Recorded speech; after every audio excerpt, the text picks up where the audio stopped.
Let's go Falcons! Hey yo, batter up, let the ball begin. Solano Falcons, bout to show you how you win. Cause this is our year, man, forget the past. We taking over right now with our pitching staff. When the count's 0-2, every hitter so through. Fastball right by him, they had no clue. It makes a jaw drop, they got no choose. Strike three, you're out, homie, let him know blue. Solano to the plate and you know it's on. He swings for the pitch, it's going, gone. So don't try and step to the Bay Valley champs, cause we're coming for the pennant. This the Wallachian, yeah. We might strike it out, or we might steal, or make a go-go play in center field. Solano baseball, all have tight skill. All-stars everywhere, wait for the champions game time. Good afternoon, ladies, gentlemen, and everyone else. All are welcome to the Solano College Sports Network baseball broadcast where the Solano Falcons host the Marin Mariners. 19 centigrade, 66 Fahrenheit on this beautiful sunny Friday, April 18, week 16 of 2025. This is the final game of a three-game set where it's currently tied at 1 apiece. My name is Nathaniel Thomas. I'll be providing your play-by-play commentary alongside broadcast analyst Robert Murray and Holden Beers. This is certainly an exciting matchup ahead. Holden, what's in stake for Marin today? Well, Marin, they're only one game ahead of both Laney and Los Medanos for first place in the Bay Valley Conference. They're 15-2 in conference play. They went into this series, though, 14-1 in conference play, winning 9 in a row.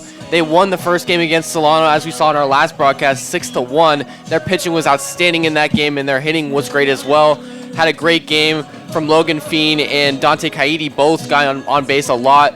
But it was really their pitching that did really well in that game. But last game, yesterday, they lost 10-5 due to Solano's great pitching from Blur. And he pitched 6 innings, had 8 strikeouts, only 1 run allowed.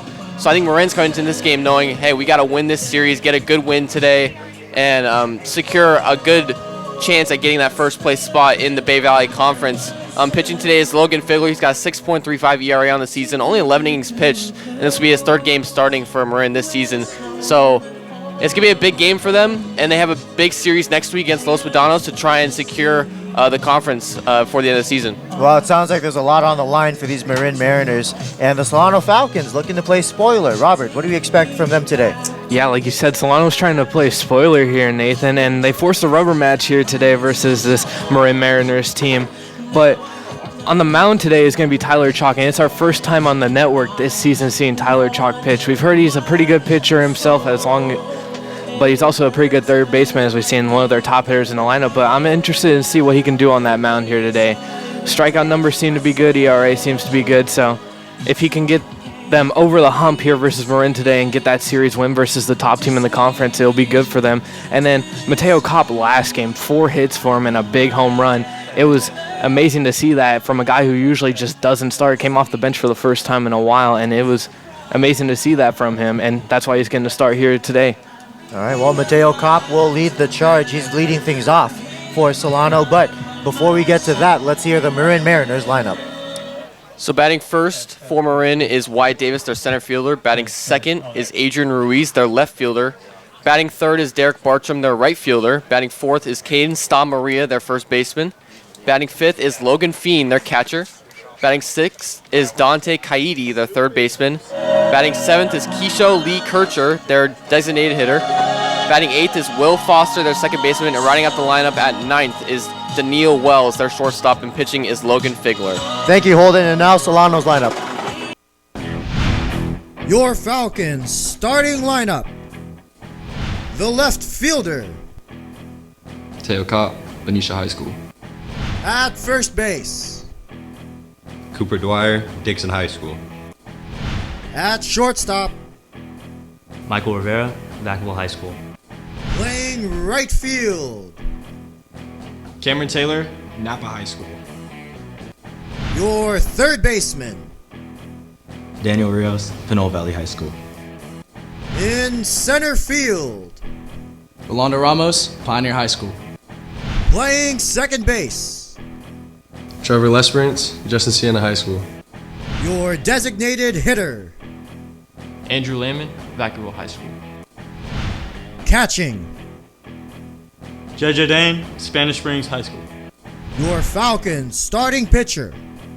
Tyler Chalk, Vacaville High School. All right, so these Solano Falcons are certainly in for a heavy game. You know, this is the part of the season where, you know, you can really draw what you've made of yourselves in these last few games. So, I mean, it's certainly exciting to see how long they've come, the players who've emerged, Mateo Kopp especially, like you said, with a breakout performance, Eli Blurton having a career game, as head coach Scott Stover said. So it's very it's just exciting overall to see how it's shaping up. Yeah, I mean, what can you say about Eli Blurton this year, getting some traction in this Solano starting lineup in the starting pitching role? He did come out of the bullpen early on in the season, but then had a 7-inning mop-up role where he just absolutely showed. And then I think Coach Stover saw something in that and was like, hey, let's get this kid starting on the mound. Yeah, he saw when he came in relief, he pitched, 7 innings in relief, and he dominated in that game where he was in relief. So I think that gave him the option to start and be a solid starter for this team. Perfect. Well, it looks like Brooklyn Gonzalez is out there right now with head coach Scott Stover. We'll cut to her right now. Brooklyn Gonzalez here with head coach Scott Stover. Coach, you started this series off a little bit tough on Tuesday, but took home that win yesterday, 10-5. What went well yesterday? Eli Blurton, he pitched his tail off. He had a career game. And then we had some guys. We put some different guys in the lineup that have been playing, and they came through with some big hits. Teo came off the bench, had his first start in a while, had a big-time home run to seal the deal. So those two things were big factors. Yeah, you're speaking about a little bit about some adjustments. What adjustments have you made for today's game? I'm just getting some different guys some looks. We got Chalk going today. We feel good about that.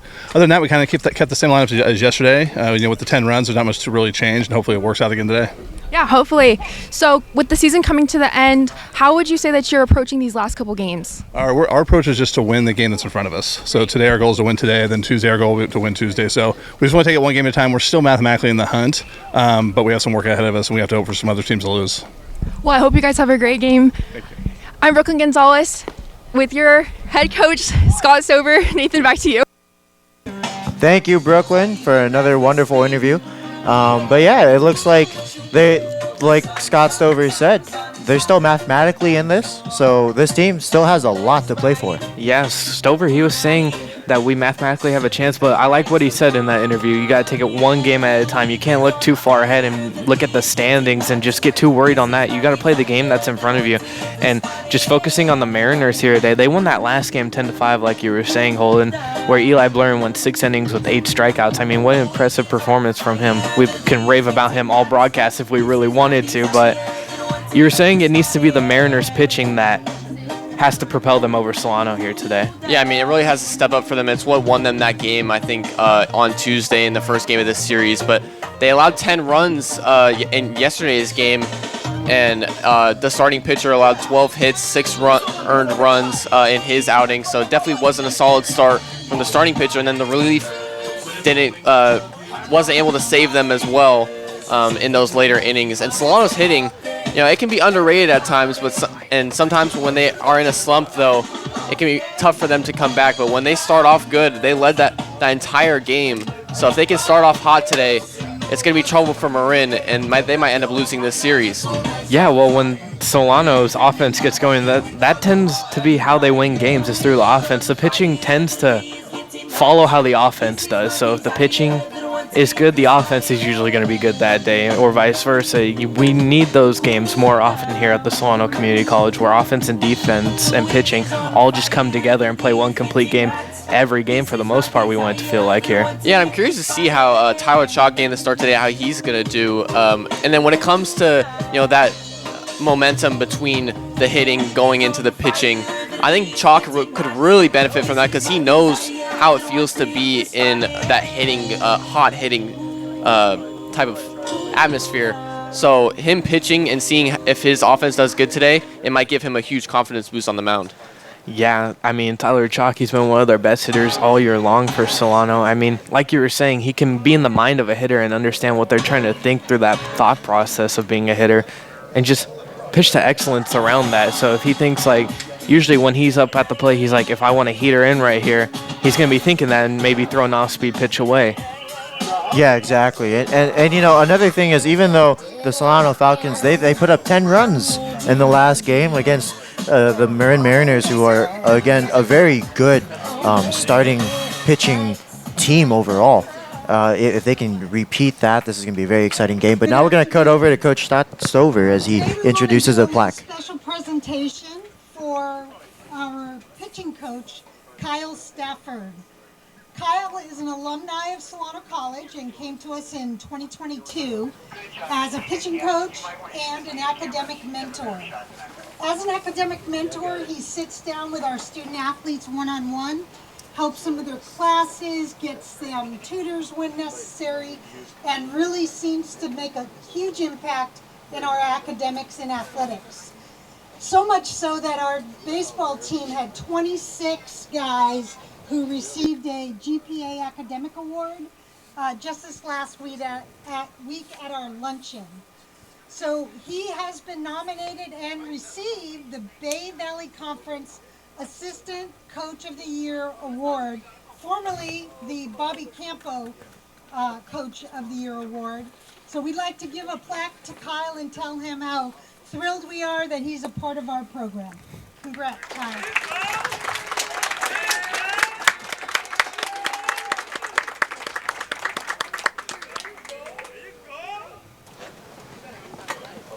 All right, so Coach Kyle Stafford certainly receiving his due recognition. Of course, every player you see on the field is a student athlete, and as a former student athlete, it's always drilled into your head, student first, athlete second. And to have 22 players on this roster be recognized for their academic performance, it's certainly a show of how seriously this coaching staff takes that motto to heart. I mean, that's a big honor, getting Assistant Coach of the Year here in the Bay Valley area. I mean, what more can you preach from your students as you're a student before you're an athlete, and that's a big-time thing here. So now it looks like we're just about to be ready for the national anthem.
All right, first pitch, just moments away. Everyone is out in their positions. The warm-ups have begun, and we're going to have an exciting one for us now. I mean, we get to see Tyler Chalk and Joseph Dane, these battery mates, making their first appearance on the broadcast, at the very least. Tyler Chalk has pitched this season.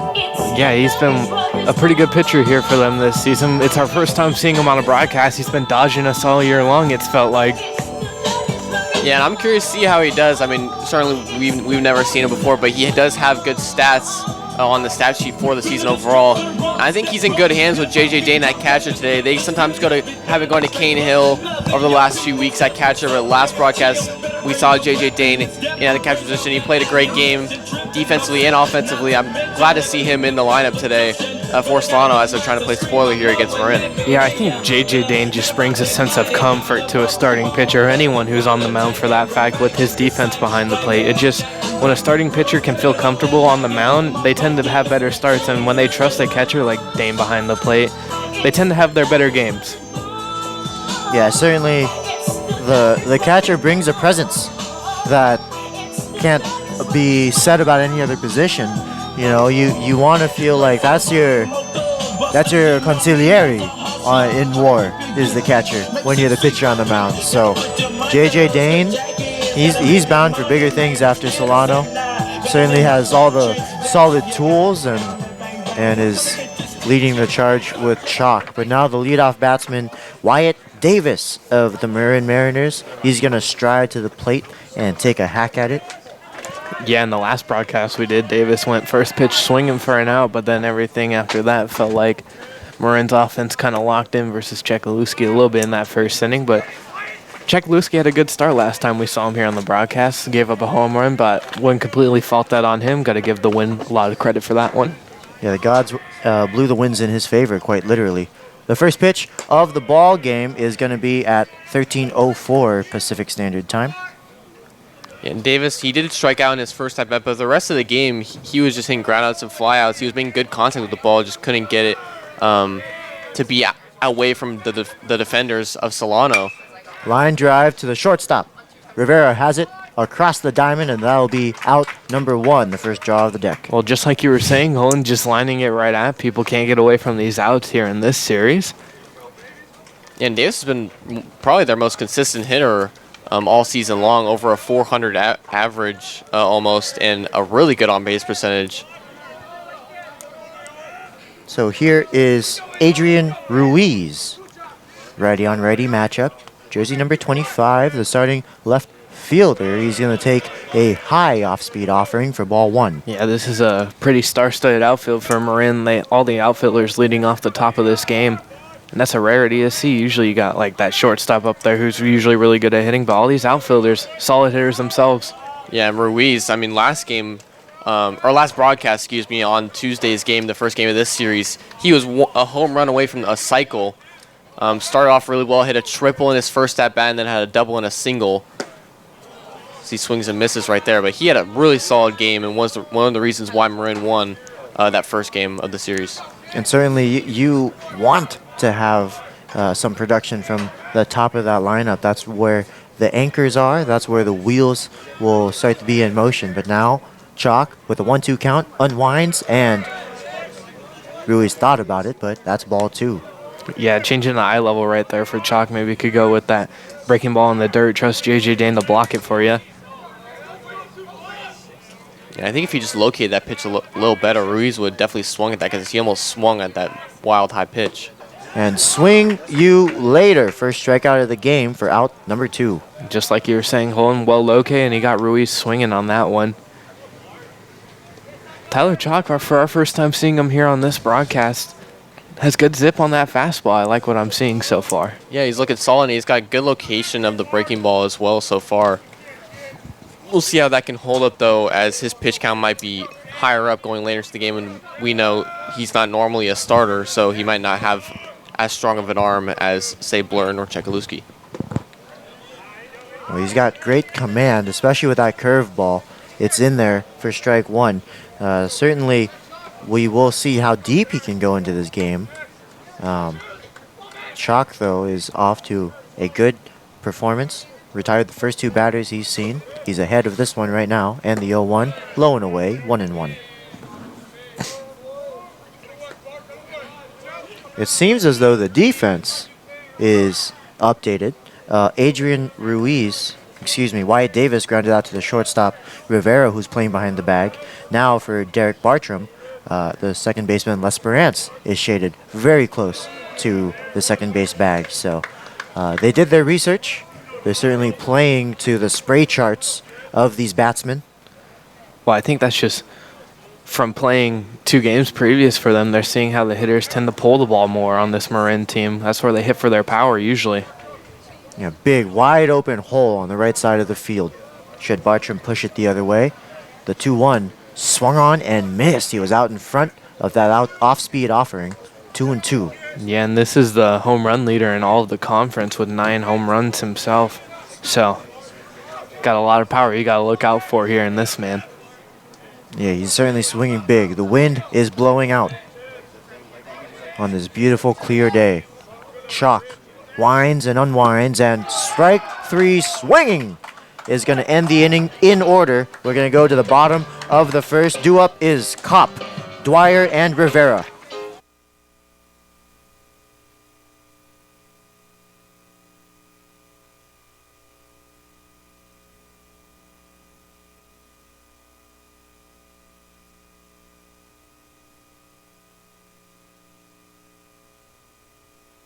I'm Tyler Chalk. Thanks for watching the Solano College Sports Network.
Welcome back to the Solano College Sports Network baseball broadcast. We're here in the bottom of the first inning, and a little bit of a delay. There's some repairs that need to be made on the mound. It looks like Logan Figler had some recommendations to the grounds crew over here.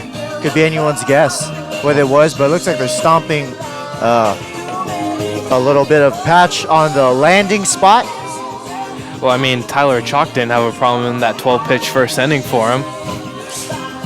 Sorry, trying to slow a little bit of gamemanship, possibly. Yeah, and Figler, I mean, when he comes around the mound, he's already like thinking about something that could go wrong. I mean, you can show that maybe he's in his own head a little bit, and that might be a benefit for Solano hitting-wise. I mean, what does he have, a 6+ ERA on the season? 6.35 ERA on the season, and only 11 innings pitched, which is one of the lowest on the team. So, and I don't know, not like experience for Figler. Certainly in a big game like this. Yeah, I don't know if that's a good thing for him to be in his own head this early in a ball game. Your team is fighting for a chance for that first seed and that home field advantage. So this is a really big game for him here today, and it's tough seeing Marin's order go down 1-2-3 in such a big game for them. But it's great for Solano, us seeing it here on the Solano College Sports Network. Yeah, and it looks like it's Eli Blurton and Grant Genter out there making the repairs. So. Look at Eli Blurton. You pitched 6 innings yesterday versus his team. You have a great game, and now you're repairing the mound for them. Yeah, this is actually, I think it's a bigger game than we're emphasizing for Marin, because if they drop this game against Solano and say Los Guadanos was to beat or was to win their game today along with Laney, it would be a 3-way tie for first place in the Bay Valley Conference. No, this game is really huge. Next week, Marin, their last series of the season, they're playing Los Guadanos. So if they were to sweep Los Guadanos, they certainly have a good chance of winning the conference. But if they were to drop one, Laney has a really good chance of winning the entire conference and getting that first seed, because they play Contra Costa, who's arguably the worst team in the division, has the worst record, So they could easily sweep that series, and Marin could lose a game to Los Medanos. Los Medanos could end up only losing one game to Marin and being down one game to Laney. So Laney has a really good chance of winning this conference's first seed. Yeah, and the Marin Mariners, they certainly have a lot to play for in terms of just school pride. In the last 6 Bay Valley Conference titles, 5 of them belong to Marin. And 13 have belonged to Marin since 1982. So the city of Marin has a rich tradition in athletics, and they certainly want to maintain that image. I mean, I understand you want the mound to be perfect, but we're a community college here. It's not going to be as perfect as those professional mounds in other leagues for sure. But these are some great shots from our camera crew, just really making sure that they get a nice tight shot of the action. Oh, he's doing a pitch now. I mean, he said, like, why are we complaining, young man? Yeah. I mean, I remember when, who was it? Someone on the Yankees was complaining about a mound, and the head grounds crew for the New York Yankees got to be on TV for a good 6 minutes while he was filling in some dirt. What is it? Is it geologist who go in the ground digging for bones? I have no idea. I think it's geologist. They might be looking for the evidence I tried to hide. But, the funny thing is, though, it's just that the camera crew of that, when that happened, they got really close in on the shots, and they were really showing. I saw the brand of dirt that they used. So apparently you use a clay infill first. And then you use did you know that there's infield conditioner? Yes. There's infield conditioner, so that the base stays the same, and then on the top, so the foundation is a clay foundation, and then on top it's a mix of sand and dirt, so that it's more loose. I'm curious to see what Scott Stover thinks of all this and this delay. Well, the whole Solano bench is just laughing over here at it. Scott Stover's having a good time. He's laughing out there. He's smiling. I could see those white teeth from here. He's having a good time about it. Grant Ginter looks a little mad. Yeah, he's like, what are you upset about our mound for? I mean, this is like a whole bunch. Even the manager for Marin, it looks like, is out here doing some work. I mean, Tyler Chalk. He's like, dude, I pitched just fine on this. Solid inning, two strikeouts. You know what? With the mound. You know what Chalk should do the moment he gets out there?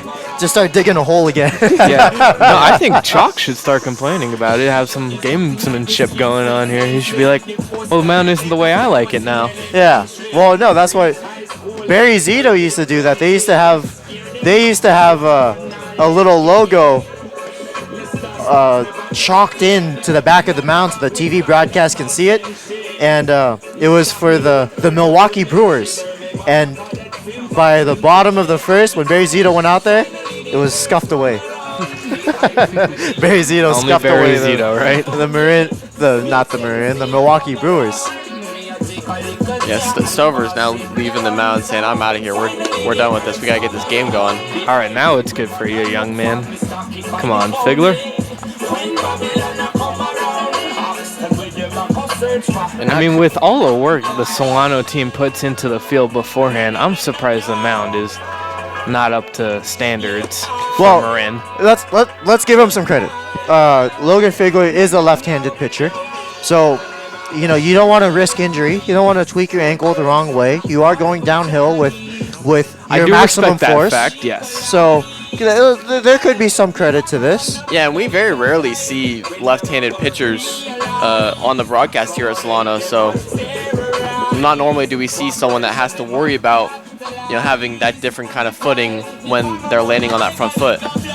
Yeah. Well, okay, Figler is one warm-up pitch away. The ball is on its way down. Figler's got an interesting delivery. For a left-handed pitcher, he actually has good mechanics. He uses his legs and he goes over the top. So he's a very capable southpaw, a very tall standing left-handed pitcher. Now we'll see what Coop can do here, or Cobb, excuse me, leading off things for Solano.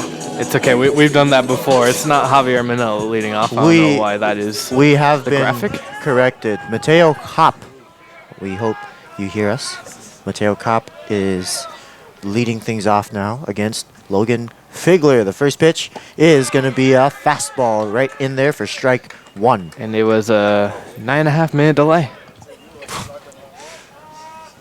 So nearly 10 solid minutes of work going into a mound, but Figler seems to like it now. You would think it was raining for a little bit here. You would? It is clear skies. Well, Logan Figler's got a quick 0-2. He's a tall, standing 6'5", lanky 180-pound freshman from Santa Rosa High School. And now I guess he asked for a new ball. So, you know. I think Donald Say, the home plate umpire, given some time for the catcher, Fiend behind the plate, took a little bit of a bad hop on him. That's fair. Just the respect between the catcher and the umpire. Yep, good show from Donald Say, who's behind the mound. He behind the plate. The 0-2 pitch is a curveball called strike three right in there. So Donald Say, he's working the plate. He was on the field the last time the Mariners were here at Yarborough Stadium, but now his crewmate Cameron Jones is on the field alongside him in this two-man crew. Here is Cooper Dwyer, jersey number 23, the starting first baseman. Yeah, Cooper Dwyer. We saw Bryce Alcantara was on the original lineup. There was a scratch off of that, so we'll see if that has to do with anything here today. Probably the fact that there's a lefty on the mound. They probably wrote the lineup wrong first. Yeah, Alcantara, a lefty. That's an unfavorable matchup. You want as many righties as you can in there, which would explain some of the new names on this list. We have Andrew Lamon in the designated hitter role. We got some conversation between the umpires right now. I wonder what this is all about. I don't know. Maybe Figler wants a glass of water. Yeah.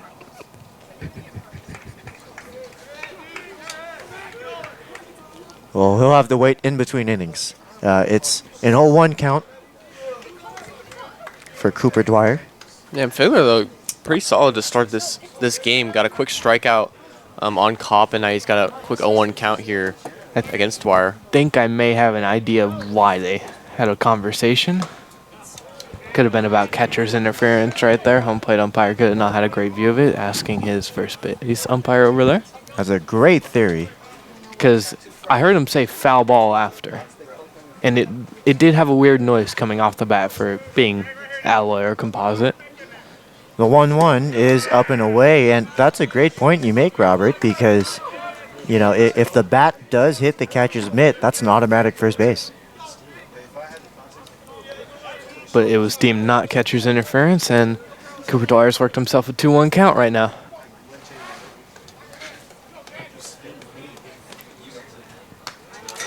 Healthy swing, sends it foul, 2-2. That was a pretty quick fastball there from Figler. And he went fastball, I think, 2 pitches in a row, so we'll see if he maybe goes back to the breaking ball to get another strikeout, as that's what he struck out Kopp with in the last at-bat. You gotta imagine it's gonna be hard to put breaking balls into right-handers, though, with that break coming towards them. Ooh, that's the first time we've seen his curveball. It's got a sharp break. If he can locate that, it could be very lethal. But that one was in the dirt, blocked by the catcher, Fiend. A batsman's full house, first of the ball game for Cooper Dwyer. If I'm Dwyer, I'm looking fastball right now. He just missed with that curveball. Well, he's been right on it, just fouling the fastball straight back. Fastball, low, called strike three. So Figler defeats the full house. Yeah, 2 away. It was close. I thought it was just a little bit on the inside, and it was just a little low right in that bottom inside corner. Yeah, potentially nicking that lower inside corner to Cooper Dwyer. Cooper Dwyer wasn't happy about it, though. You could see him talking to Cameron Taylor right now from our perspective. But Michael Rivera up now. Yeah, Rivera, one of those names, again, I mentioned, has emerged as a very productive bat, and especially so with him up there in the 3 slot. He's going to take ball 1.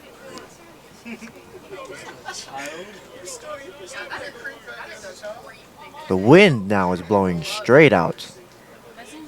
Yeah, the man on deck, Cameron Taylor, he had himself a 3-hit ball game yesterday. So now there's a line drive. That's down for a base hit. And Rivera trying to get things started here with 2 outs for the cleanup hitter, Cameron Taylor. Speaking of hits, there's the first hit of the ball game for either side. Michael Rivera just opposite field swing, getting it right over the infield, landing in front of that right fielder out there, Bartram. Yeah, and you talked about when Solano does really well in terms of hitting in a game, it's when they're going opposite field. So right there, Rivera, first hit of the game, goes straight to right field. Yeah, I like it when Solano, they use the whole field and are hitting well as a team. But like I was saying, ooh, to the backstop. And now Rivera in scoring position. Like I was saying, Cameron Taylor with the 3-hit ball game yesterday. Very productive young man here. Top power hitter at the Solano Community College. Yeah, we'll see what he can do against a lefty pitcher in Figler. He's a right-handed batsman. Yeah, this is the first time I believe we're seeing lefty on righty here for Cameron Taylor. So I'd like to see if he could take a good swing at it. Well, there's strike 1. So Figler has established that low fastball, and Donald Say has established he will call it a strike. So early in this ball game, the Solano Falcons are certainly taking note of that pitch. Rivera with his lead at second. Figler from the stretch now delivers the 1-1. Ooh, it's a curveball, and it got Cameron Taylor. He tried to check it, but it was strike 2. Yeah, that one was nasty. By the time Cameron Taylor made up his mind, the break started happening, and he knew he was going to swing right over the top of that. Tried to hold up, but couldn't in time. Yeah, first time he's seen it today. You'll certainly put that in the memory bank for later on in this ball game. 1-2, 2 out, a runner on second. Here it is. Curveball, same pitch again, same trying to check it. Oh, and appealed, and it's going to be held back. So 2 balls and 2 strikes. The catcher, Fiend, didn't catch it cleanly. He tried to apply the tag for a drop strike 3. You know, good job by Kaidi staying over there at third base, because if he left his position, Michael Rivera could have taken off and had third base easy. Yeah, the whole field was selling that. They were all trying to walk off. I think everyone thought it was strike 3. Even Cameron Taylor himself. Cameron Taylor himself, possibly. So good for the home plate umpire to appeal. The 2-2 curveball again. So Figler doesn't get him the third time. He fooled him twice, but not the third. See, and I like the check with the field umpire, because Donald say he's watching the pitch. It's really hard to pay attention to a swing and see how committal it was to swinging at the pitch. And it was certainly very close on that check swing. Here's the payoff pitch. It's low. Ball 4. So the full house wins. Cameron Taylor had himself a batsman's full house. Now he's on first with Rivera on second and Daniel Rios striding to the plate. Yeah, Daniel Rios playing third base today because Tyler Chalk is on the mound. But gotta take advantage of this situation right here. If you're Rios, Cameron Taylor could have potentially gotten away with swinging at strike 3 for him, but it was called a no swing, and he worked himself a walk. 2 runners on, 2 out. You got to take advantage right now. Yeah, this is where you capitalize early in the ball game, and he takes a big hack at the first pitch fastball. That's probably one of the best hittable pitches he'll get in the at-bat. Strike 1.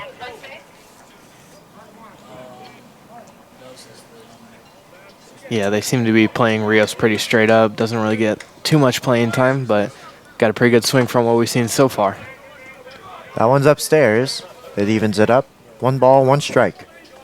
I think Solano is really going to be able to make good contact with this fastball that Figler has if he continues to not be able to locate the breaking ball. And the 1-1 is way upstairs, 2-1. That was an easy take for Rios. And this is what we were saying during the 9.5 minute delay, that Figler might be in his own head. He keeps releasing up high on that fastball. It's missing higher. Yeah, it's what got Rivera over to second. He missed way high and outside with the fastball, caused it to hit the backstop. That one misses high again. So a lefty you can't control. It's a tired old cliche, but now it's 3-1.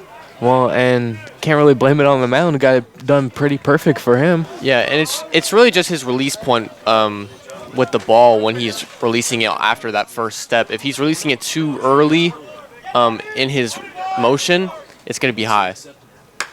swinging a little dribbler. Right back to Figler, who has it.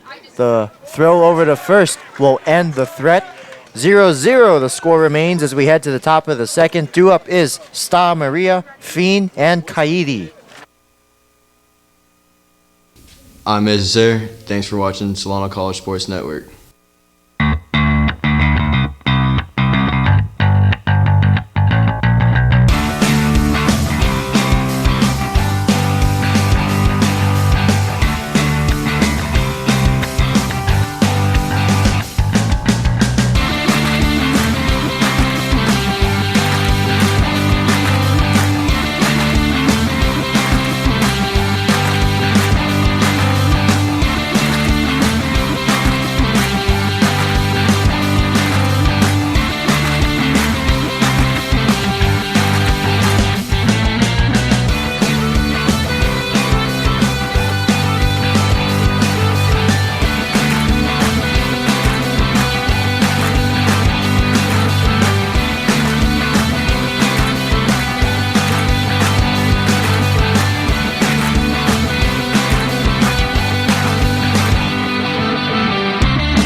Welcome back to the Solano College Sports Network baseball broadcast. We're here in the top of the second inning. The cleanup batsman is in the box as he looks at ball one. That's Caden Sta Maria, the left-handed first baseman.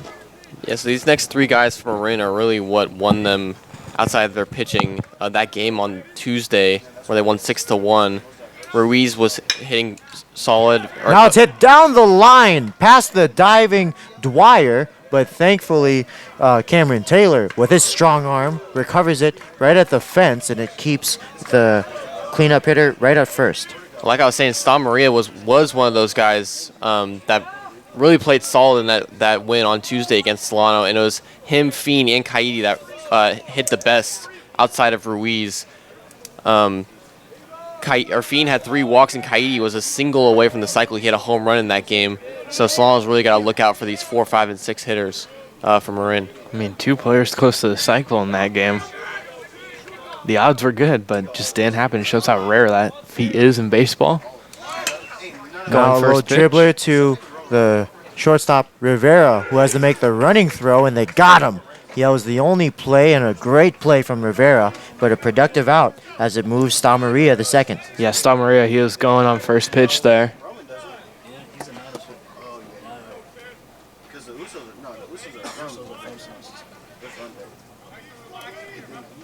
That's a productive out, though, from Marin. Advancing Sta Maria to second. It's only 1 out. And now you got Kaidi up at the plate. He was 3 for 4, I think, in Tuesday's game. And Kaidi's going to take strike 1. I like how both third basemen today are playing the 5 position wearing number 5. Rios wears number 5, playing that 5 position. And Kaidi wears number 5, playing that 5 position. I love a little niche. I like to point you out. mentioned that, because I also love that Daniel Rios, jersey number 5, is batting 5th. So and Kaidi was 1 away from batting 5th as well. He's batting 6th in the order for Marin. Rios has the 5 trifecta. He jersey number 5 in the 5th slot, playing the 5th position over at third base. Must be a lucky number for him. 555. It's my birthday, September 5th. Oh, wow. Fun fact. Anyways, 2-1 with 1 out, runner on second base for Kaidi. We'll push past that right now.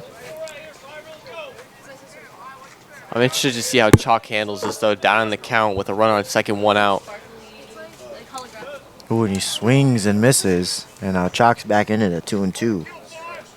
Yeah, Tyler Chalk, he's got pretty good stuff. Sometimes that fastball leaks over a little bit, gets hit hard, but other than that, I'm liking what I'm seeing in these first inning and a third of work here for him. And don't forget, Kaidi had the winds blowing in his direction in the 4th inning of that game last Monday. Now a high chopper over to third, the throw to first, dug out, got him! Wow, what a play from Rios. And what a play from Dwyer to pick him out of the dirt. I was just about to mention, good throw from Rios on the run there, getting the high chopping hit ball by Kaidi, but then great scoop over there at first base by Cooper Dwyer. Great job defensively from Solano, and that's what Chalk wants to see early in a ball game. His defense locked in, playing solid, not making any errors, and making good plays, especially on the infield. Well, and Chalk's got to respect because he's a third baseman himself, but pitching here today. Yeah, Rios, certainly a player that needs to get more looks over at third. Here's Keisho Lee Kircher, the designated hitter.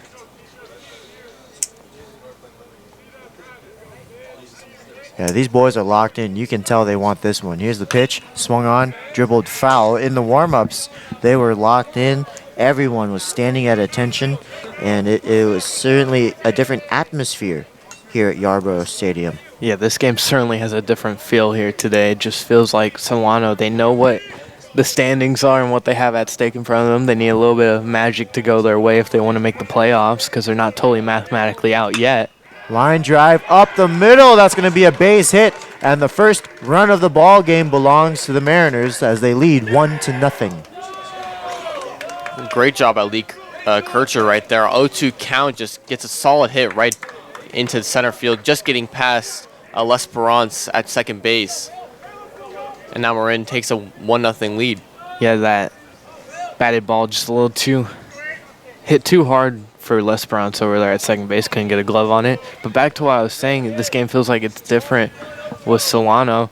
They know they can play spoiler versus this Marin team getting that 1 seed, like you mentioned earlier in the broadcast, Holden. Yeah, and it certainly would also just be a morale boost for Solano to win a series against the best, or statistically the best team in the Bay Valley Conference.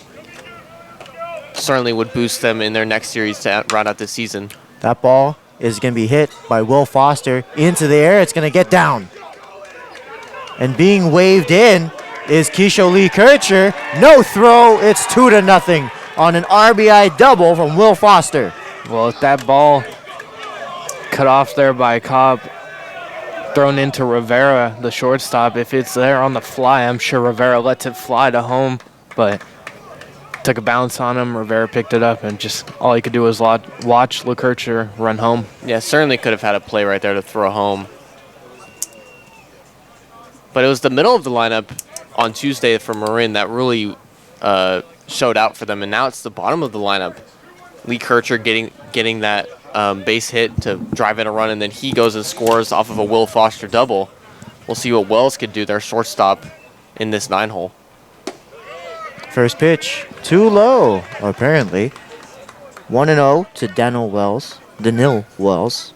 Well, and that ball hit by Foster wasn't particularly hit too hard, just landed in the right spot for him. Yeah, he found a gap, certainly. Now the 1-0, too high, 2-0. Wells showed bunt, but pulled it back. Well, and if you're looking at this outfield for Solano, they're missing Manila out there. And last broadcast, we saw him in left field, which would have been his play right there on the hit into that gap. But with Manila's speed, he might have been able to get there as Cobb was just a few yards away from it. Well, now another one hit the Cop, and he misjudged it. He came in and had the jump, and it sailed over his head. 1 run is going to score, and standing at second is Danil Wells.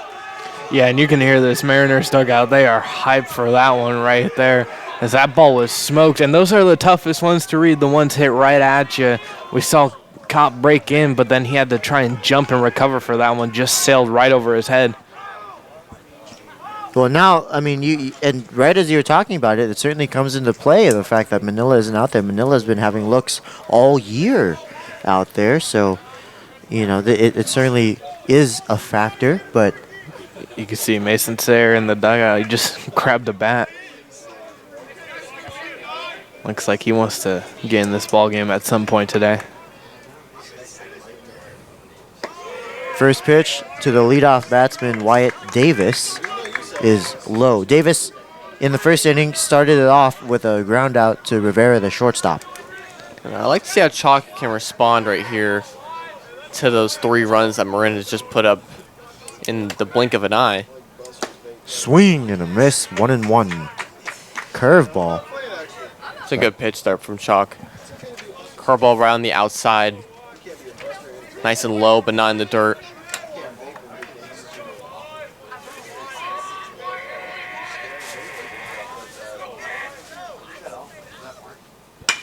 Swing and another hard hit ball. That's going to drop in center, and that's going to get past Ramos. It's going to go all the way to the wall.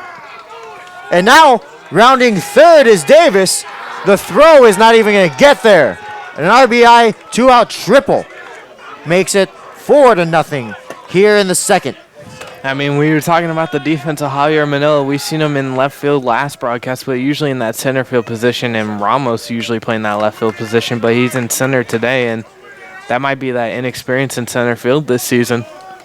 And Chalk right there. It wasn't a bad pitch sequence. He went breaking ball, and then went to the fastball, but Davis was all over it. He immediately was onto that pitch. Yeah, this Mariners team, they're all over Chalk's fastball right now. Here's Adrian Ruiz. He struck out in the first.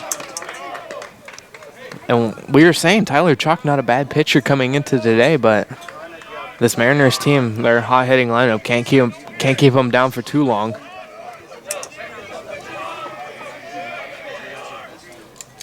Big swing and a miss on an off speed that he was out in front of. Yeah, that seemed like a changeup there from Chalk. Exact reason why you use it. Looks like a fastball coming in, then dips at the last second with gravity. 1 ball, 1 strike. The pitch, ooh, he fools him again, 1-2. So after getting 2 quick outs, 3 runs in a row. And Wyatt Davis stands on third.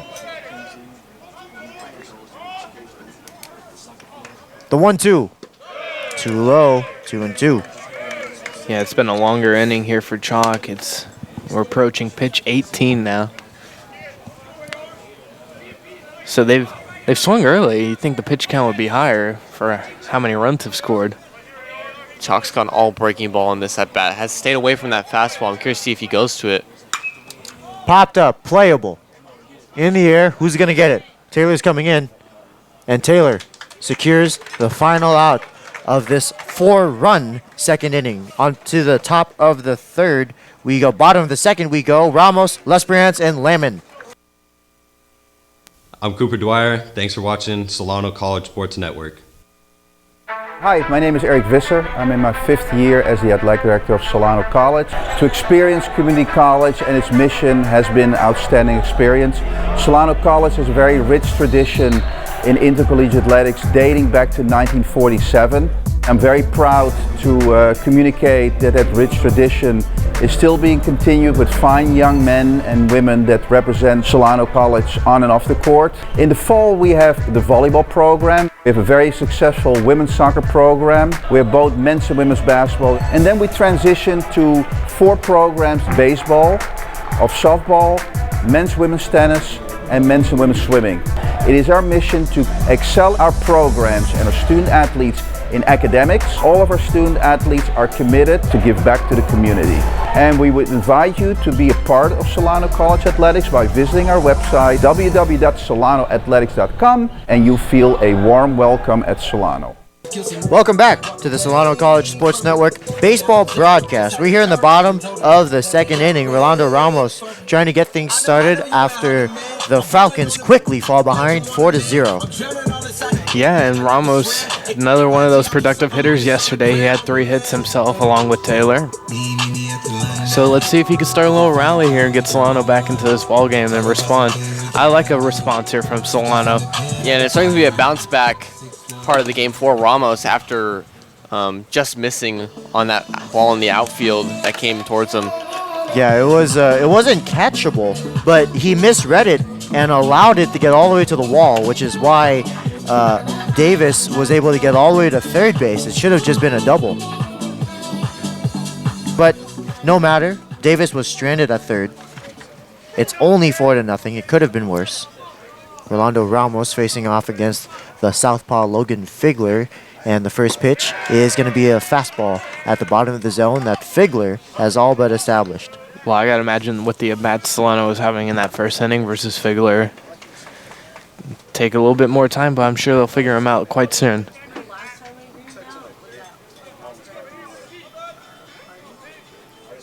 The 0-1 curveball, and it finds the zone. A quick 0-2 against Ramos. Yeah, we'll see what Ramos can do here to protect the plate, but Figler just attacking the zone right now after having a shaky first inning. The 0-2 swung on, grounded to the shortstop, Wells. He has it. The throw across is in the dirt, and they're not going to pick it up. Ramos is going to have to hurry back to first, and he's going to get caught in the rundown. Now he's going to get he's going to get tagged out. He tried to evade the tag. So the throw to first was in the dirt. The first baseman, Sta Maria, couldn't dig it out, but the catcher, Fiend, was right there backing it up. And Ramos had taken a break towards second, which is why they're able to tag him out. Yeah, you got to give credit to Fiend right there, backing up the play. That's what you're supposed to do as a catcher with no runners on. Yeah, very solid positioning there from Fiend in the perfect spot. Causes Ramos to not be able to get back to first base after starting to round for second. Yeah, Coach Stover, he's going to take a walk right now. He doesn't seem too happy about it. In the dirt for Trevor Lesperance for 1 ball, no strike. Yeah, you can see him on the camera right now. That man in the light blue. And that's brutal because it's only the second ball in play in this game for the Solano Falcons. And that just can't be allowed to happen. Swing and another ball in play. Figler has it. The throw to first, 2 away.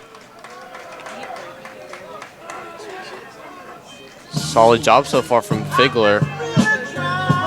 Multiple strikeouts in, giving his infielders a great chance, including himself, to throw them out at first. Yeah, we have a close-up of Scott Stover right there. He's in that door. I don't know if he needs the bathroom at all, and that's why he's taking the little leisurely roll out there, but he's waiting for action to clear up. First pitch swinging.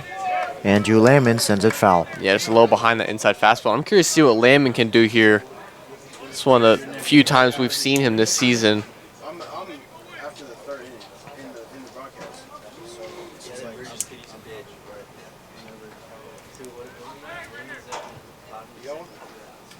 The 0-1 dribbled foul. So would have got you holding if it came right at us. So after the ball on the play for Ramos, yes, was the ball recovered by the catcher? It was recovered by Fiend. Fiend was backing that up. And then Fiend threw it to Sta Maria. Yes. And then Sta Maria tagged himself. So it's going to be a 2-3 put out. No, a 6. Well, Fiend did get a glove on it. No, sorry. No, he didn't. Sta Maria got a glove on it when he tried to scoop it out. It got past right, him, that's why. So it goes 6-3, 2-3 for the put out. That's why I had a slow dribble. I think if that ball fully gets past Sta Maria without getting a glove on it, Ramos does have second base easy. Yeah, it's a 6-3, 2-3, trying to advance. That's brutal. But it's still an infield single for Ramos. So second hit of the game. There's a drop third strike. Lamon hustling down to third. The first will secure the strikeout and end the inning. Still 4-0 as we head to the top of the third. Due up is Bartram, Sta Maria, and Fiend. My name is Rolando Ramos. Thank you for watching the Solano College Sports Network.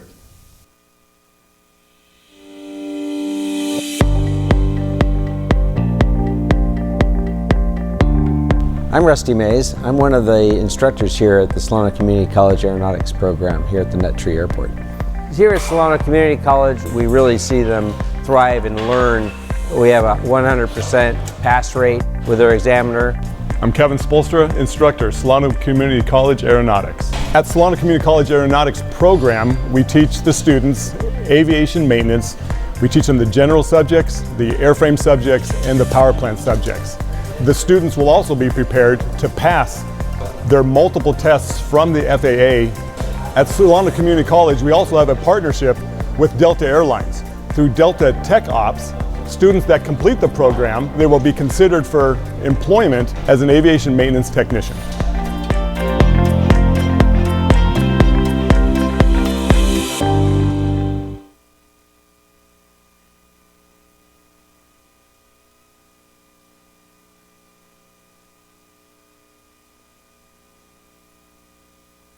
Welcome back to the Solano College Sports Network baseball broadcast. Still 4-0 as we head into the top of the third. The third slot hitting Derek Bartram is going to take a stroll to the plate and take a hack at it. He struck out back to end the first. I'm still wondering where Coach Stover is. It's in my mind still. Saw him hit that exit door down the left field line and haven't seen him since. You know, every now and then, you just need a good walk to clear your mind. All the great thinkers of history have done so. First pitch is a called strike. The writer and poet Edgar Allan Poe credits his best ideas to his leisurely 4 or 5 hour walks he would take on a daily basis. If I were Coach Stover, I'd probably walk for about 4 or 5 hours more. But it's 4-0. And that one is at the backstop. 1 ball, 1 strike. Well, what if we're just overthinking this all and you just had to go use the facilities? Maybe he's back and we just haven't seen him yet. Maybe.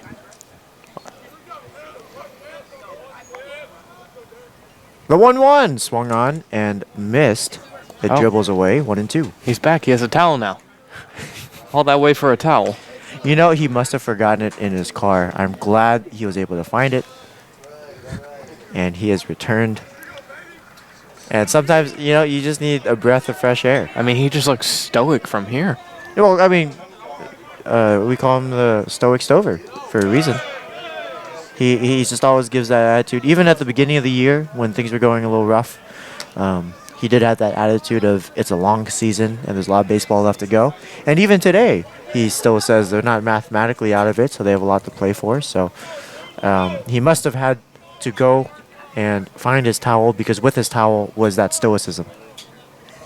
If he stayed any longer, it might have slipped. But strike 3 called on the inside corner.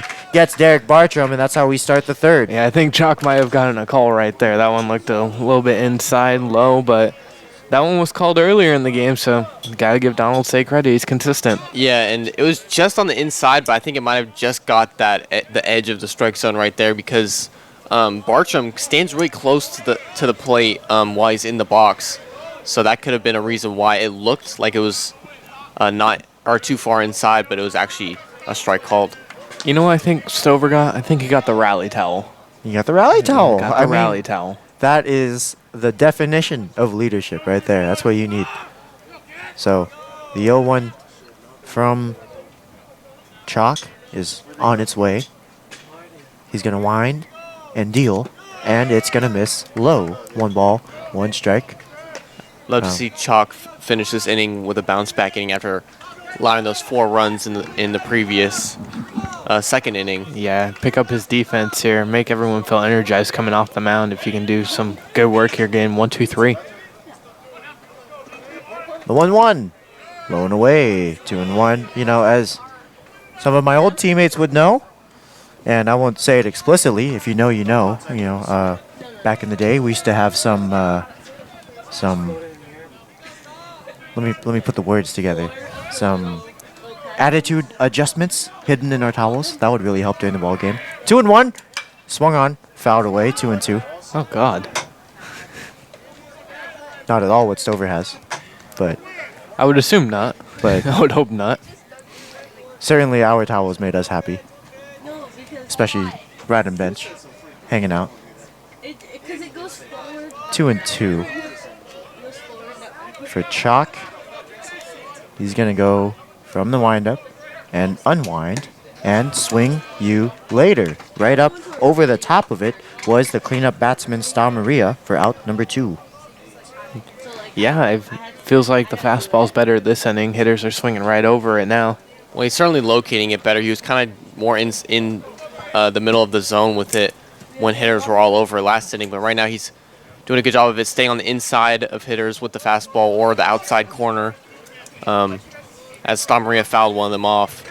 But then he hits him right back with the fastball on the inside, and he swings and misses against the strikeout. Now ground ball, diving and catching it is Rios. The throw across the diamond and safe by just a few steps. Wow, that would have been a web gem of the year for Rios, who defended the line on the backhanded dive, and the throw just didn't have enough on it. But, wow. That's one of the most impressive infield hits we've seen. I certainly thought he might have been out right there after a great dive from Rios to stop it from getting past him, and then a beautiful bouncing throw over to first to Dwyer, and Dwyer does a great job picking it up. It just didn't get there in time, I guess. I'm just going to say reaction times vary in people, so we might react to plays faster than umpires, but I digress. Well, as we say, we have to defer to their call. They have the better view. Exactly. 0-1 is the count to Dante Kaidi, who grounded out to Rios back in the second inning. I mean, Rios has had some amazing plays today. I thought that ball was for sure getting down the line. Then he has a diving stop to stop it from going into the outfield, and he came up throwing strong, just a little bit more hops than you would like on that throw, but it was smart of him to use the grass. He didn't want to airmail his first baseman. I mean, and it was a play that Dwyer could certainly handle. Right, well, Rios knows how much arm strength he has, for sure. And that takes a smart man to know. Yeah, and I mean, standing up, getting your bearings, finding first base, at that point, you're sort of just guessing. So it could have even just slipped. Who knows? But either way, the glove work was very impressive. Ooh, good time pickoff. He got Logan Fien right as he was stepping, but not far enough off the bag. But no, Rios just defines what you have to do as a ball player. Once you get a position, you need to prove everything you can to your manager why you shouldn't get out of that spot. Swing and a miss, 1 and 2. Yeah, I mean, I wouldn't be surprised if he gets a few more looks there. Oh, he's certainly earned it today. Chalk doing a great job with his inside pitches here. He might go inside again to Kaidi. Possibly a fastball, though, with the last pitch being a breaking ball. 1-2, 2 outs, a runner on first. Kaidi waits. Kaidi takes. Low and away. 2 balls, 2 strikes, 2 outs.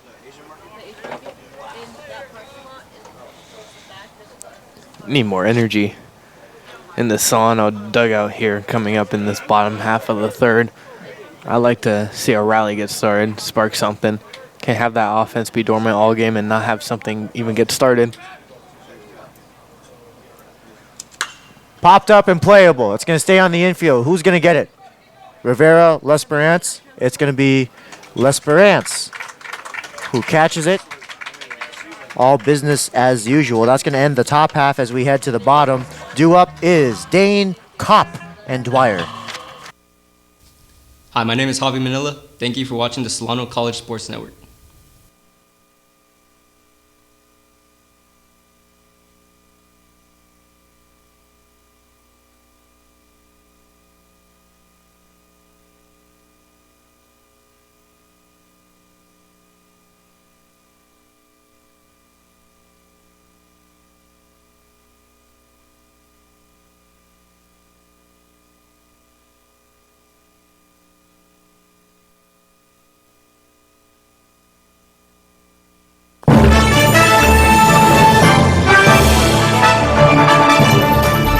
The exponential growth from the program from my first year to my third year now, that's what keeps me coming back and keeps me excited and just like fulfills me as a person. It's so impressive, and we every time we walk in here, you guys are doing something different. It's great. It's nothing but opportunities here, and we have sports to cover, we have the equipment. Because the more ambitious you are, the more opportunities you'll have. On-the-job training is huge. You get the hands-on experience. When someone asks who can do it, you know, you can raise your hand and say, I can do it, so. Joining the class was the best decision I ever made.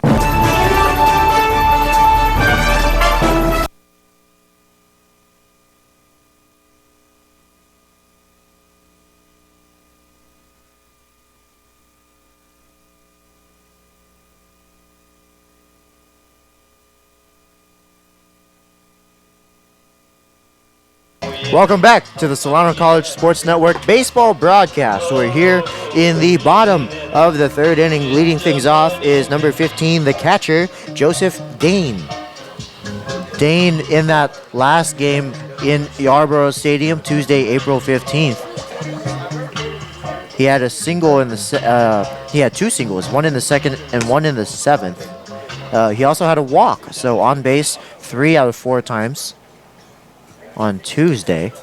Well, that's what we say about J.J. Dane. He's just more of a consistent hitter for this team. It seems like he's always getting on base at least two times a game, you were saying, Holden? Yeah, last year, I mean, I believe he ended the season with leading the Bay Valley Conference in walks and was top 3 in on-base percentage. Just really solid player last year, one of the best players on this Solano team. And he's continued that this season, been really solid for Solano when he gets his play time.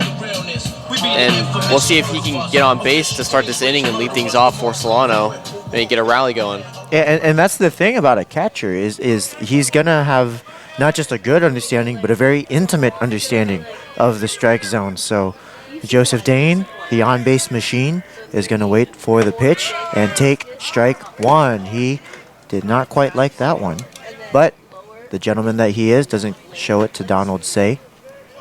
He steps back into the box. He's ready for the 0-1 pitch. Figler from the stretch to start things off. And Dane swings at it. It was the exact same pitch. So he recognized it, took a big healthy cut, but now it's a quick 0-2. Yeah, J.J. Dane gets into these 0-2 holes sometimes, but we've seen him work a walk out of it before. Wouldn't be surprised if we see him stick with that patient approach, but protecting the plate at the same time. Don't want to jinx it, though, Robert. As we know, we are very prone to that on this broadcast. Good take from Dane. Dane knew that. That was a very close pitch, and that is the exact thing I was talking about, where he knows the strike zone. I'll just say, I know ball. Dane is the only batsman in this lineup that could probably confidently take that 0-2. Now the 1-2, low, and that's a much easier take. 2-2 now. Slowly climbing to that batsman's full house he's trying to get. Yeah, I think if you're Figler right here, you just want to get Dane to swing at something inside the strike zone. Even if he makes contact with it, I hope it's contact that your defense can get and throw him out at first with. The 2-2 fouled away. This is what Dane does. He sees the strikes, he fouls off anything he can't handle, and he spits on whatever's out of the zone. And you can expect at least 5 pitches per at-bat from Dane. He just is a tough out. I mean, with him being a catcher, he might literally be able to spit on pitches because of how well he can perceive the ball coming at him. Here's the 2-2. And he's going to swing and miss. It was just a little higher than those first two, and he couldn't quite handle it. That's going to be it. And here's Mateo Kopp with 1 out. Well, and that's the thing we see with J.J. Dane. He's usually so good at getting on base and all of these. We don't usually see him swing at those high fastballs, but it's just so enticing to swing at. Yeah, it's very rare to see him strike out like that, especially swinging. But it was just a little bit of a high fastball from Figler. Figler's been throwing a lot of high fastballs today. I was surprised that Dane might have not seen that earlier in the game and known, hey, he might be going high with his fastballs if he's been missing with it. Yeah, and that's the 4th strikeout of the game for the pitcher Logan Figler. So, and here's the thing about Kopp, second time through the order, right? Is that's in the air. It might be playable. Bermuda Triangle, and that's a mystery as it disappears into the grass. Foul ball. But what I was going to say about Kopp, he had 2 RBIs and 2 runs scored last game, so it feels like when the offense was going is when he was getting on base. And that those 4 hits were proven big, and he did have a home run. Yeah, and that's probably certainly why he's in the leadoff spot in this lineup today. If Kopp's a guy that can get you going, you want him leading things off. Yeah, you might be asking yourself, why is Manila not in this ball game? And this is the exact reason why. Mateo Kopp had a good game. He earned himself a start today. And he takes that curveball outside. And that's a really good take. So, second batsman in a row, Mateo Kopp and Joseph Dane. They're not biting on that curveball that Figler wants everyone to chase. It's just outside the zone. They must be seeing it out the hand well, seeing that ball pop out of his hand. And they're going to foul it off. He stays alive. 1 ball, 2 strikes. It remains. Yeah, great job of getting that bat around on that fastball. You just laid on it. Yeah, that's the thing. The fastball comes straight out the hand, and when you see that curveball, you can see that more of that pop when they throw it. It just more of like has that big loop to start, and that's why it has that big curve on it. And it's sometimes easier for hitters to read. Oh, I don't know how he fouled that one off. It was at probably the bill of his helmet. Well, if you play MLB The Show, that is a very late right there. And still made contact with a great hand-eye coordination from Mateo Kopp. 1-2 it stays. Figler laboring the pitch. Curveball, and he spat on it. Safe on the appeal. Yeah, that wasn't even close of a swing. I was going to say, not even worth that check. But we appreciate Donald Say for deferring to the man with the better view. As you said, Robert, he is looking at where the pitch is. He's not necessarily looking at if the bat crosses home plate, and the umpire right down the line has a perfect view of it. And that's the thing that bothers me about. Ground ball to the shortstop, Wells, who's going to bobble it. The throw over to first is not going to be close. So Mateo Kopp reaches base with one out. That sets the table for Cooper Dwyer. And back to what I was saying, that was the thing that bothers me about home plate umpires is when they make the call on a not so obvious swing attempt. When it's really those hard ones to tell, I like it when it's deferred to another umpire who has a better view of it, because how are you supposed to watch a pitch and a swing at the same time and make sure that bat really broke the plane of calling it a swing? Yeah, and then certainly that check swing wasn't even close to being over the plate or in line with the plate, so I was curious to see why Don Say went with that. But always want to be safe if you're an umpire. Here's Cooper Dwyer. Dwyer was caught looking in the first. He's got a runner on first. Well, I just remember in my time umpiring is our home plate umpire, Dave Miller. Shout out to him. He's the reason I got into umpiring. In the air, shallow flare. No one's going to get there. First and second now.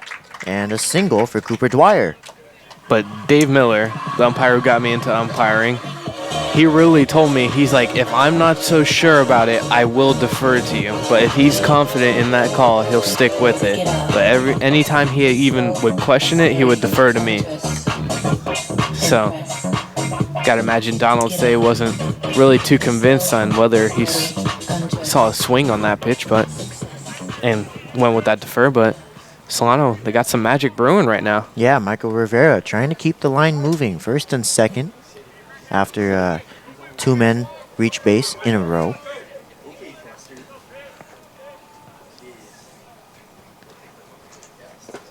That's going to be in the dirt, and everyone's going to move up 90 feet. Second and third now on a wild pitch. That's huge for Solano right now, actually, is that might remove the possibility almost fully of a double play from going to second to first. Yeah, that base open. And if Rivera does get a base hit right here, you possibly get both base runners in now with both in scoring position. Yeah, and you could see that they're playing Rivera to hit opposite field in the outfield right now. There's a called strike. Anything down that left field line or even in that left center gap, it's going to be 2 runs scoring for Solano.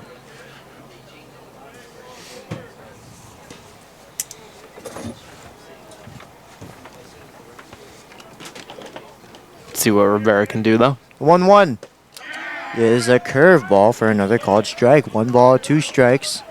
1 out with both runners in scoring position. A chance to cut this deficit in half.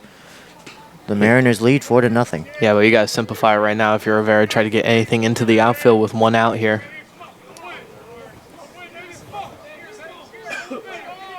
And the 1-2 curveball, easy take, and that is up the line and scoring easily is Mateo Kopp. The Falcons are aboard. It's 4-1. Good reaction there by Mateo Kopp. He just came sprinting down the line as soon as he saw that ball pop away from Fiend.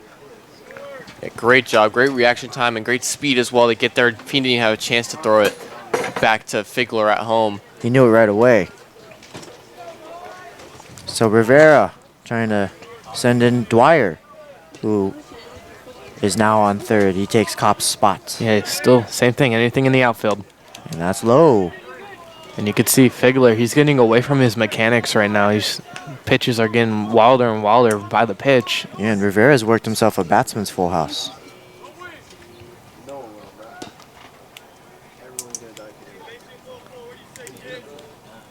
The infield now playing back. They will give up the run for a ground out to first. The payoff pitch swung on right to the third baseman, and safe at third is Dwyer. It was a hard hit line drive right to Kaidi, and Dwyer on instinct broke towards the plate before diving back. I mean, Solano almost had such an unlucky situation right there, but good job by Cooper Dwyer to put on the brakes and get back to third. Yep, like you said, Robert, an inch is a mile, and just by inches, Dwyer gets back. Yeah, those inches in baseball count for quite a bit. Yeah, it was a great catch as well from Kaidi right there, getting Rivera out. Because if that gets past him, that's easily a run scored for Solano. Well, as every man knows, every inch matters. That curveball misses low. No, it's called for a strike owned 1. Right at the bottom of the zone. I'm not so sure on that pitch. Ball that hit the dirt. I digress. The 0-1. Right there again, a quick 0-2. Yeah, another close inside pitch. That's called a strike. Umpire staying consistent with it. But if you're Solano, or if you're hitters in general in this game, you got to know if that pitch is just a little bit inside, it's probably going to be called a strike. Cameron Taylor had a full house, and this full house won. He drew a walk back in the first. He's looking for his first hit in RBI today. The pitch in the dirt. Easy take. 2 balls, 2 strikes, 2 outs now for the cleanup batsman. I'm really liking the at-bats I'm seeing here from Solano. They're getting better here versus Figler. And Figler, with the amount of innings he's pitched this season, only 11 innings pitched coming into this game, he doesn't have experience going far into the games. Bottom of the third right now, it's not too far into the game for him. But as we get into those 4, 5, 6 innings, I'd be curious to see if they keep him in the game. Yeah, fatigue is possibly trickling in at the moment. Figler is getting ahead of the batsman. He is pounding strikes early in the at-bat. He just doesn't have any put-away pitches. It is a 3-1 count, I believe. That's what the Solano bench was saying. Now, Robert, you asked me this earlier if I keep tabs of balls and strikes, and I said, who cares about balls and strikes? I think right now I should have. But it is a little hard to do that. Plus, you know, you do have so many other areas keeping track of balls and strikes that you could defer. But right now, Donald Say he's using all his resources to get the count right. So props to that officiant for keeping the game rolling. Yeah, so 3-1. Looks like that first pitch that we thought was low ends up being a ball. So it was a ball. So that the only strike was that inside fastball that Taylor didn't swing at. So Taylor has a good chance to get something to hit right now. But it's an easy take and the first pair of snake eyes for the Falcons.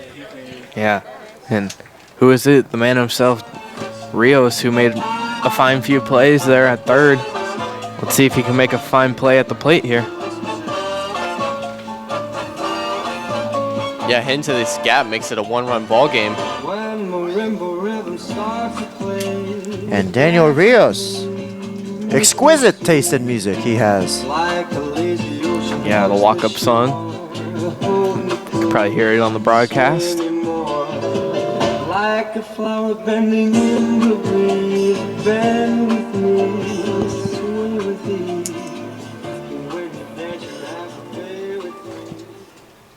All right, first and third now. 2 outs. Figler trying to get out of this. He's already surrendered 1. The tying run is at the plate. Rios, who's having an excellent day on the field.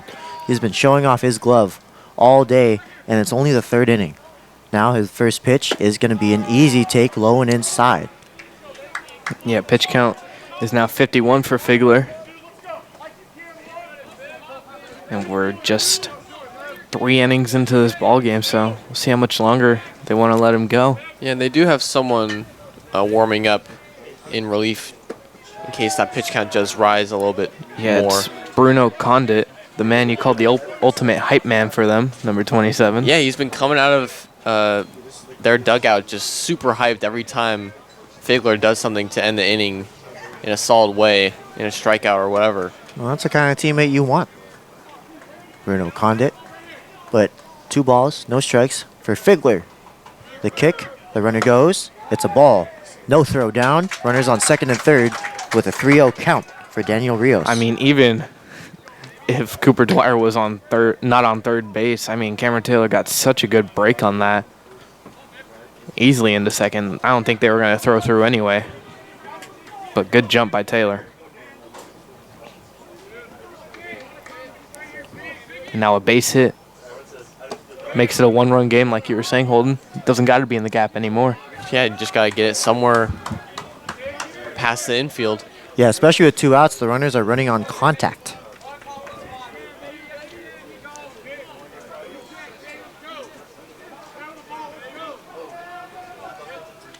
Here's the 3-1.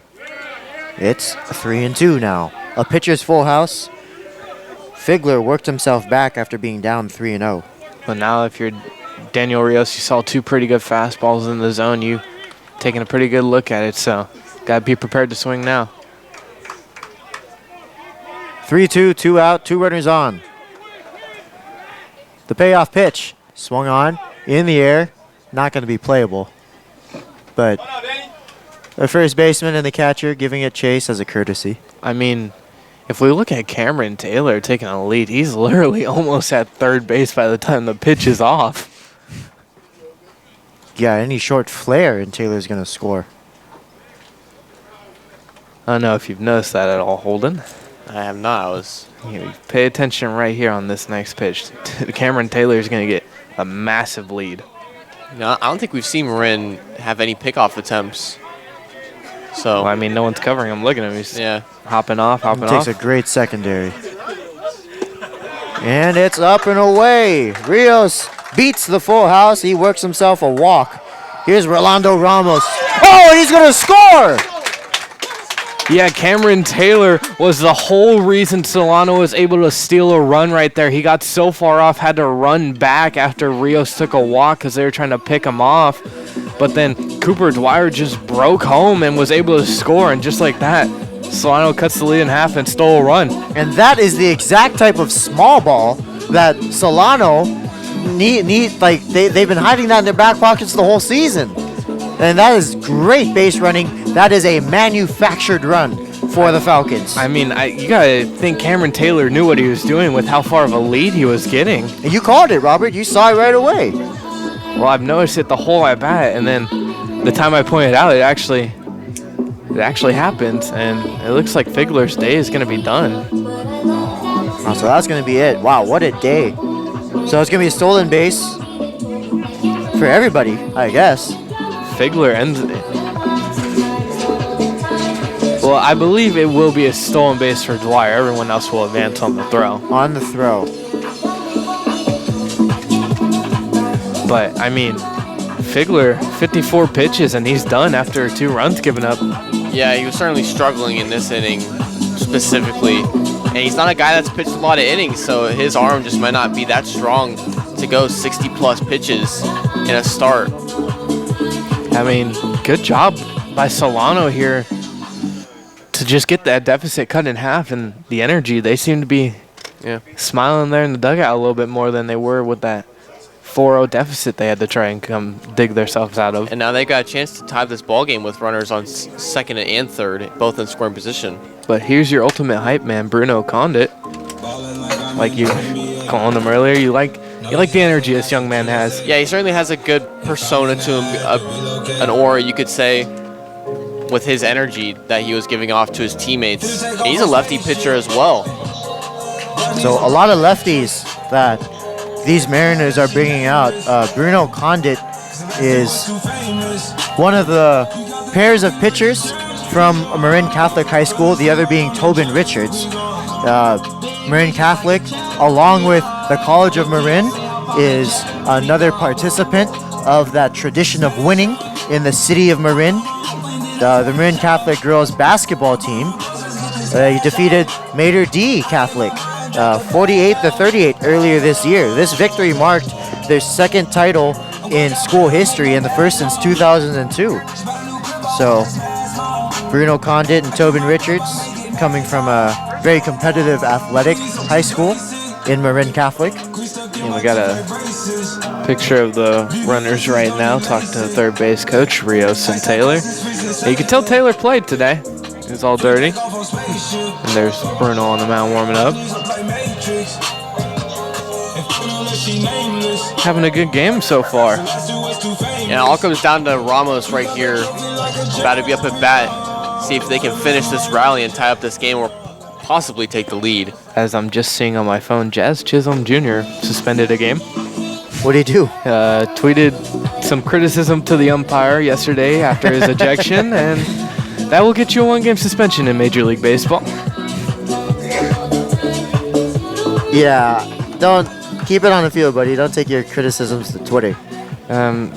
Jazz Chisholm Jr., young man, tends to get in his feelings quite a bit. I mean, why blame an umpire when you can just yell at him on the field? First pitch is going to be swung on and fouled away. Yeah, and Ramos, let's see if he can carry over his good day yesterday into today. Good situation for him. 2 runners on. It's the same exact situation we had before Solano was able to steal a run. Well, the tying run is on second with 2 outs. Pitch is going to be fouled away, so quick 0-2.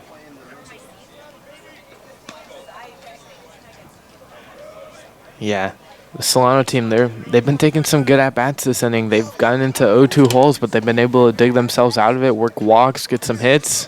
Yeah, Marin's had multiple chances to get out of this inning. 2 strike counts on 2 outs multiple times with Figler. But now Condit, let's see if he can get the job done. The 0-2 inside. It's in the air and to the backstop, and it's now 4-2-3. Yeah, these breaking balls from the Mariners pitching staff here today, it's just been hitting the dirt and getting by the catcher Fiend. Not much he can able to do to get a glove or even his chest protector on it. Might be something with the dirt maybe that Marin might have to start complaining about as well at home plate. Yeah, you know, maybe the dirt here is a little different. Well, I mean, with the top athletic school Marin has, their field's probably considerably better. But Solano, they do good work on this field. This is a beautiful field. This is the field of dreams. 1 ball, 2 strikes, 2 outs for Rolando Ramos. The tying run is on third base. The new pitcher, Conduit, is going to send a pitch that's fouled away, so the count stays 1-2. Well, when you're used to winning your conference quite a bit like Marin is and used to that good quality of life, they got to lower their expectations a little bit here at the Solano field, but it's still a nice field nonetheless. They're down in the trenches with the rest of us. 1 ball, 2 strikes. The count remains for Rowe. The kick and the pitch. Strike 3 called. That's going to do it. But the Falcons put up 3. It's now a 1-run ball game as we head into the top of the 4th. Due up is LeKircher, Foster, and Wells. Hey, what's up, everyone? It's JJ Dane. Thanks for watching the Solano College Sports Network. But Dad, I love him. I'm going to marry him. I don't care what you say. Cut. Welcome to TV 55. In this hands-on class at Solano Community College, you'll learn all aspects of television production. Work with high-end cameras in the field and in the studio. Professional sound, lighting, and green screen. And let's not forget editing. Enroll today. Get an art school education at a fraction of the cost. Visit us online at solano.edu.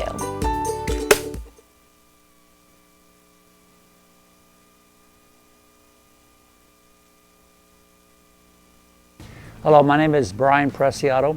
I'm a retired fire chief from the City of Vacaville Fire Department, and I had the opportunity to become the Fire Technology Director here for Solano Community College.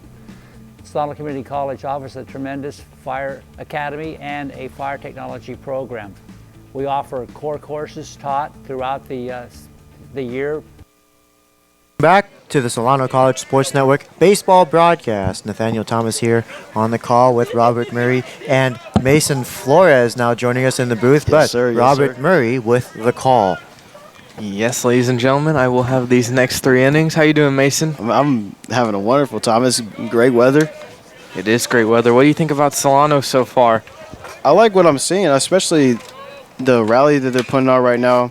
They're just seeing the ball well right now, and they're just able to get, once you get in that groove, it's hard to stop them. So if they keep staying in that groove, they can win this ball game. And Marin, you just got to keep your toes on high, and you just got to keep pitching, trust your defenders, and they'll make plays for you. Yeah, well, like you were saying, just make some plays if you're Solano and keep that hot streak going right now. But Kircher lined the first pitch, fouled, and took the next pitch for a ball. So it is a 1-1 count here at the top of the 4th inning at the lovely Yarborough Stadium.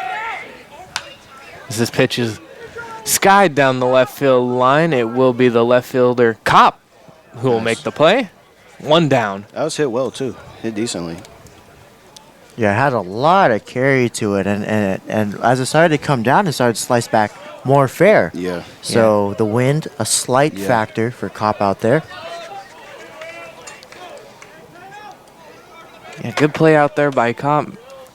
That wind is blowing towards that right field way, so ball's popped up to the left side, might be able to spin back into play, but the first pitch right now is a strike.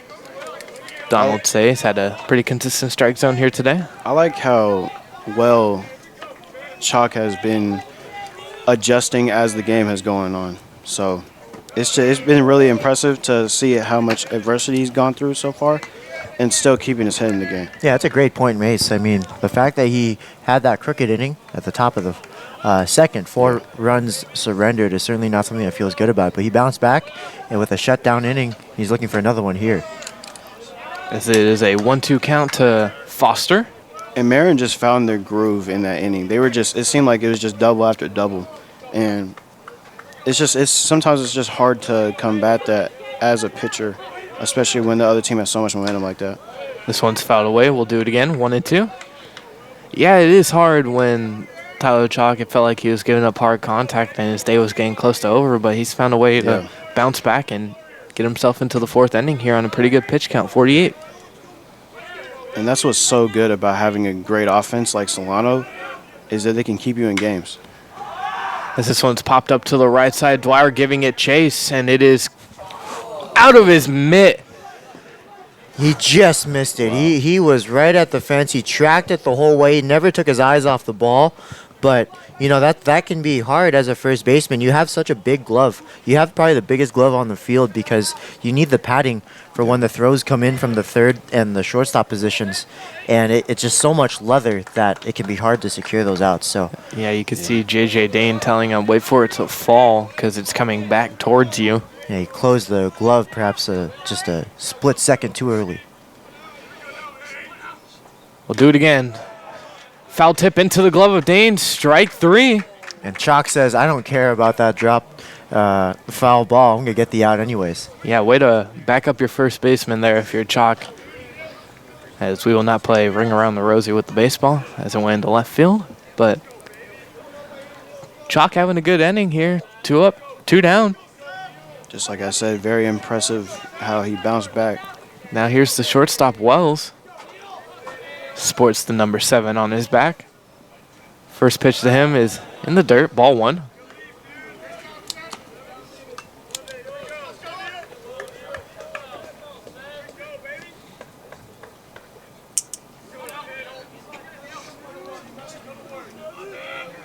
Tyler Chalk the wind and the kick. This one is popped up on the infield. Someone's got to give it a call. And it drops in between everyone. Just a lot of hesitation there. That's the shortstop's ball all the way. Shortstop had the straightest view on it, and he should have called everyone off immediately once he recognized he was behind the mound. But since the shortstop didn't call everyone off, the third baseman came in, and the second baseman was confused, and all of a sudden the pitcher, Chalk, as a third baseman, he wants to field it, but he needs to get out of everyone's way. There's already 3 people on the ball, but because he doesn't evacuate, there's just a lack of communication. And the thing about that is that that's kind of a personality thing. You have to be assertive and be loud, be communicative to your teammates, so you don't have plays like that happen, because that takes you into the bottom of the fourth. Yeah, so. A lot of mental lapses here defensively here for the Solano Falcons here today.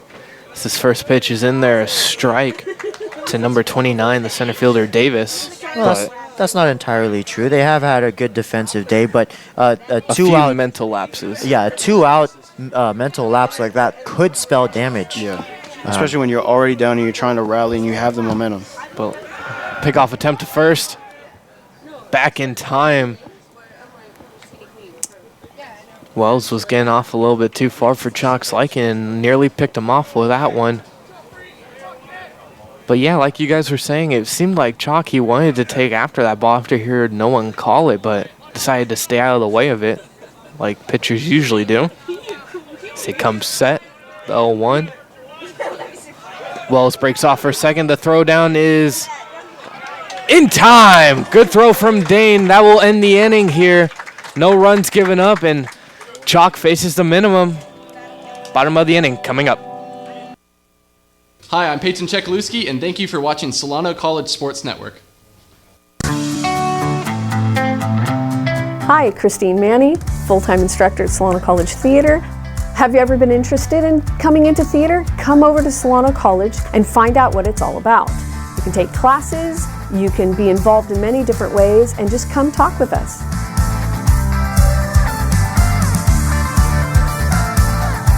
Check us out at www.solano.edu/theater. Hi, Ginger Kane, dance faculty here at Solano Community College. I'm excited about our upcoming AA dance degree that has been developed just recently. We offer dance production, swing, ballroom, hip-hop, jazz, modern, and ballet. We also are part of the ADT kinesiology degree, as well as the interdisciplinary studies degree, and for the general ed requirement for physical education. Please join up. It's a great way to meet new people, socialize, and make new friends. You do not have to be a dancer to sign up for a dance class. I'm Kai Koizumi, and thank you for watching the Solano College Sports Network.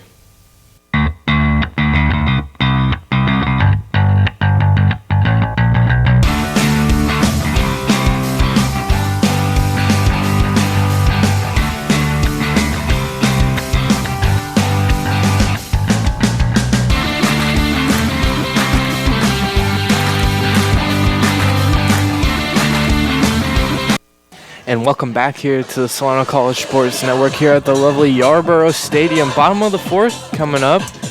Top of the fourth was a little rocky, but Chalk able to get through it. Good throw by Dane to get the last out of the inning last time. Yeah, that's just one of the most exciting plays you can have as a catcher, to be able to send your team back to the dugout all by showing off your arm. Just a great feeling overall. This is Trevor Lesperance leading off the inning here versus Condick. First pitch is in the dirt, ball 1. And like Holden was saying, he likes how Condick hypes everyone up on this team. Yeah, that's the kind of teammate you can only hope and pray for. It kind of reminds me of the energy that Mace brings, you know. We used to call him Mr. Show and Go, but now I think he's earned the nickname Prime Time. Yeah.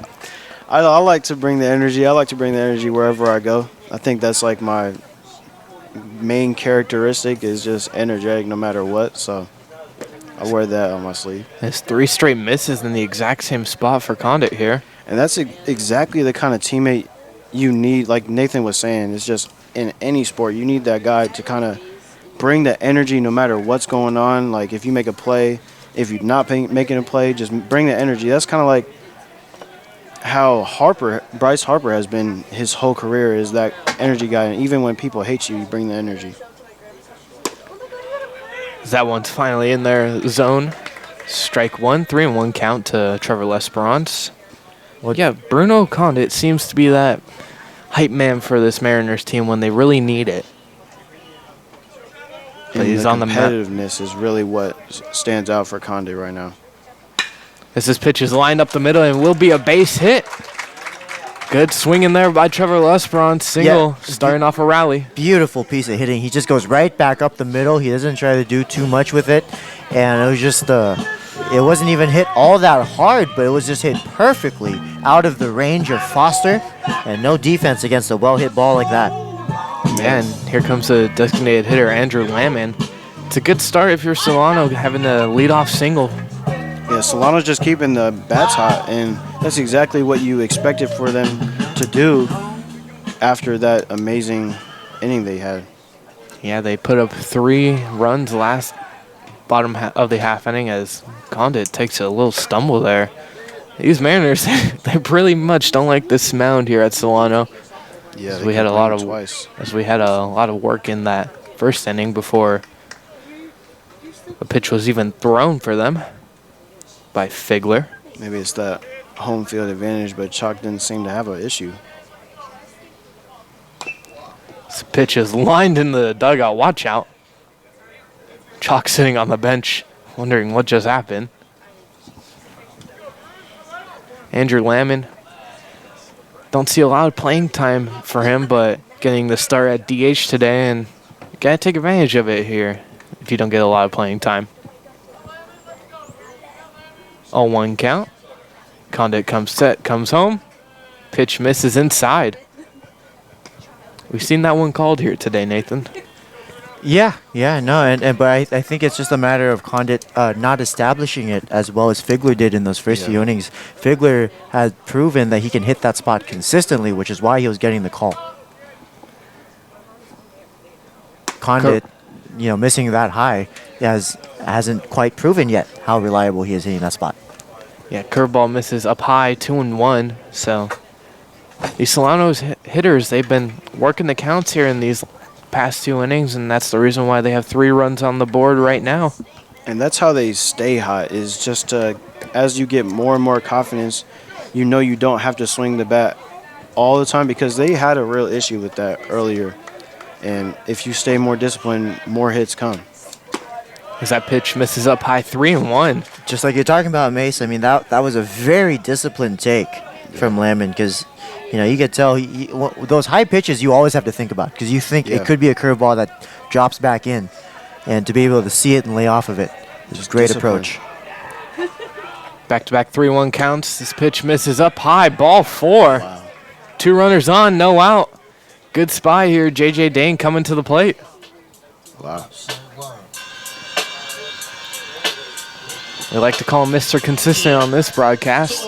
Always gives you a good fight, and he sees at least 5 pitches from what we've seen. We talked about that. We saw JJ swing at a first pitch and ground out once, and then he never did it again. You can count on him. If you were a betting man, he's taking the first pitch every time, unless it's middle. You gotta imagine if it's in his hot zone, he will let it loose, but this man is known for patience. He is a catcher, ladies and gentlemen. Pretty sound defensively as well. As the third baseman, Kaidi, is playing in on the grass, expecting bunt, and he does. He pops it straight up, and the catcher, Fiend, catches it, puts one away as J.J. Dane slaps himself in the helmet with the bat. Yeah, he's frustrated with himself there. He couldn't get the bunt down, and that is a frustrating feeling, but it can't be too hard on yourself there. Bunting in a game situation is about as hard as it gets. You're literally squaring up a pitch that's heading right towards you, and so tough out. Yeah, that's something to be frustrated about. It's okay to be frustrated. It's good to show emotion in sports. I would tell everybody that. First pitch into Mateo Kopp is a strike.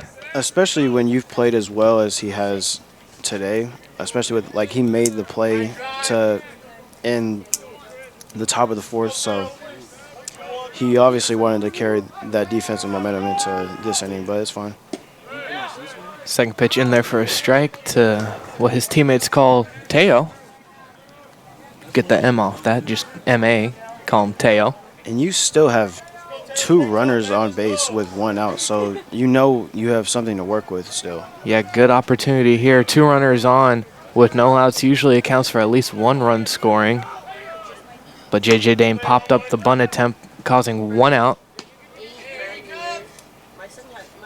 Still a pretty good chance to score 1 run here. Especially with the top of the order coming up. I mean, you got Cooper Dwyer on deck, Michael Rivera in the hole. Still stay disciplined, though. Don't get greedy. Don't chase. The 1-2 to Kopp. And he fouls it off himself. We'll do it again. And the tying run on second base being Trevor Lesperance. He's got good speed. Andrew Lehman, we haven't seen him run much, and he's on first. He would be the go-ahead run should he touch home plate. Yeah, we got to imagine this. Everyone on the Solano team pretty much has decent speed. Like you were saying, we don't see Andrew Lehman much, but looks like a man capable of running if he needed to. And Donald Say was given Kopp some time after fouling it off himself. The 1-2. In there, called strike 3.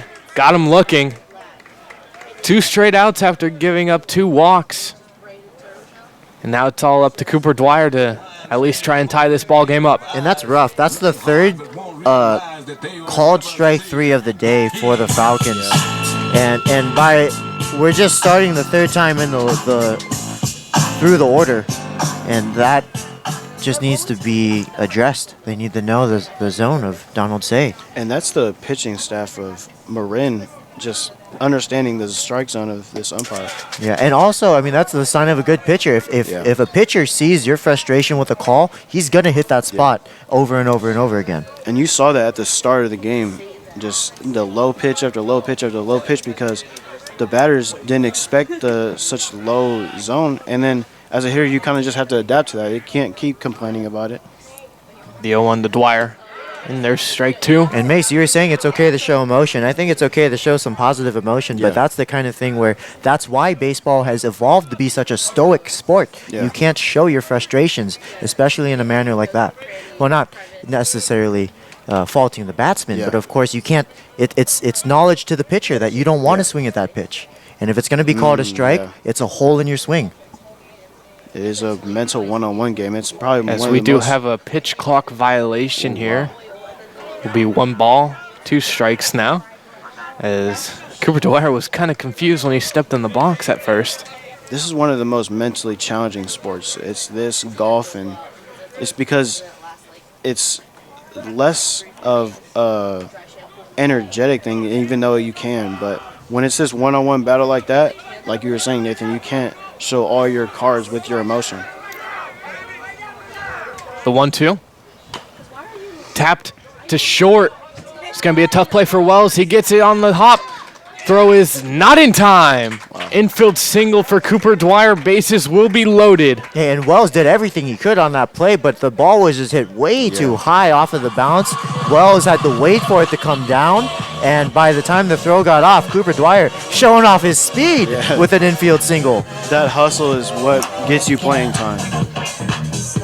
Danes, this is just a team that shows so much effort that you can't fault them for really anything just because of how much effort they show. Yeah, they could be up big, down big, whatever. They're going to show heart and hustle. As the first pitch into Michael Rivera is a called strike. That's the 3rd time a ball was hit to the shortstop where the Falcons have reached base. And again, no fault to Wells. It's just been a tough day for Wells. He's not getting any good hops. And he played, like you said, Nathan, he played that as well as he could.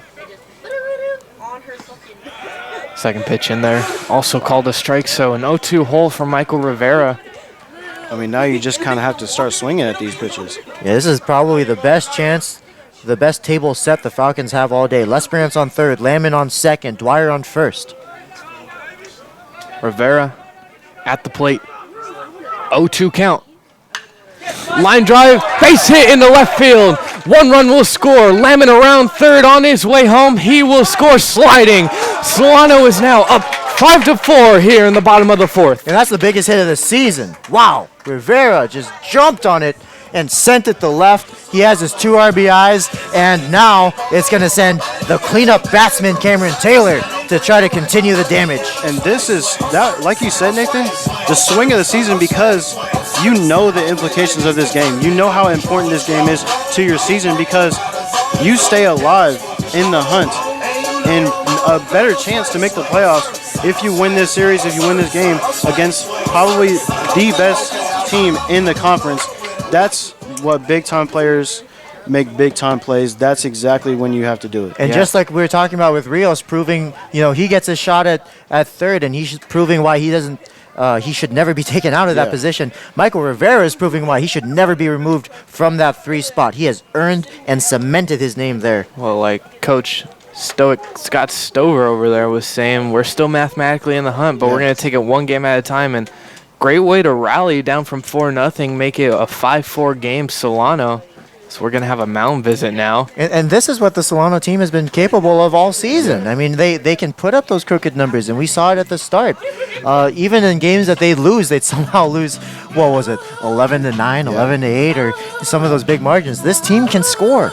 It's just about the confidence. Is when they start off really slow, it's hard for them to kind of nudge themselves back in. But then you see games like this where they can do it, and they have to, all year, have to believe that you can do it no matter what situation it is. So that's why you see how clutch they've been hitting in these situations when it's 2 outs, such an important at-bat there, and Rivera just making the best of his opportunities, man. Oh, yeah. I mean, everyone in this lineup is proving why they belong there. Yeah, the lineup has been rallying so far here today as the at-bat will resume. 1-0 count to Cameron Taylor, the top power hitter on this Solano Falcons team.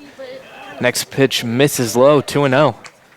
So, mountain visit happened here for the Mariners, probably talking over strategy, trying to calm down Condit.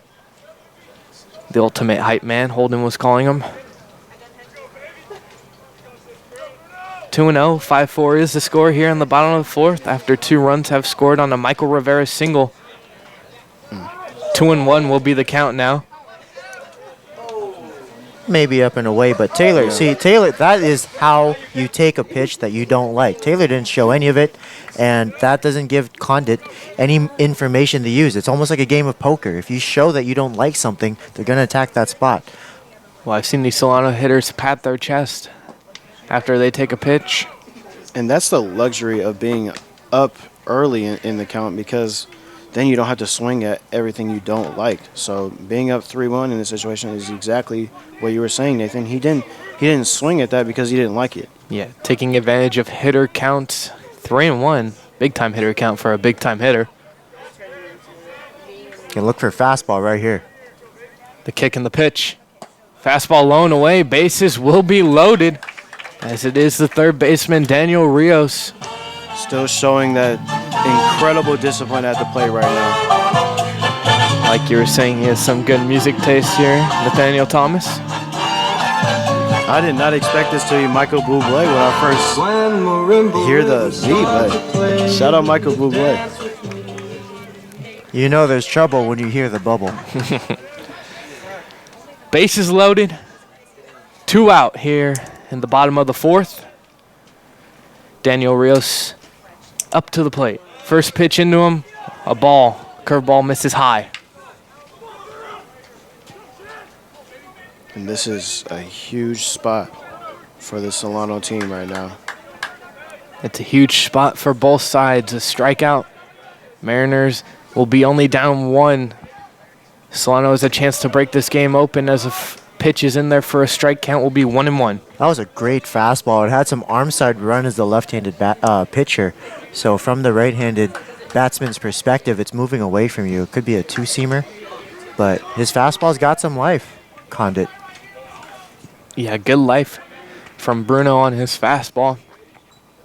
The pitch grounded to short. Third baseman trying to cut it off, but it's missed by everyone, and a run will score. Cooper Dwyer scoring on the play. Daniel Rios will be safe. along with everyone else, and 6-4 is now our score. Back-to-back 3-run innings for Solano. That's going to be an E5. I mean, Kaidi, as a third baseman, on a slow roller like that, you can't let it go. You have to cut off your shortstop because you're closer and you're moving towards first. But it looked like Kaidi was already looking at first base before the ball was even in his glove, and it's just the classic mental mistake. Yeah, Kaidi, he was trying to make a good play for his team, but ended up being a mental mistake as an error is charged to him. And we will have a pitching change as Condit will stride off the mound after not so good of a performance as he would like. Yeah, that's a rough outing. I mean, it's a rough outing because the lead was surrendered, and you give up a walk and a couple infield hits and some errors, and it's just a brutal outing for Condit. Yeah, just a brutal outing, like you were saying. Back-to-back 3-run innings. First it was Figler, and now it's Condit. Solano just seems more hungry for this game than Marin, and it's showing in the mental battle. They're winning it right now, and it's still really early in the game, so we should have ourselves a good one right now. Very high scoring. As it is, can't really get a read on the number. Looks to be a 19. David Skaggs, the right-handed pitcher. Yeah, and we saw Skaggs in that last game. 6'3", 190 from San Marin High School, and he's getting his warm-up pitches right now. But if you don't keep up with Major League Baseball as much as you like, the Cubs and Diamondbacks just had a crazy 8th inning going on. Game of the year potential. There was a total of 16 runs scored in that 8th inning between both teams. Just amazing baseball. I do have to say, whenever home runs are up and scoring is up, I am suspicious. And I've been watching baseball long enough to know that something has changed. I know torpedo bats are what everybody's talking about. I think the ball might be juiced a little bit. But, you know, I mean, it's just the home runs are up. I feel like there's a home run every game, and that's not something I've seen before. I mean, every single time home runs are up. Let me take you through some history, Mace. Every time the home runs are up, the first home run scandal I'd ever heard was the Colorado Rockies, right? And the humidor scandal, where because of the elevation, the balls dry up more, and so they're more dense. And so when you hit those and they're more dense, they fly. And so what Major League Baseball said to do was put the balls in a humidor so that it will retain its moisture and play in the same way that it does here at sea level. But the thing was that the Rockies, they would send the humidor balls out when they were pitching, and when they were hitting, they would give the balls that were hardened. So the Rockies were juicing their balls. They were the first ones to do it in the late 2000s and like early 2010s. Is that cheating, right? It's gamemanship. It's not written in the rules. It's gamemanship. So that's what baseball is. Baseball is just finding whatever loopholes you can and spitting on it and sliding through. I guess, yeah. I mean, as a coach, I would do that. But what the Astros did, get them out. Anything you can do to win a ball game, that's legal. That's way different. That's actually in the rule books, actually, what the Astros did. So, as the bases are loaded here for Rolando Ramos, the center fielder. So you think Solano's got dense balls right now? No, we're not saying that whatsoever. No, you guys were talking about a high-scoring MLB game. The bases are loaded here at Yarborough Stadium. Yeah, it's a very exciting situation. Ramos down 0-1. Next pitch to him is a ball. So 1-1 as we got Rios on first. The runner on third looks to be Michael Rivera. Man, just up and on second is Cameron Taylor. Up and down this lineup for Solano is just so much talent as we have Ramos up. 2-1 count to Ramos. David Skaggs trying to get out of this one for his squad, keep it a close game.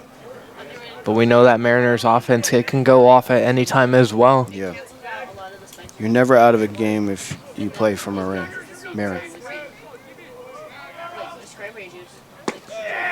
Pitch misses inside. 3 balls, 1 strike is the count.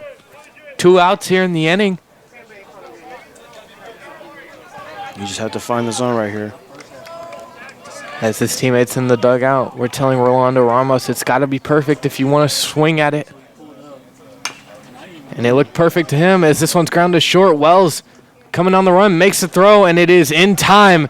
Inning is over. Skaggs gets out of the bases loaded jam. 6-4 is the score, heading to the top of the fifth on the Solano College Sports Network. Hi, I'm Teo Kopp. Thanks for watching the Solano College Sports Network.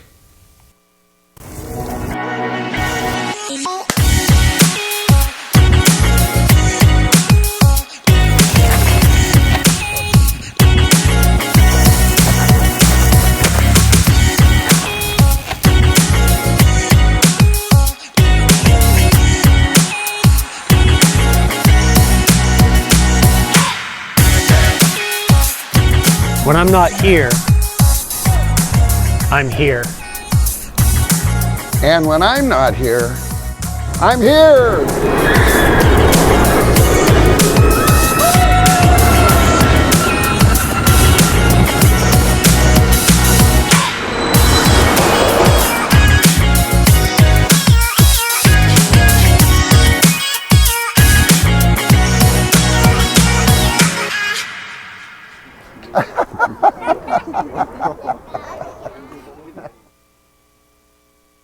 Hi everybody, Tanner Millsaps. Thank you for watching the Solano College Sports Network.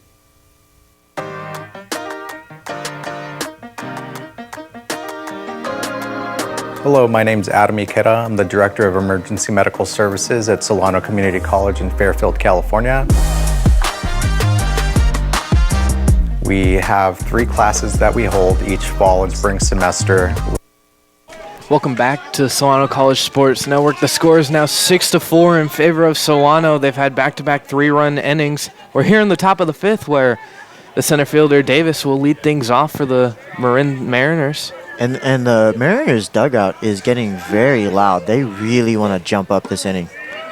As that first pitch misses for a ball.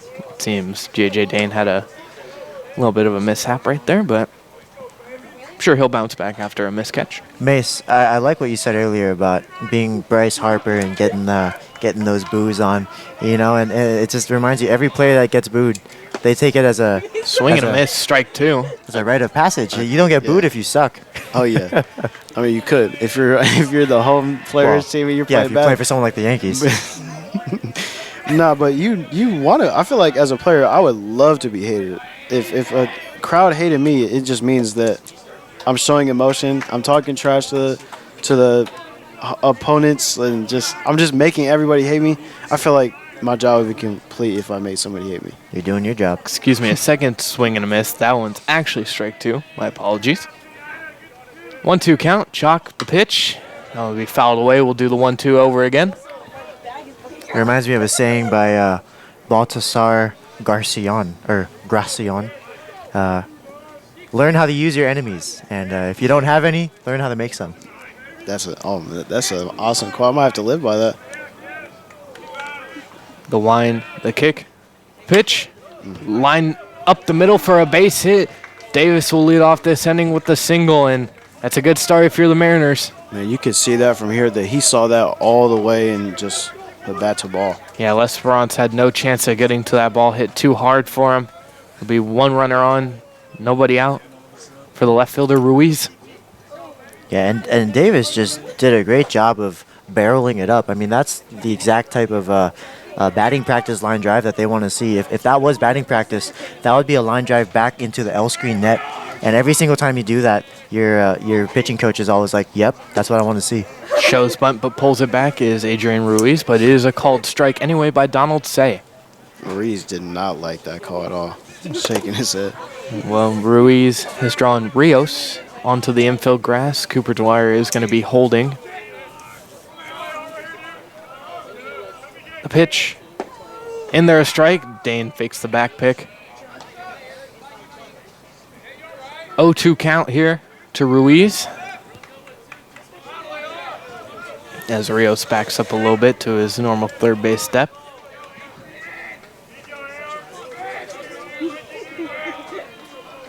Davis, the runner at first, stays where he is after Dane looks him back.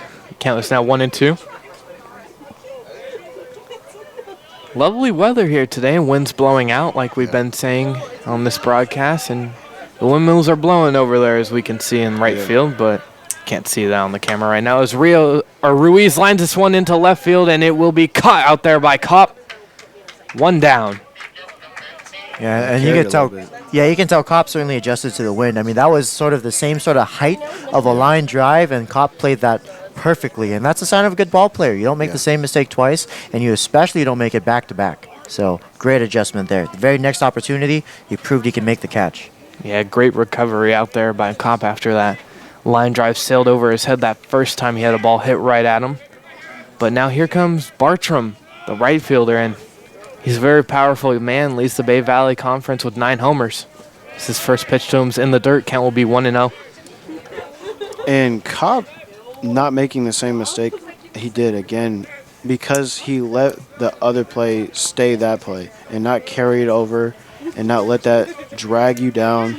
That's a big thing you should be coached on early, is the mental part of every sport, is leaving the negative behind, because it's the next play, it's the next inning, it's the next quarter, it's the next game, it's the next run, it's the next out. It's one play at a time, and that's how you have to look at things, because if you make mistakes, you cannot let that harp on you. So that's just Kopp just being a professional right there. As this pitch is lined to the shortstop, Rivera to second for one on the first, in time, double play. Wow. Great turn by the Solano infield, and Chalk gets out of it. 1, 2, 3, bottom of the 5th coming up.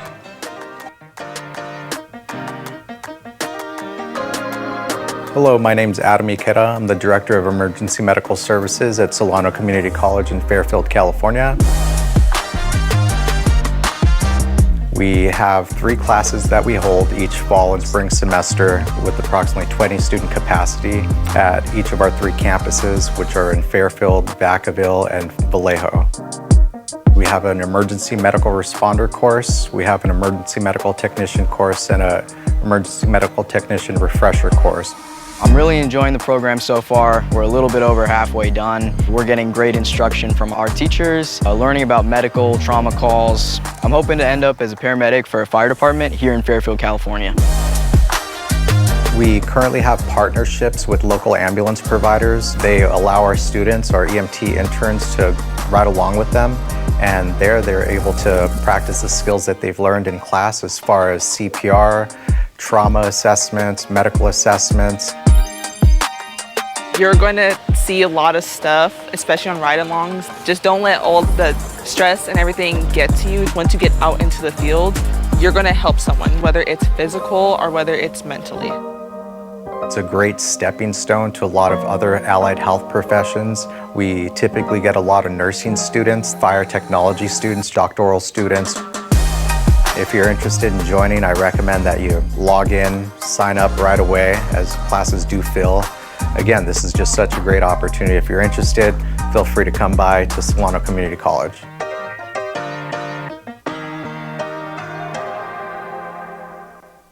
Hey everybody, it's Bryce Alcantara. I just want to say thanks for watching the Solano College Sports Network. Welcome back to the bottom of the 5th inning here at Yarborough Stadium. The score is 6-4 Solano. Tyler Chalk has been pitching great here today after that rocky 2nd inning of his where he gave up 4 runs. But other than that, it's been straight zeros on the scoreboard for him. As the leadoff hitter of this inning will be Trevor Lesperance. Yeah, I mean, and you made a great point, Mace, about how, Kopp out in left field has a, he's not ruminating on the mistake, but he's taking with him the information that you need. A lot of good coaches, they'll say mistakes aren't mistakes, they're just information for going forward. And, that extends, it's a good life lesson too, because like you said, there's always a next pitch, there's always a next play, there's always a next at-bat. Well, just like in life, there's always a next week, there's always a next day, there's always a next hour. And if you just don't ruminate on perhaps what you did wrong, you can just take that as information and move forward stronger. Yeah, Donald Say telling the Mariners dugout he knows the strike zone and quit complaining about it over there after the appeal. But like you're saying, Kopp isn't copping out there. As this pitch is lined into center field, it will land for a single. So we've seen that quite a bit here from either side is leadoff hitters getting on. And it's great to see from Solano. Look, they're just squaring the ball up, and that's something that's been badly needed this season. And Lesperance's just continue to show out right now. And here's the designated hitter, Andrew Lamon. That's a second line drive hit to center field today. Not really mashed into the outfield, but they're getting through. Yeah, kind of just cutting. Andrew Lamon digging himself into the box. Runner on first is Lesperance. As the pickoff attempt is not in time. He's back in there easy. As Skaggs on the mound. And now what we'll consider his second inning of work after getting one out in the previous inning. As the curveball lands in there for a strike, count will be 0-1. He reached back. You could hear him grunt a little bit. Logan Figler went 2 2/3. Bruno Condit went 1 inning, spread out over the third and the fourth. He recorded 3 outs. Skaggs' next pitch. Never mind, it is a pickoff attempt, but Lesperance back in sliding. I like Lesperance on the base paths with bare hands. It's nice to get a healthy layer of dirt on you. Got to get that feeling. You know, back in my playing day, as the pitch is in there, and it'll be hit into left field. Wells going back on it, and it is dropped out there. Miscommunication between the left fielder Ruiz and the shortstop Wells, and that ball will land for what we call a hit for now. 2 runners on. That's the left fielder's ball the way the left fielder has to call off the shortstop. It's a lot of mishaps right now. Just because not enough communication, you got to yell. We should be able to hear you from here. Call it. Yeah, we need to hear that. I got it, I got it, I got it. You got to be vocal. You need to be so vocal. I was telling you cannot be passive in the game of baseball.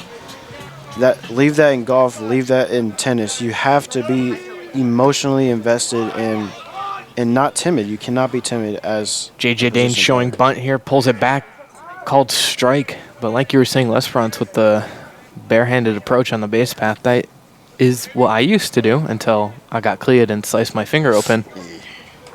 Well, you could also be like Bryce Harper and have like an 8-inch long oven mitt. A lot of people wear that now. J.J. Dane showing bunt and pickoff attempt to second, but miscommunication once again here for this Mariners squad. Yeah, even Wells was like, "Why'd you throw it to me? You didn't have to throw." And Wells was like 5 feet off the base.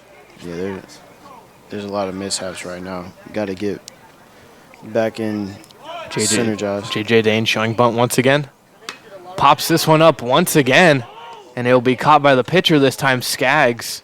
And J.J. Dane, he's got some pure frustration on his face right now after those 2 missed bunt plays. Spikes the bat in the grass a few times. 3 times. For a rule of thirds, always healthy. But now it will be number 21, Mateo Kopp. And I believe we're at the 4th time through the order. Yep. Mateo Kopp in his 4th appearance today. He has an infield hit and a run scored. He's 1 for 3. As this one is hit into the right center field gap. Right fielder Bartram giving way to the center fielder Davis.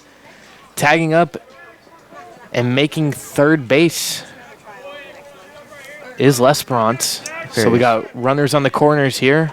2 out. And we will have a pinch hitter for Cooper Dwyer. It is Bryce Alcantara. So that platoon action coming in once again here for this Solano team.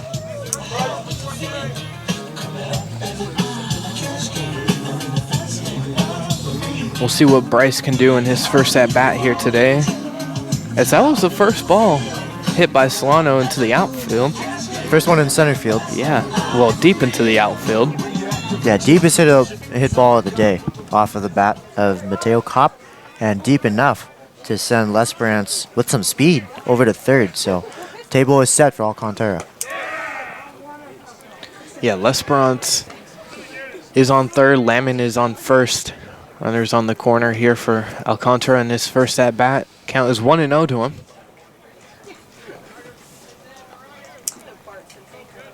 Sweet swinging left-hander here. Skaggs pitch. In there, called strike. Count is now 1-1.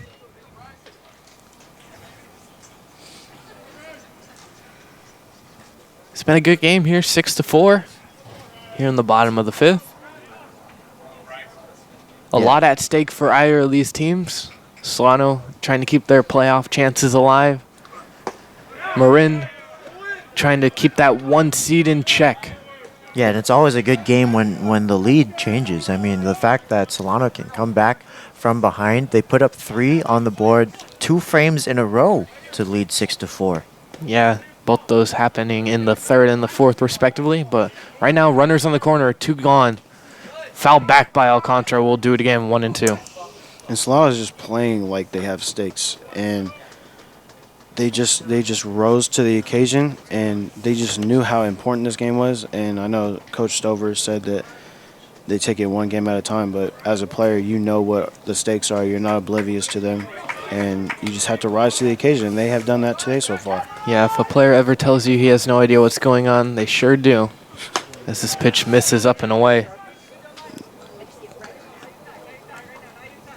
2 and 2 with 2 out, 2 on. Deuces are wilding, as Nathaniel Thomas would say. You love a good wilding. Yeah, you do. Skaggs comes set. The pitch misses up again. Ball 3, 3 and 2. Alcantara worked himself a batsman's full house. Yeah, we will have a full count here. Lamon will be off with the pitch.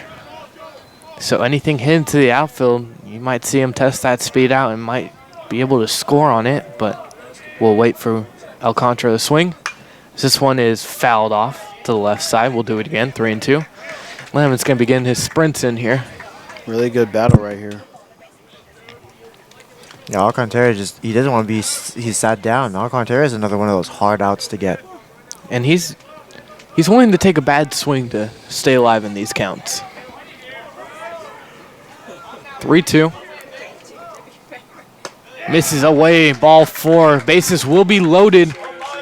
And it is for the man who is responsible for Solano leading this game, Michael Rivera. Yeah, Rivera had that 2 RBI single in the 4th that scored in Lamon and Dwyer to take the lead.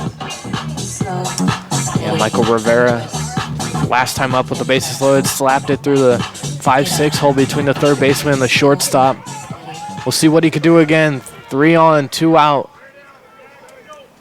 Skaggs' first pitch in there, called strike. This is a big situation for Solano. You have a chance to blow this game wide open. Michael Rivera going to stay patient, though, and stay within his approach. Skaggs' pitch. In there, strike 2. 0-2 count. We saw Rivera get into an 0-2 count last time, though. Big-time situation for a big-time player this year for Solano. Some players just play better with 2 strikes because they know that the pitcher has to come in the zone. Ball is in the dirt. Great stop there by Fiend, keeping the runners where they are. Solano's also been, like, incredible with 2 outs this year. I mean, the past few games, they just have found ways to score runs with 2 outs, and it's just, that's a skill that you need for a team, is to hit with 2 outs. Hitting with 2 outs, situational hitting has been a good spot here today for the Solano Falcons lineup, as we are here in the Falcons' nest at Yarborough Stadium. Skaggs' pitch will be tapped foul. We'll do it again, 1 and 2. It looked like he rolled over it just a little too soon. He wanted to square that one up, but thankfully got a piece of it to stay alive. 1-2. Bases loaded. Skaggs on the mound. Rivera at the plate. Skaggs comes set. The kick, the pitch. Lined up the middle, base hit.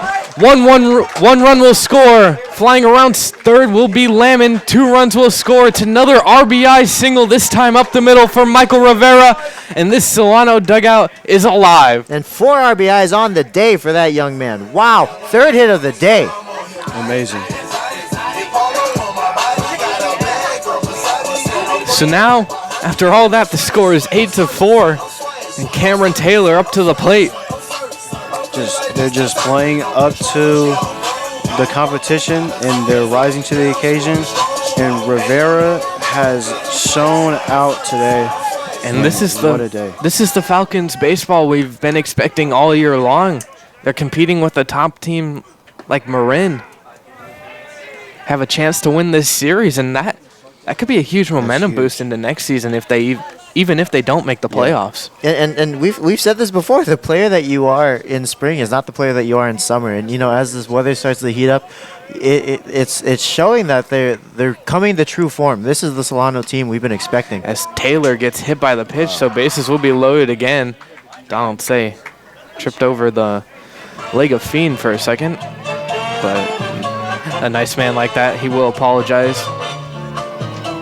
And it will be Rios, who is a switch hitter. When marimba rhythms start to play, dance with me. So we'll be able to see that left-handed swing right now for Rios. I don't think I've seen Rios bat left-handed yet, but I have been saying it all year. When you have a good lead, why not take a hack at it lefty?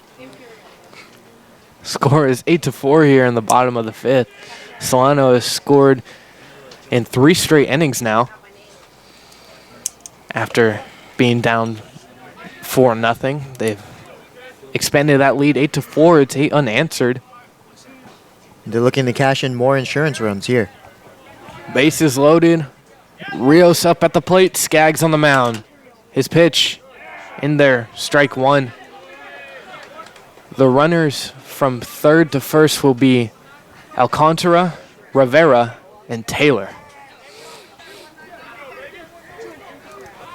They each get a good sizable lead. Skaggs' pitch is fouled off by Rios, hitting the shed over there, trying to hit Coach Stover. He's in a different spot. He's staying where it works, though. Wherever the offense is, right? Yeah, I mean, if something starts to click, you don't move from your spot in the dugout. And it looks like the walk worked. I mean, he just needed to get some things from his car. As this one's grounded to the left side, shortstop Wells gets a glove on it, and everyone is safe. 1 run will score. Great hustle by this Solano team, and that's the reason why they have scored 3 runs in 3 straight innings now. And Wells played that well. I mean, he just hard to combat speed. Good hustle from Cooper Dwyer getting all the gear. Yeah, I mean, it's just been a tough day for Wells. Yeah. I mean, he got that on the backhand, which isn't easy to do, and his back was completely turned to second base, and he still got a throw off of. But getting there safely was Taylor, but he didn't even slide.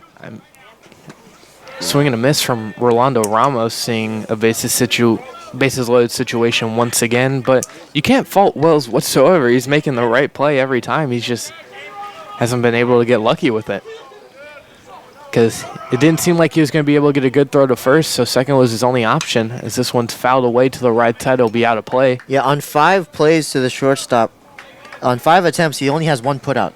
So wow. Tough day. Well, they say the ball will find you in this sport. As Ramos has got himself into a 0-2 hole right now. Well, maybe the shortstop will have something to say about the grass on the infield in front of him. This pitch misses away. Count will be 1-2. Yeah, he might. Good conditions here at Yarborough Stadium. Field looks nice and baseball playable. Yeah, it does. But the grass is a little different here. Maybe there may need to be some just repairs weren't made. Ready for how well the Solano team is going to play this series. As this one's fouled away, we'll do it again, 1-2. They didn't expect as much of a fight from Solano as they are getting, and it's really showing, because in any sport you're taught to not take anyone light, but it seems like Marin is just kind of out of sorts right now. Yeah, they got caught off guard because these Falcons have pounced on a 9-4 lead. Swing and a miss. The inning is over, but Solano has scored 3 runs in 3 straight innings. Top of the 6th inning is coming up. Let's see if Marin can get back into this one.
Welcome back here to the Solano College Sports Network. As you can see on that lovely scoreboard where it says Billy and Louise Yarborough Stadium, 3 straight 3-run innings for Solano after that 4-run second for Marin.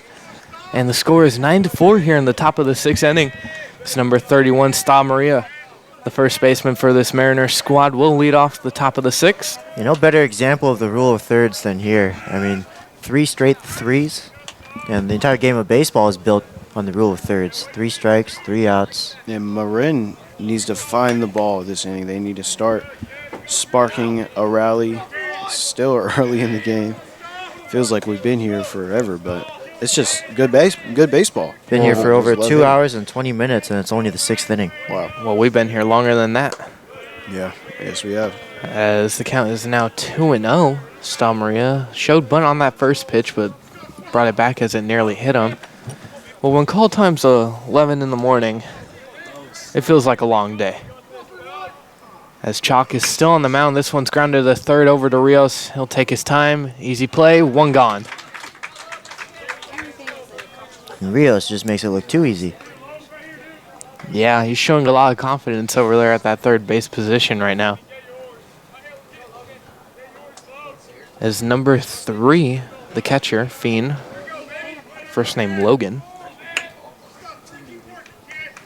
will be up second here in this inning. It's just felt like the top of the innings have been longer than the bottom of the innings. Well, maybe the opposite, because Solano has just had... Excuse me, the opposite, yes. Yeah, I mean... I meant the bottom of the innings were longer than the top of the innings, but it feels like this Mariners squad's going down in order. Yeah. Quite a bunch right now. This count will be 1-1. And what do you want to see from this Mariners team if they want to spark a comeback? I want to see just better discipline and better vision. I mean, you just can't swing at everything, and also take what is given to you. I feel like there's been some opportunities they have missed and kind of swing on and that haven't been fully there, but you just have to stay confident and stay on your toes. I mean, you're basically one swing away from sparking that rally, so just stay confident and stay hot. Yeah, confidence is key in the game of baseball.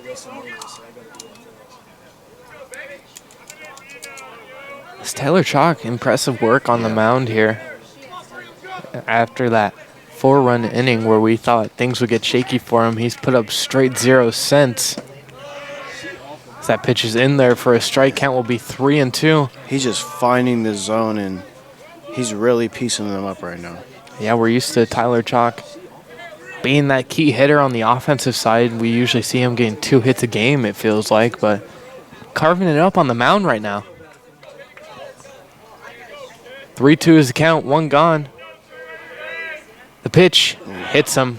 3-2, it wouldn't have mattered anyway. It would have been ball 4 even if it didn't hit him, but nonetheless, we've got a runner on here for the Mariners squad.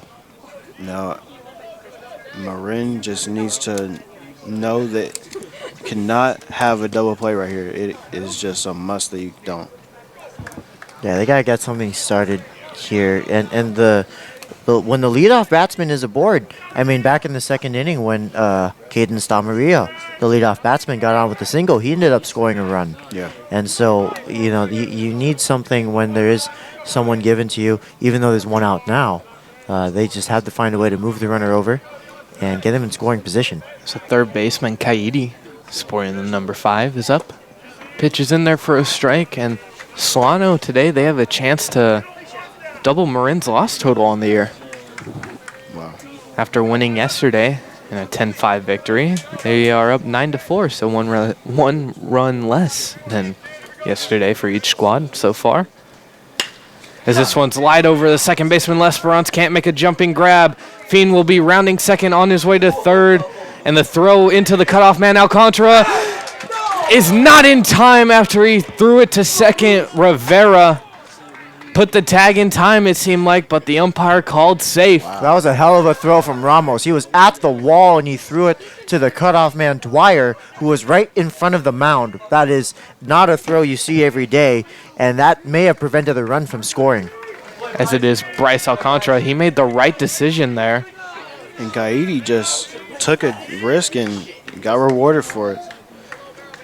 Wow, that was a very impressive throw. I mean, Bryce, he did everything he could on that. Jumped up, got the ball, threw it to second. Rivera, it seemed like he really made the tag in time, but umpire has a better view than we do.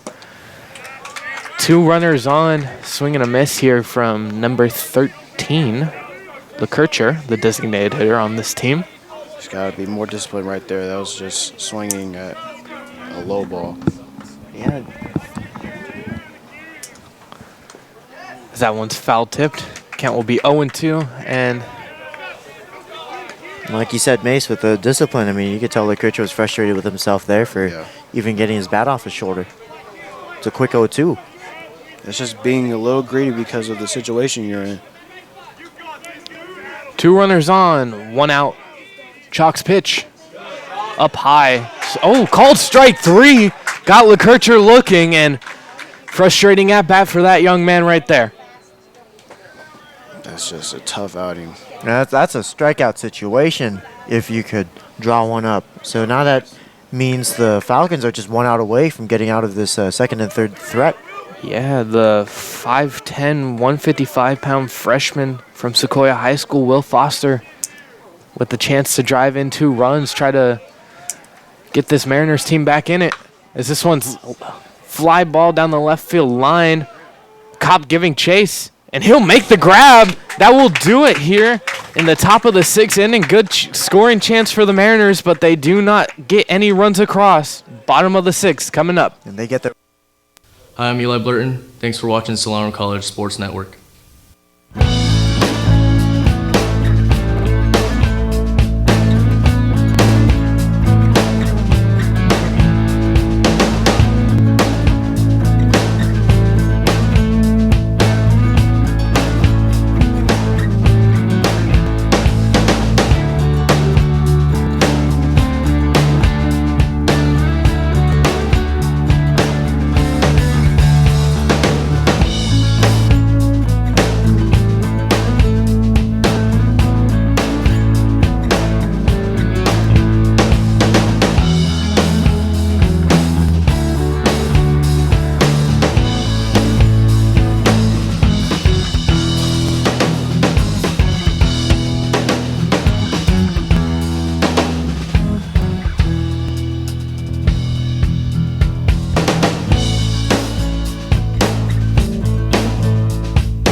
Devin Hancock, thanks for watching the Solano College Sports Network.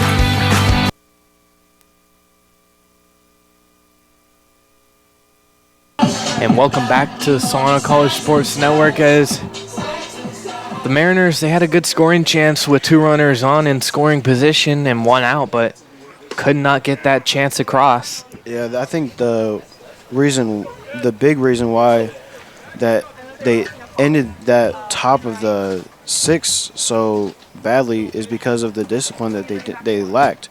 They had one As this ball out. is shot through the 5-6 hole, will be a leadoff single for Trevor Lesperance. He's done that twice now today. They had 1 out with 2 in scoring position, and they just could not capitalize because LeCourbir just swung and foul tipped at the wrong pitches at the wrong time, and it really cost them.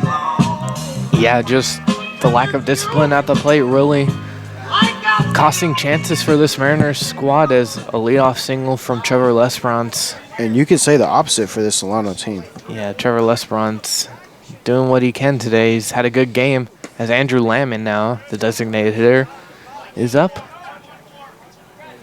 I feel like that's been the case all day for everybody. Is just, you could just say that everybody's had a good game for Solano. Everyone has had a good game for this Solano team. It's been a productive lineup up and down. Lamon fouls this one out of play. We'll have 2 strikes on him when his next pitch is seen. You just want to get ahead right here against these Solano hitters. They've just been so hot on the day that you got to somehow break their streak. Yes, Skaggs trying to limit the damage here after that leadoff single through the 5-6 hole from Lesperance, as he is checking on Lesperance right now on that pickoff attempt. And that's what the Falcons need, is to really capitalize on the fact that they got the leadoff runner aboard. This one is fouled off to the right side, and it will land in foul territory. So 1 and 2 is still the count with no one out here, and Trevor Lesperance on first base, patiently waiting to run. Y'all caught up on your scorebook now? Always, I never left. Always.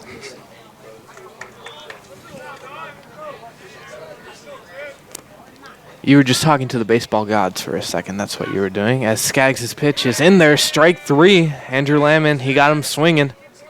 1 down here in the bottom of the 6th. I'll have you know they talked to me. Oh. Okay. We like that, Nathaniel Thomas. As flex on. The star-studded catcher for the Solano team is up, J.J. Dane. He's had a frustrating past 2 at-bats.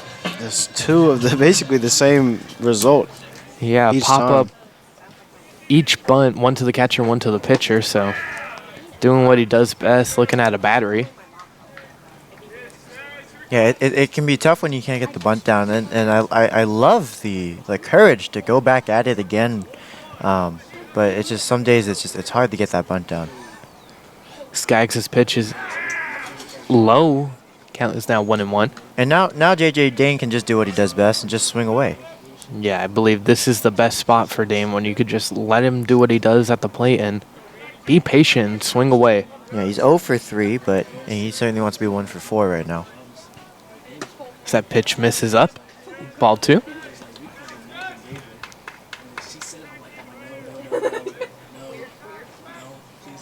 We want to thank everyone for joining us here on the Solano College Sports Network, as we are a student-run production, and sometimes we get through a little bit of kinks, but today's game has been great, as this one's popped up on the right side of the infield. First baseman Stav Maria with the grab. 2 gone. And it's Nathaniel Thomas's last game on the play-by-play duties.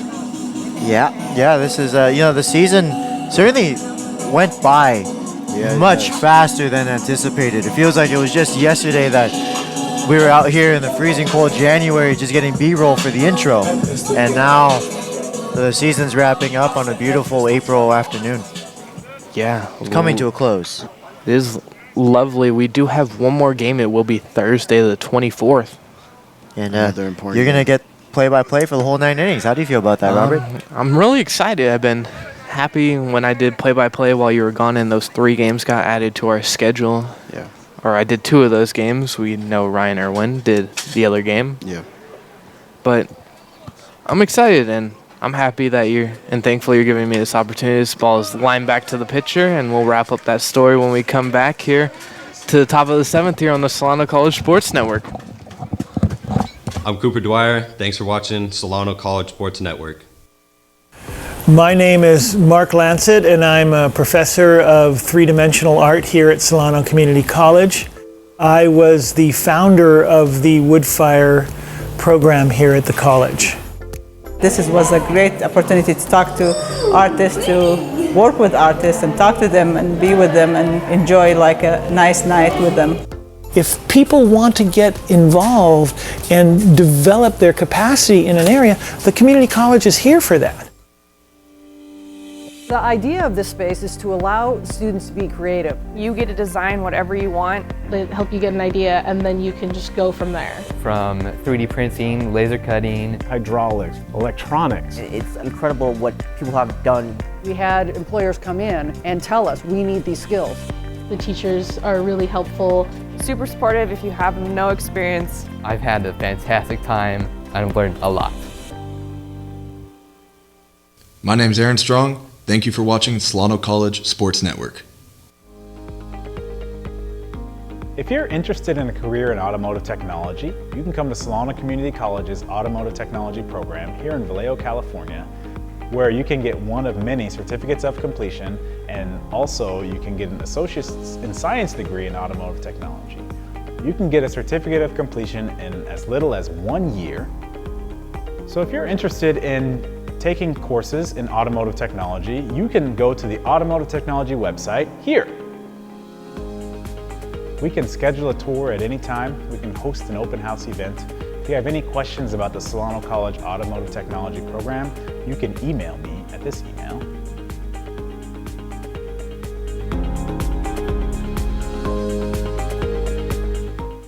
Hi, I'm Isaiah Pazmino. Thank you for watching the Solano College Sports Network. College just got a... And welcome back here to the Solano College Sports Network as we're here in the top of the 7th inning at lovely Yarborough Stadium. My name's Robert Murray. Nathaniel Thomas will be taking us the rest of the way on play-by-play, and joining us is Ryan Irwin. Thank you, Robert. Ryan, how are we doing today? What are you seeing so far in this game that you like about both teams? Well, both teams have been swinging, but if you look out there on the scoreboard, 3rd, 4th, and 5th, you'll see a 3, 3, and 3. And that's telling you that Solano's offense has come to play today. 9 runs, and they've been getting the job done. They've been getting hits in situations where they've needed to score runs, and I think that's told the story today, and their pitching's been really good too. Tyler Chalk, he had that kind of blow-up second inning, but after that, he was lights out. So yeah, and so now it's going to be Grant Genter. He comes into this ball game after Tyler Chalk completes 6 full innings of work. The leadoff batsman in Daniel Wells is aboard with a bunt single, so he's on first with a bingle. Now the left-handed batsman Wyatt Davis is going to take strike 1. Yeah, the Marin Mariners, they got to get something going here on offense if they want to have a chance to come back in this ball game. When you're seeing Genter be in the mop-up role usually, whether it's a big lead or usually they're far behind, but this pitch is fouled away. But Genter, pretty solid overall with the stuff. Yeah, no, Genter's expected to put up a hold. I mean, that's a stat that we still count, right, with relievers. Yes. If he can keep everything right where it is at 9-4, he would have done his job exceptionally well. But Tyler Chalk, again, with 6 complete innings pitched, only 4 runs allowed, and that was all the way back in the 2nd. It's been a quiet game for these Mariners. Wyatt Davis trying to change that. There's a ball in the dirt, and it's going to move Daniel Wells aboard. So Daniel Wells, you know, he bunted to lead things off. They're just trying to get anything started, and now he's in scoring position with nobody out, with the top of the lineup at the plate. Yeah, J.J. Dane did everything he could to try and block that ball, just got by him between the wickets. As Wells is on second. And these are very important bullpen roles, these hold guys between that 7th and 8th inning. Yep. Genter sets, and the 1-2 swung on in the air, foul. Well, those middle relief guys, I mean, this is where, you know, it can get really vital and important, because if you have really good relief pitchers, you know, you just get you get runs on the board, you score first, and obviously, you know, you take the lead and you have really good lockdown relievers. That's very important, because that's how you're going to get a lot of wins. And in this situation, there's a little flare left field that's going to drop right in front of Coppin. It's going to get by him. It's going to roll. 1 run's going to score. And what should have been just an RBI single now becomes an RBI double for Wyatt Davis. Yeah, Mateo Cobb. We know Javier Manila is usually a sure-handed outfielder, but he's getting the chance to start today because of his bat. Well, other thing I was going to mention, too, was defense. Defense obviously plays a vital role, too, into securing a W. I wouldn't be surprised if we see Javier Manila come into this game for defensive purposes in the next inning. So, first run in 5 innings for Marin. It's now 9-5. Grant Ginter trying to do the best he can to keep it a 4-run game right now. And Adrian Ruiz is going to bunt that to the foul net straight back for strike 1. Yeah, you can never count out this Mariners squad, though. Their offense can erupt at any time. They had a 4-run inning, and they're just as productive as the Solano team when they're on a roll.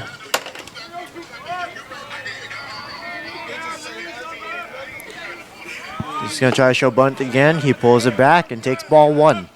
I wouldn't be surprised if J.J. Dane gives some sort of signal to Rivera or Les Browns, depending on who's on the opposite side for the at-bat, with the runner on second base getting as far as a lead for a back pick attempt.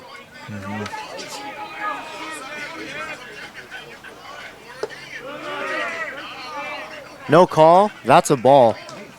Too low, says Donald Zay.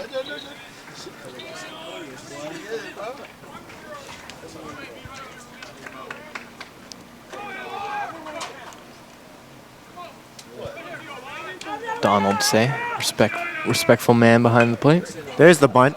It's a beauty down the first base line. Grant's only play is at first. They'll get the out. The runner moves to third now. And with a runner on third and 1 out, there's still a lot of things this Mariners offense can do. Yeah, Beautiful sac bunt from Ruiz. You got to be careful with this man right here, with the leader in the Bay Valley Conference in home runs. It's going to be tough if you leak one over the middle. Derek Bartram 0 for 3 today, but that just means he's due. Yep. And you know what he's thinking. Yeah. He wants to make this a 9-7 ball game. Or in other words, placata.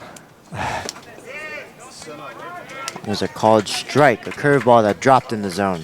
That was a good pitch, but I would not throw that pitch again. That was a hanging curveball. Yeah, you hang another one. Bartram might be going 450 dead center.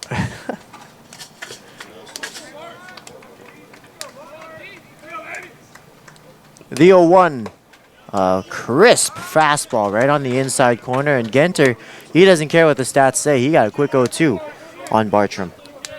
That's what's kind of day it's been for him. I mean, 0-2, obviously he's due. He's getting behind early and often, though. Yeah. 0-2 with a chance to put him away.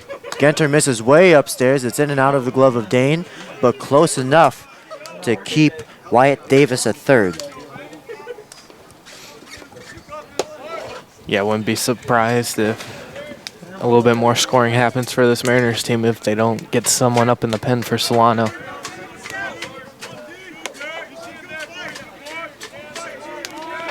Grant awaiting his sign per usual. Now he sets at the belt. Still a runner on third.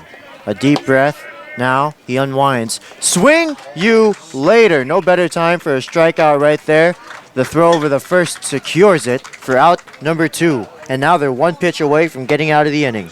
Well, like Ryan was saying, it's been that kind of day for Bartram, just getting behind early and often and not being able to make solid contact like he's used to expecting. Solano's pitching they've pitched him very difficult today. They have not given him a lot of pitches to hit, a lot of mistakes. And they've done everything they've needed to do. Obviously, the Mariners, they have a lot of sluggers up and down this lineup, so it's not easy. And this Solano's pitching day has been really good. Yeah, and we were saying this earlier with Mason on the broadcast. You know, the player that you are in January and February is not even remotely close to the player that you are once the springtime rolls along, the sun's finally out, we have some real baseball weather, and it feels like the Solano pitching staff has finally found their form. They're grooving right now. Key spot right here, though. Ground ball, hard hit foul. That was a smacker off of the bat of the left-handed cleanup hitter, Caden Stamaria. We could almost feel the vibrations off the bat from that one. Just pure vibes. Pure vibes. My favorite brand. Anyways, 1 ball, 1 strike, 2 outs. A runner on third. This is huge, keeping it at a 4-run game. A 3-run game looks way more doable than 4 runs. Yep. A little cheap jam shot, and Alcantara secures it. The score is now 9-5 after the Mariners tack on 1. We're going to head to the bottom of the 7th. Due up is Alcantara, Rivera, and Taylor. Affordable. Up to 100% of enrollment fees can be reimbursed for first-time college students taking full-time classes. At Solano Community College, we are taking full advantage of this to further your future. With certificate and degree programs in industrial technology, aeronautics, biotechnology, and many others, Solano Community College is a staple for success. For more information, please contact the Financial Aid Office at 707-864-7000. Welcome to TV 55. In this hands-on class at Solano Community College, you will learn all aspects of television production, how to use high-end cameras, lighting, and audio equipment in the field and right here in the studio. Whether you are looking at making better YouTube videos, educational or promotional segments, or finding your creative passion, enroll today. Get an art school education at the fraction of the cost. Visit us online at solano.edu. Hi, I'm Ken Hill. Thank you for watching the Solano College Sports Network.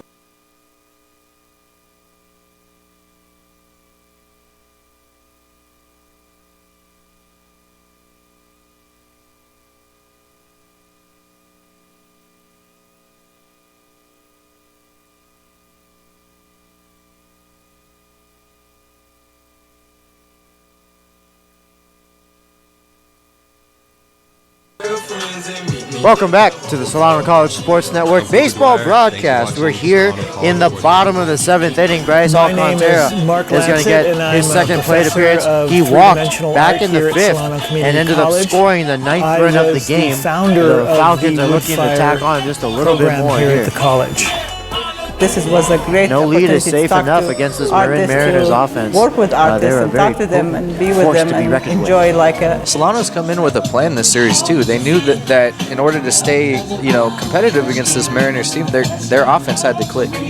And obviously their pitching has been great as of late, but their hitting's been too. And they continued it into the series. And obviously when you go up against a powerhouse like this team, like I said, your offense has to be on all cylinders. They have to be clicking, and they've done that this series. Yeah, so. I mean, they've done a great job. Their defense has been impeccable. Yep. You have to highlight Rios over at left field. Even some of the misplays in the outfield, the adjustments have been made, and the damage has been limited. So even with some of the miscues and some of the catchable balls finding some grass, the pitching has been so good that they've been able to work around those jams. I mean, of the 7 innings, 7 frames that Marin has had at the plate, 5 of them have been shutouts. So this is a very talented team working on all their cylinders right now. The 1-1 pitch, Alcantara, too high, 2-1.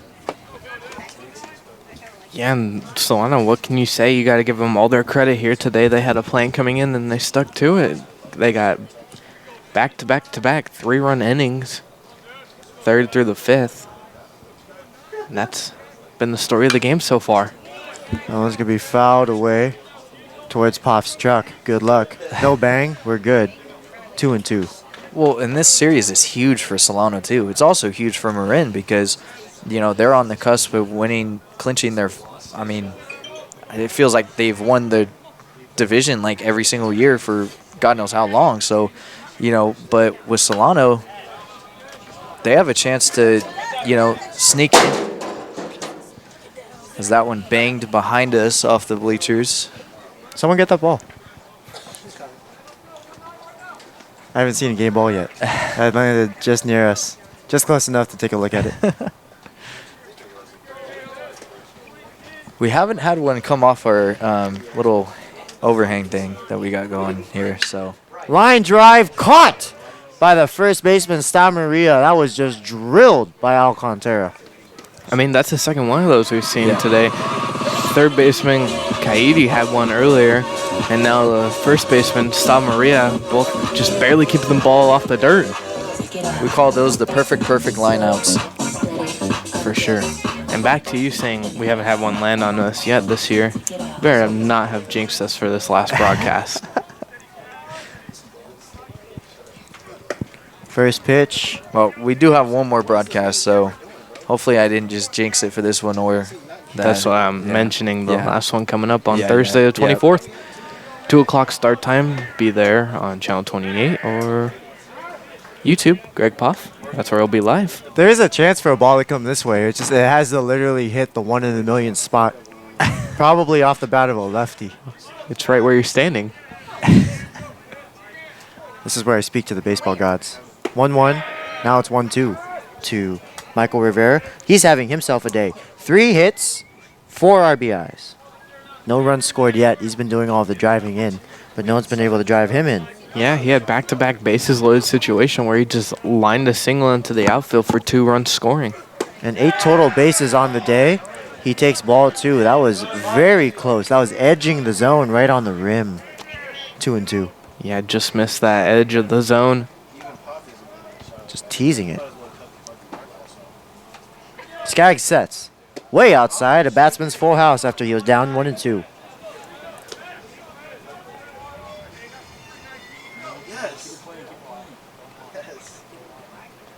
Michael Rivera.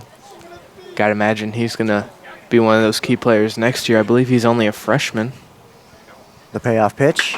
Ooh, a line drive. Left field, giving chase, but making the grab is Ruiz. And you almost thought that had a chance to carry a little bit more, but Ruiz made his quick adjustment. His first step was in before finally securing the out. Well, we can hear the stat and audio guys to our right. Someone was saying, get up. Just not enough power on it. And I was right. Rivera's a freshman, so we will see him next year. A perfectly barreled ball, though. It had a great sound to it. It's going to be a line out. Here is Cameron Taylor, who has reached base every single time. He has not had an at-bat yet. A walk in the first, a walk in the third with a couple stolen bases and a run scored, a walk in the fourth, and a hit by pitch in the fifth. Yeah, let's see Cameron Taylor. If he could get a hold of one right here, it'd be nice to see. Ooh, up and in. Taylor, though, you know, this is the worst at bat for a pitcher. He's a big, tall, cleanup batsman who crowds the plate. And that can be a very tough at bat. He's trying to get extended. He wants to get those arms out. That's where he has all of his power, his legs. So when he gets extended, it can go a long way. I mean, and yesterday Cameron Taylor had a big game. He had 2 extra base hits, and obviously the statement win yesterday for Solano 10-5. I mean, they're on the cusp of getting another huge win against the first place team. So Cameron Taylor, obviously, he's a really talented individual, both with arm and at the plate too. Yeah, he's shown it off a couple times this season. Now he's going to ground it to the shortstop, Kaidi. A long throw across the diamond. Safe! Wow! I don't know if it was a drop ball on the transfer or if he just beat out the throw. But either way, that's going to be an infield single. Yeah, the third baseman, Kaidi, just was relaxed, taking his time on it. And Taylor, good hustle. As we were talking about earlier in this broadcast, Solano, they don't give anything away. They're up big, they're down big, but they're going to hustle heart and soul. And the thing is, Kaidi, having to respect the power of Taylor, he was playing deep. So even if he was trying to stay calm and collected, the distance of the throw may have just been too much. It wasn't a bad throw at all, just not in time. Yeah, manager and umpire were having a little bit of words there. So here is Daniel Rios, batting lefty, low and inside, 1-0.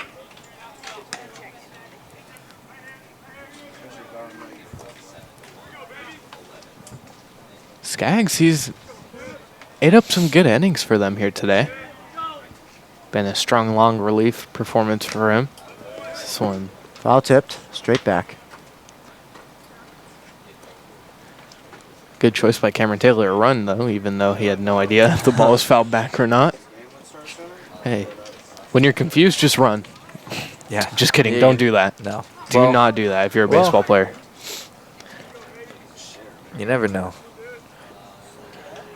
That is no call. It's a ball. There's some activity in the Mariners bullpen. That's number 36, Samuel Schneitzer. A freshman, 6'5", 210 from Petaluma High School. He's getting warmed up. 2-1 is the count to Rios. Yeah, it's going to be 3-1 with a runner on first and 2 out.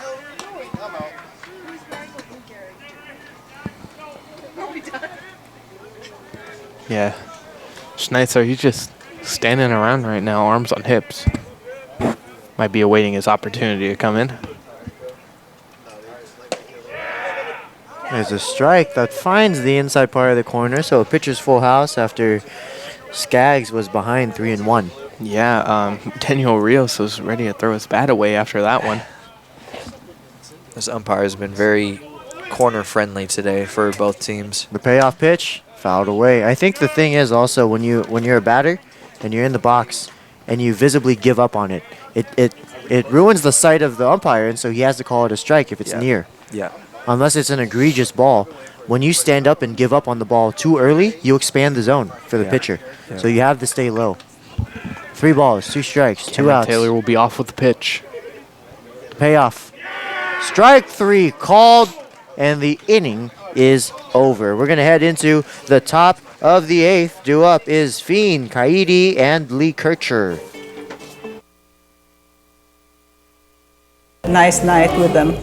If people want to get involved and develop their capacity in an area, the community college is here for that.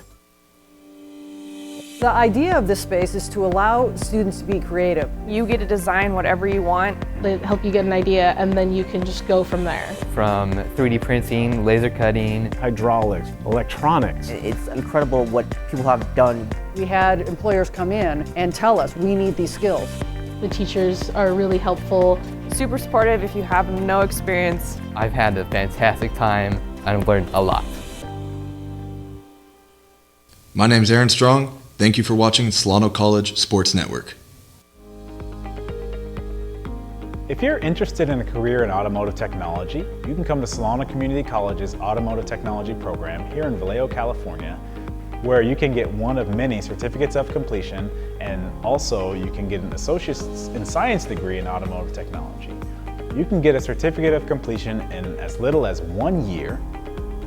So if you're interested in taking courses in automotive technology, you can go to the automotive technology website here. We can schedule a tour at any time. We can host an open house event. If you have any questions about the Solano College Automotive Technology program, you can email me at this email. Welcome back to the Solano College Sports Network baseball broadcast. We are here in the top of the 8th inning. The Solano Falcons lead the Marin Mariners 9-5 as Grant Genter is out on the mound facing against Logan Fiend. Logan Fiend today has an infield single and a hit by pitch. He also grounded out to the shortstop back in the second, so he's 1 for 2 in 3 plate appearances, and he's going to take ball 1 in the dirt. This team is feeling good. You know, you could see Michael Rivera over at shortstop dancing to the in-between innings music. You can see a little swaggy handshake with L'Esperance at second. And that pitch is going to be in the zone for strike 1. But this is a team that just came prepared today. And the preparation has absolutely paid off. Well, and obviously they have a lot of confidence because when you're able to beat up on a team like Marin, I mean, it gives you so much confidence as a team, and their offense has been really good too, and their pitching has been good. They're doing all the little things right, and I tell you, if they're able to sneak into the playoffs, they're going to be a really underrated team, and it's going to be an exciting team to watch. I mean, who knows how far they'll go, but with the pitching that they have and the great hitting that they have, the timely hitting, which I think is the most important thing, you can have powerhouse offense, but if you're not able to knock in runs, it's not really going to mean anything, especially when there's big games that are going to be played and stuff. And I mean, they're going to be an exciting team to watch if they can sneak in. Absolutely. I mean, and the thing is, it's certainly no lack of talent, as there's a line drive off of the bat of Fiend. He's going to be aboard with a single. But that's the thing with the Falcons. They certainly have no lack of talent. This is a very talented team. Let's not forget that. But it's just a matter of consistency. Yep. And if they can lock in this form, this is not an easy team to beat. This is the Marin Mariners, who've proven their track record. They have a pedigree. And if they can compete toe-to-toe with this team, there's no team that they can't compete against. Not to interrupt your inspirational ongoing sentences here, Pesmino's in the game in left field. Thank you for the announcement, Robert. Now that ball's in the dirt. The throw to second. It might be a close one. And safe. He just gets under the tag, Logan Fiend does. So he's at second. It's like Dane had some dirt kick up in his eye when he threw that ball down the second. I mean, he made an accurate throw to second, too, on the line. It was a perfect throw, just, the ball skirted away a close little up on too it right much. now. You could see him bent over, wiping the dirt out of his eyes. One of the fastest pop times I've seen in this league is from JJ. I mean, he is so quick to get rid of that ball, and he's really accurate, too. Yeah, you can tell he works at his craft at being the main catcher of this Falcons team. So Pesmino in left, that could spell some differences. There's certainly a defensive motive behind that. They want to secure this lead. They want to keep the cushion. 9-5 is a lot of wiggle room to work with. But now the Mariners have a runner in scoring position with nobody out. And the sixth slot, Dante Kaidi, is ahead in the count 2-0. Grant Genter does have an open base. We'll see what he does here. He attacks the zone, and swinging is Kaidi, and driving it high and deep, but we can stop, stare, and say goodbye. Kaidi has homered twice at Yarborough Stadium this series, and now he makes it 9-7. I mean, what a swing from Kaidi. It didn't sound all that great off the bat, but that ball just kept carrying on us. Shows how strong of a man he is at that plate. Hey, Kaidi loves to hit here, I think. We are coming to find that out. He loves to hit in this stadium. Yeah, he loves to hit here. You could tell that ball went a long way. It hit off the roof out there. He might never want to leave here. Of that, whatever's going on out there in that building. They're going to have to hold him hostage and put him in those buses back home to Marin. That was a shot. A moonshot of a hit. You thought with the launch angle that it was playable by Pesmino. I thought Pesmino was going to have a play on it for sure with the launch angle, but and that one kept certainly. carrying. I mean, I think Kaidi just wanted to put an end to our comments about his 44-degree, 88-mile-an-hour home run, but he finally says, no, I can hit one out for real, and he does it again here. He has power. He does have power. It takes a strong man to do that. That pitch was up, and he was able to get on top of it, which it's not easy to hit a ball that's high, and you're able to get on top of it and still hit it over the wall. Yeah, Grant Genter is getting a little wild here. Yeah, I mean, like, if he can get a ball that far with that height, imagine if he squared it away. That would have been a shot.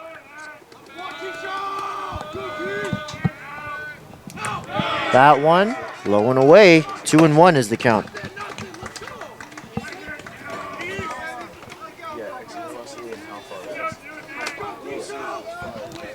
Can't get a read on who it is out there in the bullpen for Solano, but they do have someone warming.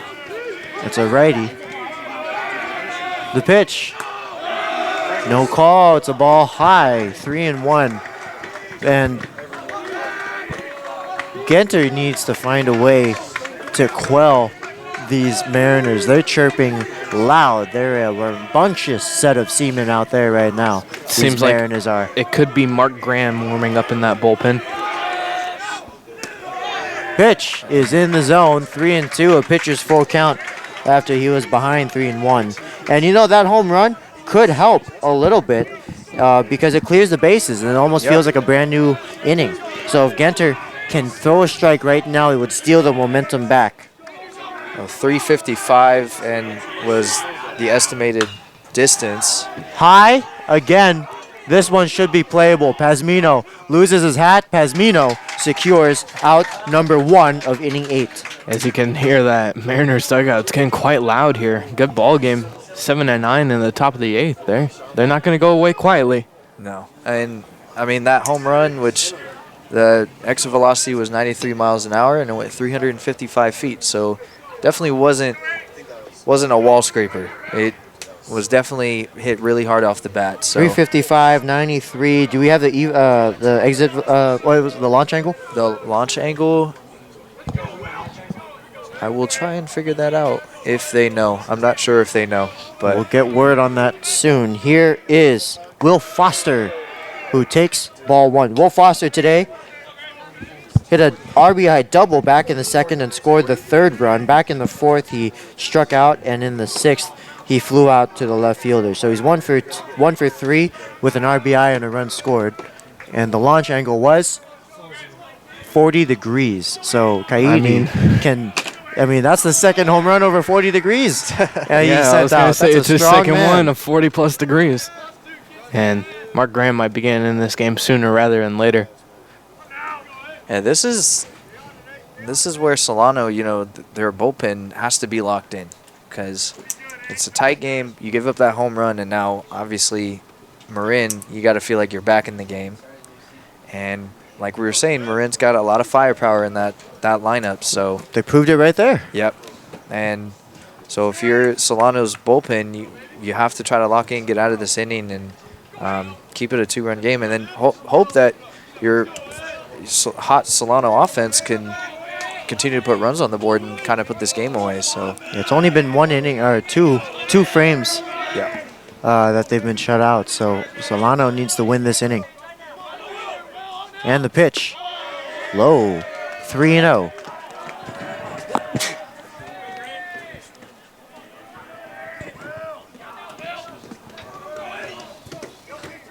That last pitch was low, 3-0.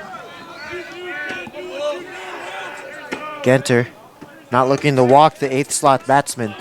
The pitch, he does. It's high. Yeah, this lower part of the lineup, it's tough because you don't want to walk them, have free bases. And Genter, he's fighting it here in this inning. So here's Daniil Wells. He is 2 for 3 with 2 runs scored.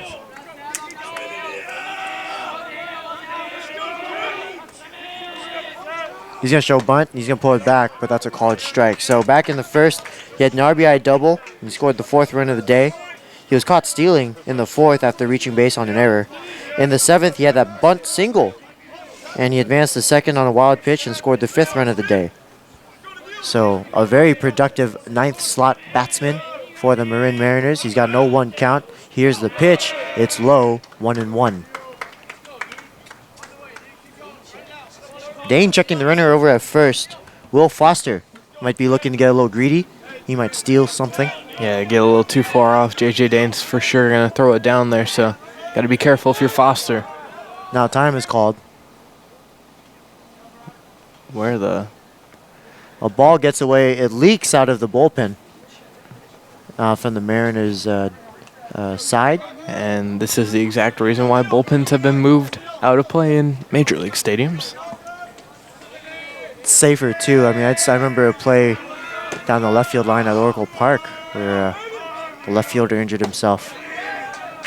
Strike 2. Yeah, Victor Robles, I think, is who you're talking about. Right, it was the Nationals were at the Giants, right? Seattle. Well, Seattle. Mariners, okay. Mariners. Well, how fitting. 1 ball, 2 strikes, 1 out. Genter looking for his sign. He's going to check the runner at first. Now he sets at the belt. The kick, and here it is. Swing you later. 2 away in the 8th. Good fastball from Grant right there. Just got number 7, Wells, the shortstop, swinging on it, and 2 outs here. 1 pitch away from getting out of this inning. So they, I believe, are pulling him now.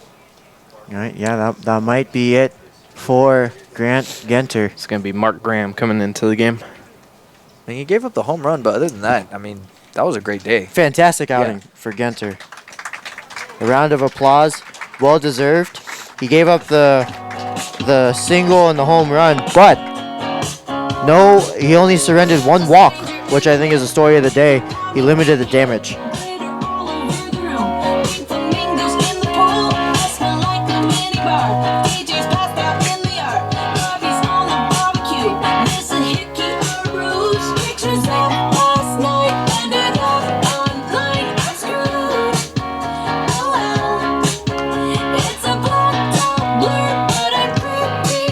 Mark Graham usually does a good job when he comes into these games.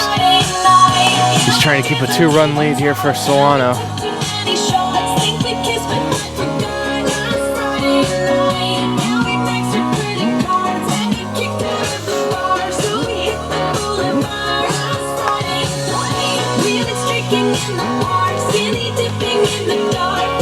So 1 2/3 inning for Grant Genter. And again, just a great outing. He does limit the damage.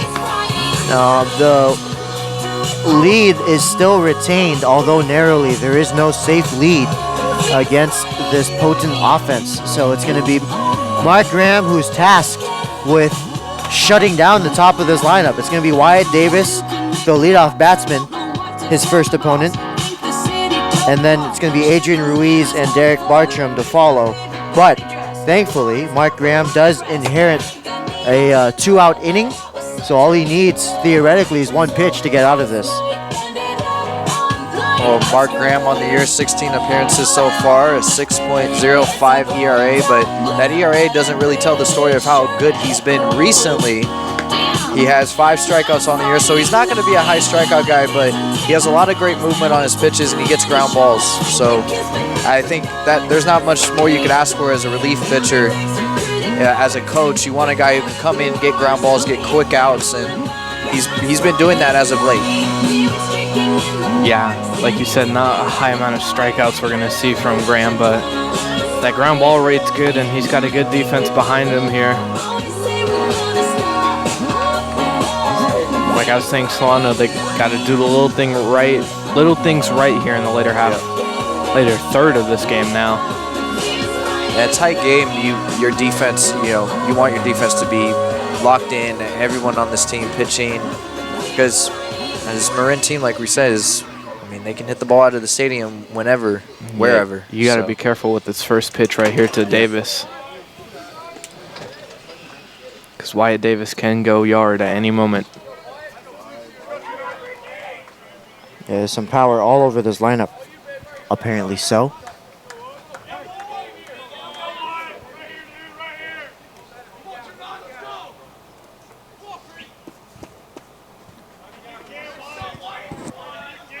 The first pitch from Mark Graham is going to be drilled to right center field. That's going to get down for extra bases. Running on contact was the runner on first. That's Will Foster. Here is the throw. None. Standing on second is going to be Wyatt Davis with an RBI, and coming in the score all the way from first is Will Foster. It's now 9-8 and a 1-run ball game. Yeah, the Falcons, they would have had a chance if Ramos was able to pick up that ball cleanly and fire it into the cutoff man, but a little bit of a bobble out there in right center field, and it allowed Foster to score from first base easily. Well, I was just about to say, I just pulled up Wyatt Davis' stats, and that's RBI number 51 on the season for him. So wow. He is a big RBI guy, and you just saw it on display right there. So also, he has a 343 batting average. So yeah, now a base hit can really tie up this game. The go-ahead run stands in the plate. Adrian Ruiz, he's 0 for today. 3 and a sacrifice back in the 7th. So 0 for 3 and 4 appearances at the dish. And there's a scary man on deck.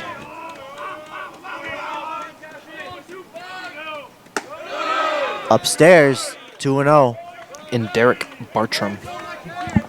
Yeah, they do not want to get to Bartram. You need to get this out right now. You want Bartram to come up with the bases clean in the top of the 9th. Ruiz has a 365 batting average on this season, so not as many RBIs as the last guy, but he does have 26 on the year, which some would consider, with the way that how many games you play, I mean, you don't play a lot here at this level, but this team can score. They got multiple guys up and down their lineup that have high RBIs and they can hit. Yeah, Davis, So, pretty productive hitter for them, and Yeah. Ruiz, good 4 on base man. straight balls. And that's going to bring up Bartram, who has 3 strikeouts today and is 0 for 4. Yeah, like the dugout's saying over there, nobody better Derek, and this is a man you don't want to face in a situation like this, but you're going to have to. Especially when he's due. I mean, you see that 0 for 4, and that really just a good player like Bartram, that just motivates you more. Yeah. He's hungry for a hit right now.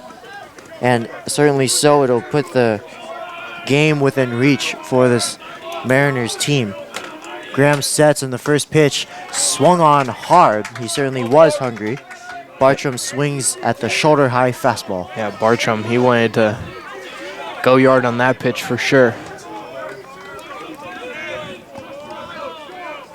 Big at bat right here. 1 pitch away from getting out of the jam and keeping the lead. 3 runs already surrendered. The pitch is a curveball that slips high. Yeah, this dugout, they get really loud over there. 14 home runs on the season for Bartram, so. Yeah, 9 in conference play. Yep. That's more home runs than some major leaguers at this point in the season. The kick and the pitch. Curveball, low, 2-1. It's more than Otani right now. And the man on deck is also a good hitter in Stal Maria. You want to get Bartram right here if you can. Huge at bat right now.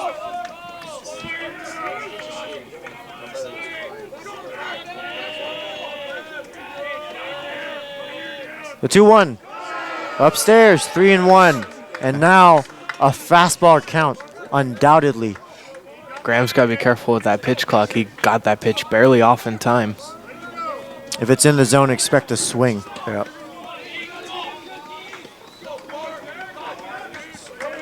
You got to kind of make a perfect pitch here because you don't want to lay one out over the middle. Fastball swung on and missed. That would have been ball 4. I would Second go right time back this to it. Yep. at bat that Bartram chased high. Elevate the fastball, and that kind of swing tells me that obviously Bartram's been frustrated with how today has gone so far. Yeah, he's letting previous results get into his head too much. Go high fastball, get him swinging again.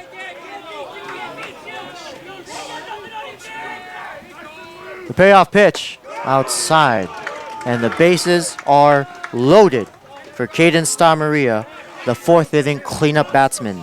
This is a huge spot right here. Stal Maria can give the Mariners a chance to lead this game and have a pretty good chance at securing that #1 seed in the conference. The tying run is on 3rd. The go-ahead run is on 1st. Everyone else is insurance should they score. The Mariners are looking to flip this game around for the 3rd time.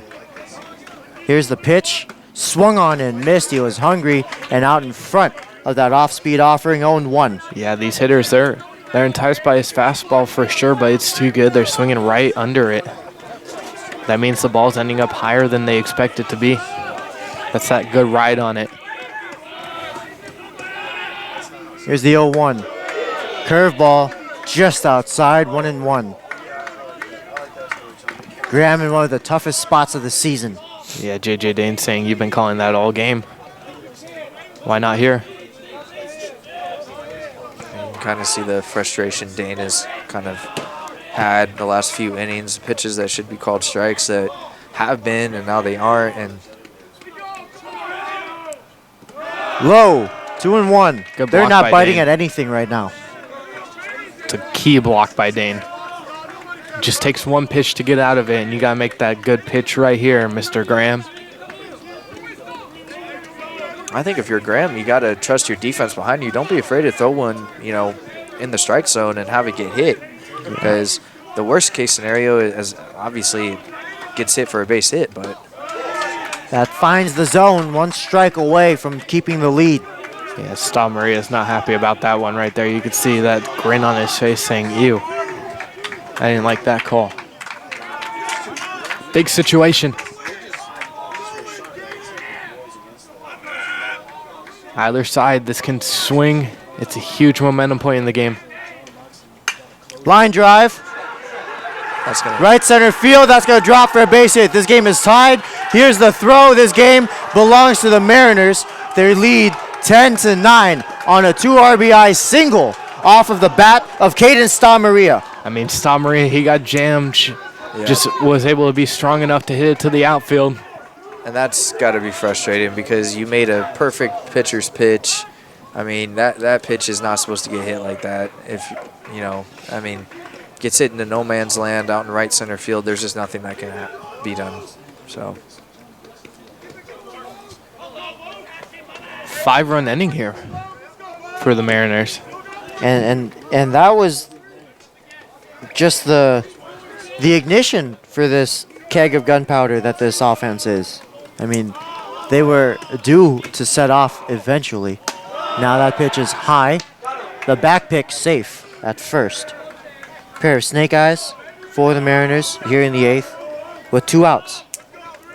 Yeah, Mark Graham, he's got to find location right now. You can't let this inning get too far away from you now. 1-run game. It's very doable with 2 at-bats left.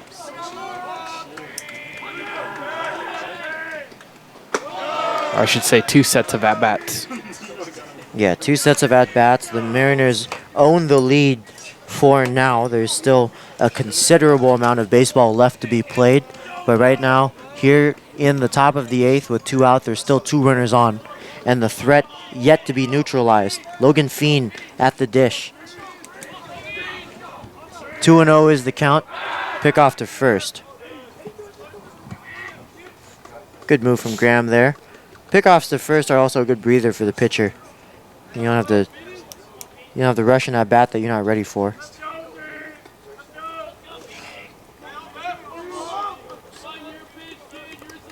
Fiend's 2 for 3 today with a hit by pitch and a run scored. Runner goes. The throw down's a 1-hopper to the shortstop. Very tricky play. That could have gone a whole lot worse if it wasn't for Rivera catching that hop. Yeah, good play by Rivera right there, getting a glove on it and keeping it in the infield because another run for sure would have scored on that. And I can't tell who's warming up in that bullpen because Payne Chekaluski is right in front of them. But he's doing his job out there. He's defending his pitchers. A 3-0. Another walk. Too many walks. Too many walks in this inning. And slowly this game could be slipping away. The bases are loaded. The lead has already been surrendered. The 4-run lead has been surrendered. This is number 29, Tony Maldonado, in the bullpen. And seems Scott Stover has seen enough. Tough outing.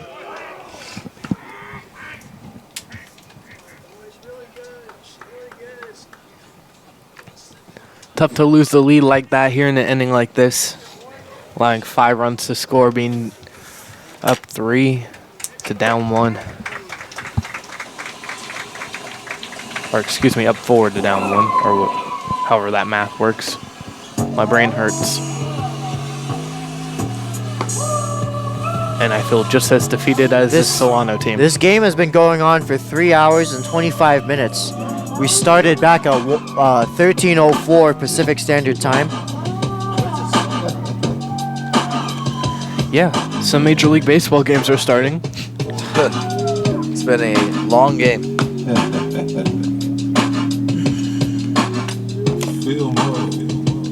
But this is kind of how this series has gone. I mean, it's been back and forth. You have 2, obviously Marin's powerhouse offense and then Solano's offense, which has been one of the hotter offenses in the league as of late. And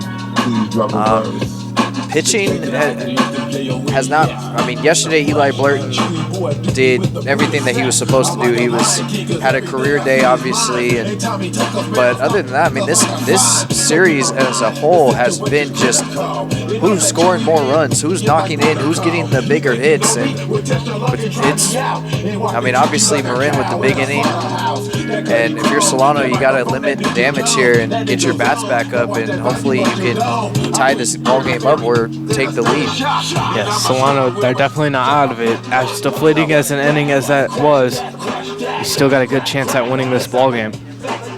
But the vibes are so good in that Marin dugout. When they took the lead on that base hit by Sta Maria, their dugout just came flying out, and everyone was hyped up for that. Yeah, and you could hear the atmosphere just change. The air got sucked out of everything on the third base side, and all of a sudden, all of the noise was coming from the first base side, and that's what a momentum shift feels like. To be able to see that happen live is quite astounding. But tasked to quell this adverse situation is Tony Maldonado. He only needs one out to keep this a one-run ball game, but the bases are loaded for Dante Kaidi, who has already hit a home run this inning that happened back in the 8th, which made it 9-7. Yeah, Kaidi looking to put the nail in the coffin right now. Curveball slips high, ball 1 from Maldonado. J.J. Dane still smiling somehow. To be as stoic as him. I want to be like that when I get older. 1 ball, no strikes, 2 outs. Maldonado sets the kick and the pitch, swung on and fouled away. Well, it's good to see a strike for the first time in a minute, it's felt like. But you gotta know, Mark Graham's frustrated with himself after an outing like that. You can see him in the dugout, he looks pretty upset with himself. Keep your head high. Here's the pitch, 1-1. In the zone for strike 2. Let's see if Tony Maldonado can clean it up and back up his pitcher. 1 strike away from getting out of the jam. He's going to set right above the letters. He's going to kick and unwind. Curveball, too high or too inside. Either way, it's 2-2 with 2 outs. I'm wondering if the umpire got confused on that late break. Yeah, it looked pretty good. Anytime you're a relief pitcher, you have to show not only the batter, but the umpire your curveball as well. 2-2. 3-2, a batsman's full house. He was down 1-2. You got to get in the zone right now. There's no other option. Use your best pitch and trust your defense. If this one gets put in play, just trust that your defense, which has been brilliant all day, all series, can just get the final out. Full count, bases loaded, 2 outs. Coming set is Maldonado. Here's the payoff pitch. 11-9. Bullpen has kind of fallen apart.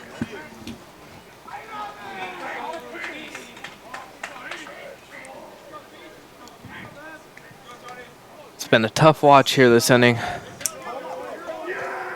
Score is now 9-11 in favor of Marin. Well, they batted around 2 batters ago. Logan Fien led off the 8th with a single and scored the 6th run. And now he's on second base after he walked. In this inning alone, there have been 5 walks. Foster got walked. Ruiz got walked. Bartram got walked. Fien got walked, and now Kaidi.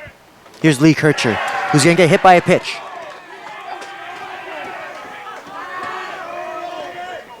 It's just falling apart right now.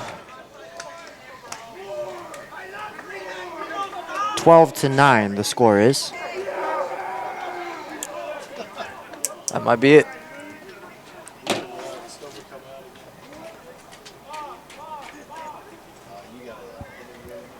And this falls on your bullpen. I mean, you know, Tyler Chalk obviously only had that second inning, but, I mean, after that, he was dominant. And then your bullpen comes in, and they just can't seem to throw a strike, and they're struggling with getting these Marin hitters out. I mean, you have 2 outs. I mean, you just need 1 more out. Yeah, it's number 17 in for Solano,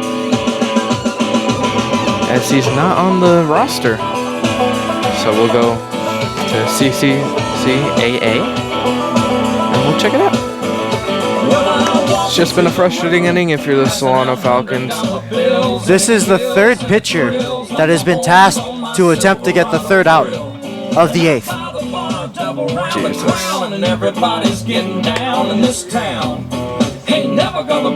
What more can you say? They're trying their best out there, but it's one of those endings for Solano right now.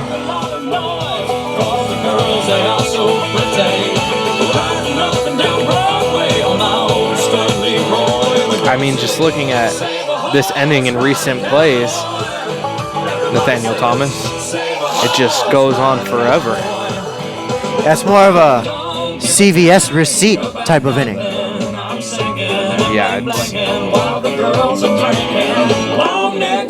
as it's Dylan Kozar coming into pitch, trying to get that third out.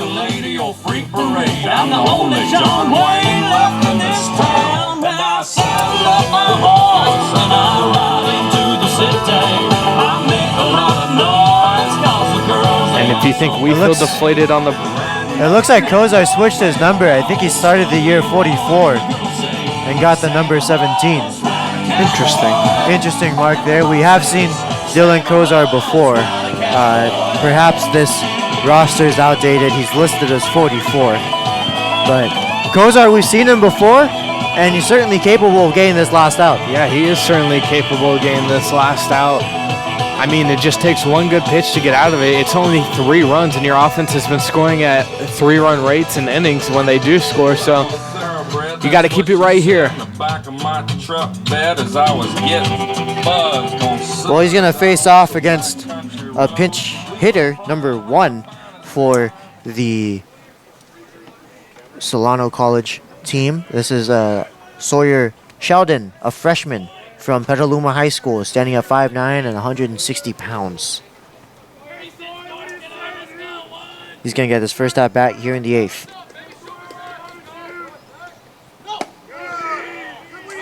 And that's a great start. First pitch strike. You love to see it. Yeah, that's what you need the moment you start to come in.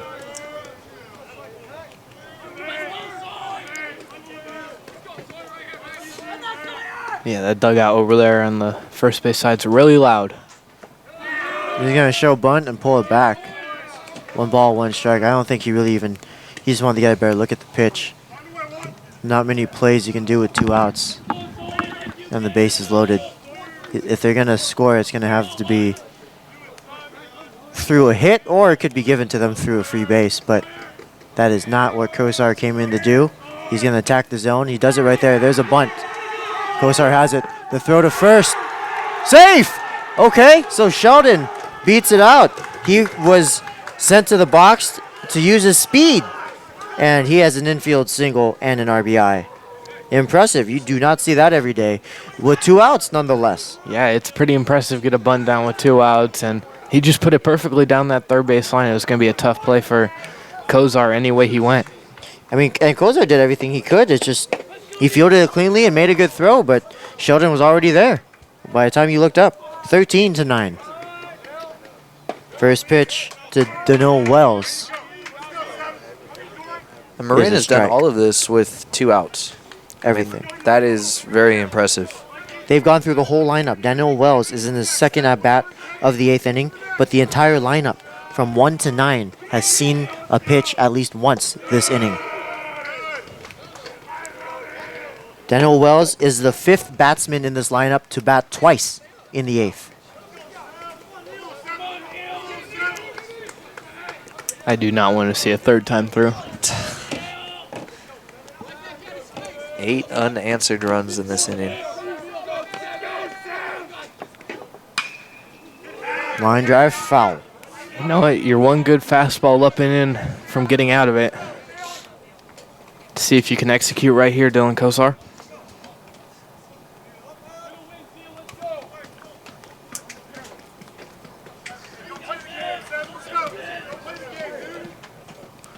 So he awaits his sign.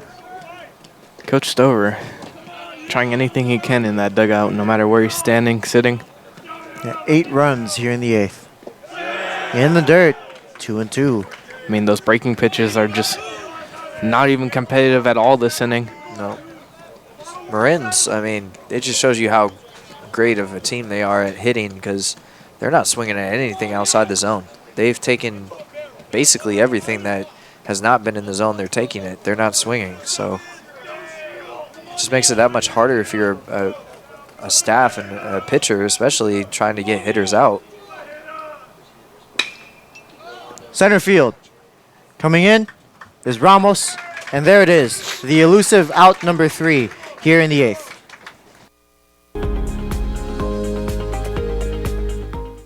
Hi, I'm Isaiah Pazmino. Thank you for watching the Solano College Sports Network. College just got affordable. Up to 100% of enrollment fees can be reimbursed for first-time college students taking full-time classes. At Solano Community College, we are taking full advantage of this to further your future. With certificate and degree programs in industrial technology, aeronautics, biotechnology, and many others, Solano Community College is a staple for success. For more information, please contact the Financial Aid Office at 707-864-7000. Welcome to TV 55.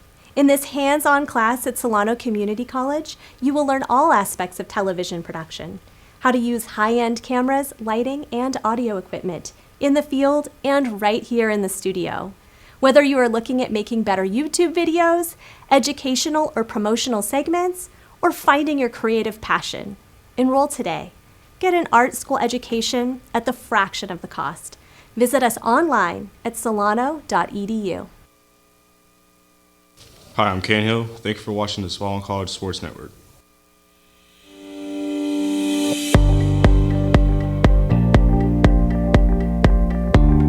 I'm Rusty Mays. I'm one of the instructors here at the Solano Community College Aeronautics program here at the Nut Tree Airport. Here at Solano Community College, we really see them thrive and learn. We have a 100% pass rate with our examiner. I'm Kevin Spolstra, instructor, Solano Community College Aeronautics. At Solano Community College Aeronautics program, we teach the students aviation maintenance. We teach them the general subjects, the airframe subjects, and the power plant subjects. The students will also be prepared to pass their multiple tests from the FAA. At Solano Community College, we also have a partnership with Delta Airlines. Welcome back to the Solano College Sports Network baseball broadcast. We're here in the bottom of the 8th inning in this 13-9 ball game. Striding to the plate is Rolando Ramos. He is looking for his second hit of the day. He is 1 for 4. Yeah, that scoreboard does not look pretty. Bunch of crooked numbers. All over the place too, and you know we're making the smiley face. Pretty much. But if you do think about it, I mean, the Falcons. I say this over and over again. The Falcons are only 1 grand slam away from getting back into this. It's only a 4-run game. It's like 15. Just gotta find a way to set the table, and it all starts with the leadoff batsman, Rolando Ramos. He's going to try to show bunt against the new pitcher. That's number 36 for the Marin Mariners, Samuel Schneitzer. Well, in Solano's approach, this inning should be simple as get him on, get him over, get him in. Swing and a miss. Schneitzer. It's a funky name. It's a grade A baseball name. 0-2, a quick one for Rolando Ramos. The kick and to the backstop.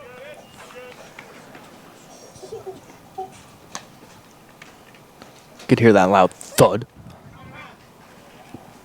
We need some energy in this stadium. Everyone's just chilling out, relaxing on their phone right now. We need to get hyped like the Mariners dugout is over there. And the 1-2. That'll do it for Rolando Ramos, 1 away. Trevor Lesperance will come up and bat now. So Lesperance today is having himself a day. 3 for 4. 3 singles and 2 runs scored. And all of that came with him leading off the inning. So Lesperance, one of the most productive 7th slot hitters we've seen this season, having himself a day.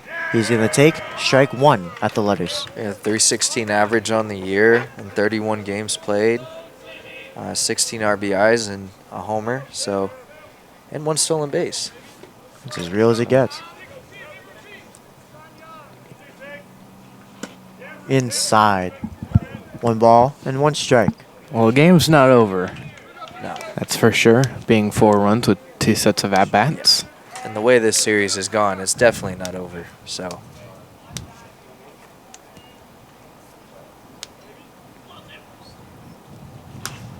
Popped up foul. 3 lead changes this game alone. But now it's 1-2 against L'Esperance with Andrew Lamon waiting on deck, jersey number 22. He's having himself a day as well. Should he reach, we'll talk about it. Oh, he is due up. 1 away, and the pitch. Upstairs. Oh, wow, strike 3 called. I mean, these curveballs at the top of the zone, they break back in, clip that top. No fault to L'Esperance. There's no way he could have even hit that if he tried to swing at it. So here's the Lamon. A walk and a single. He's 1 for 3, but 2 runs scored. So a very productive day in the designated hitter role. He's going to face off against Schneitzer and take a hack at the first pitch. He swings through it, 0-1. Andrew Lamon. We'll see if he could spark a 2-out rally here.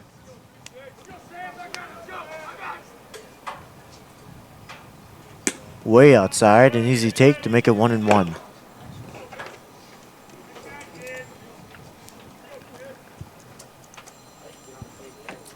That flag is still blowing out. Good chance to get a hold of one here.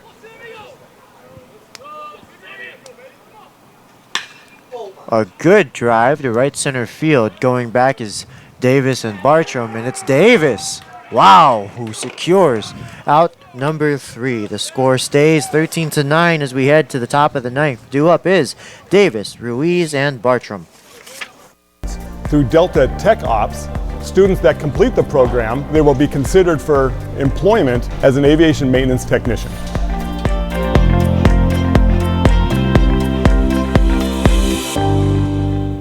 My name is Mark Graham, and thanks for watching the Solano College Sports Network.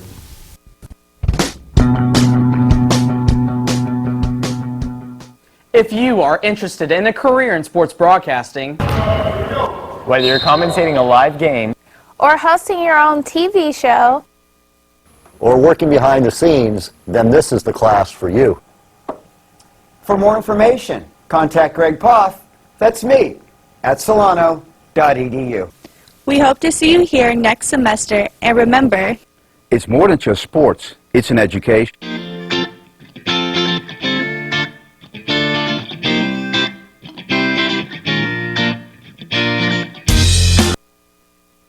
I'm Cooper Dwyer. Thanks for watching Solano College Sports Network. Hi, my name is Eric Visser. I'm in my 5th year as the Athletic Director of Solano College. To experience community college and its mission has been an outstanding experience. Solano College has a very rich tradition in intercollegiate athletics dating back to 1947.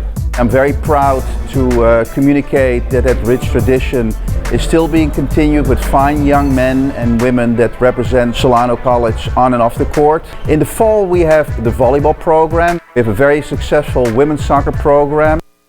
Welcome back to the Solano College Sports Network baseball broadcast. We're here in the top of the 9th inning. Wyatt Davis is going to lead things off. He's having himself a day. He's about to step into his 6th plate appearance of the day. He's currently 4 for 5 with a triple and 2 doubles, a single as well, and a run scored. Just a home run shy of the cycle. Exhausting. 6th at bat of the day. The left-handed batsman is going to take ball 1. If you're a hitter, I mean, you definitely got to love being able to have 6 at-bats in a day. That doesn't happen every game, so. It indeed does not happen every game. Line drive to right field, and Taylor quickly puts it away. Well, he's put the ball in play every at-bat, but that retires Davis, hopefully for the day. Here's Adrian Ruiz, who's not doing so hot himself. He's 0 for 3, but he does have a sacrifice and a walk and a run scored. Every spot in this lineup, 1 through 9, has scored today.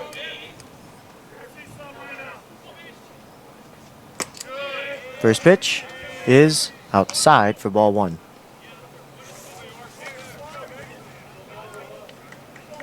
Yeah, Ruiz. You always have one of those hitters who doesn't seem to have a hit in a very productive day. Still a run scored. That was a grounder to Rivera, who has it, and out number 2 is going to be dug out of the dirt. Great play by Alcantara over at first. Good play over there by Bryce Alcantara, just getting that glove in the dirt and being able to pick that ball. Bad throw by Rivera, but first baseman saved an error. You love a first baseman that can do that. Here is Derek Bartram, who is 0 for 4, but a walk and a run scored in the 8th. First pitch from Kozar. Low. 1 ball, no strikes.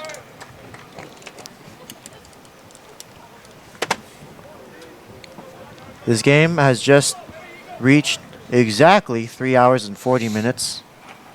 So, you know, it's good training for if we were ever to start getting into cricket or something, you know, that needs your attention for a long amount of time. 1-0, and the pitch. You know, some cricket games can go on for days, technically. Really?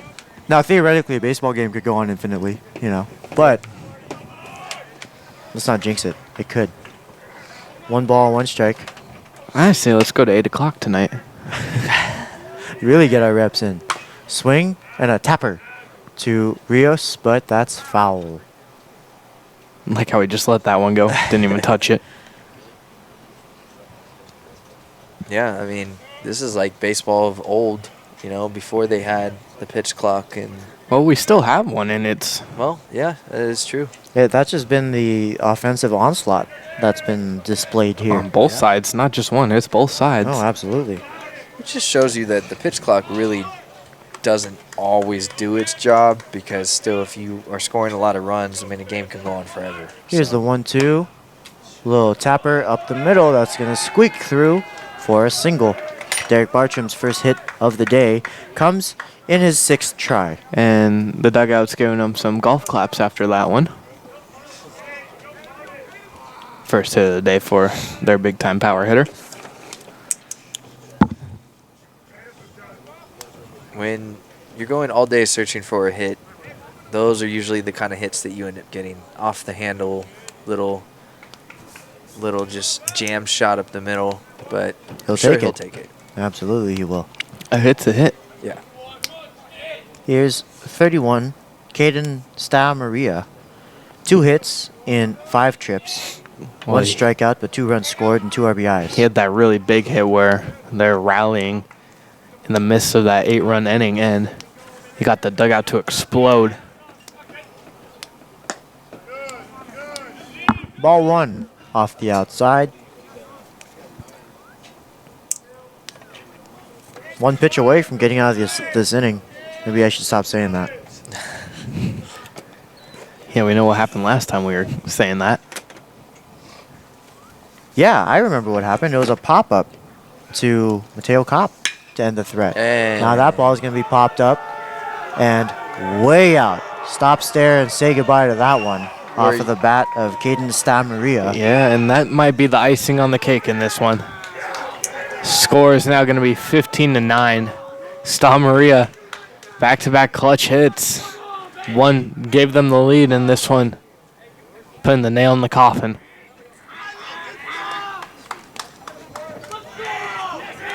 I don't know if we're ever going to say, for those listening, if we're ever going to say he just needs 1 pitch away to get out of it. Well, he just needs 1 pitch now against Logan Fiend. It's been one of those days.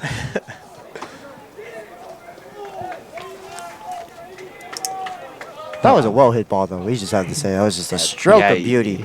I mean, we knew it was out here off the bat. Yeah. It's hard to be excited, though, when you're broadcasting Solano College and the Solano College Falcons are getting destroyed. We are going to get the exit velocity and how far it went. In just a bit. I'm excited about those numbers, actually. That was a very well-struck ball. See, now that is what a home run looks like. That was probably in that sweet spot of like 36 to 38. You think Kaidi's going to take some notes and look at Star Maria and be like, how do you hit it at a good launch angle? All right, it looks like we just got the numbers in now. 362, and it was hit at 90, I believe 96 off the bat, 95 off the bat. But the launch angle, Launch that's the most angle. important part. 26 degrees, wow. Whew. So that's how hard the ball was hit. That's a no-brainer. I mean, 26 degrees is normally a line drive out. 26. There's one. Let's get excited. High and deep to left. Stop, stare, and say goodbye. It's now 16 to 9. And back-to-back jacks for this Mariners team, and you can see how excited this dugout is. Everyone's out of it. Well, now they just need one pitch to get out of the inning against Dante Kaidi. I think you're wishing back-to-back-to-back right now. Yeah, we don't. Donald Say might tell him to Solano's calm it down a little bit. JJ's not too happy with their celebration here. He's staring them down in the dugout right now. You know, JJ Dane. First time we've had back-to-back home runs here on the broadcast. Yeah, that was pretty exciting, for sure. And I appreciate Logan Fiend. What a gentleman. He gave me time to get excited for it. The hang time on that was just incredible. Well, you literally told yourself, let's get excited for this one, and then went into your call. Quite an impressive performance in the final 2 innings here from the Mariners. They've just been hitting everything on the button. They are set up well for the playoffs this season. All right, the numbers are in on the last home run. We'll get it in a second.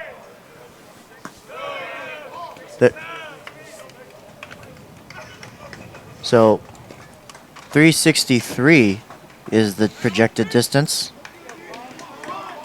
93 miles an hour off of the bat. A 33-degree launch angle. You know, I don't want to be that guy like Robert has in this inning, but we have not seen a ball go 400 feet yet. So, just putting that out there. I'm not hoping that it's Marin. I'm hoping that it's Solano that. Well, they only need one more pitch to get out of this inning against Dante Kaidi, who has homered twice at Yarborough Stadium. We're just rolling with it now at this point. Here it is. Ooh, big cut, 2-2. Well, if you ever thought a dugout looked defeated, Solano, I can feel it in there. It's been a frustrating day. I mean, and they had the lead. I mean, they scored 3-3-3 in 3 straight innings. Well, you hear this one. The Mariners have scored over half of their runs in the final 3 innings. Yeah, and they've scored 12. That is a stat right there. They had 4 runs coming into the 7th inning. And then their onslaught started. 8 unanswered in the 8th, 3 here in the 9th. And 1 before that in the 7th. Yep. A little bit of a foreshadowing. Here's the pitch. Curveball. Up and away. Yeah, Up and in, sorry. You could say Solano's 9 unanswered runs have been answered here. Well, it's number 30, Yermi Yepes is going to come into this game.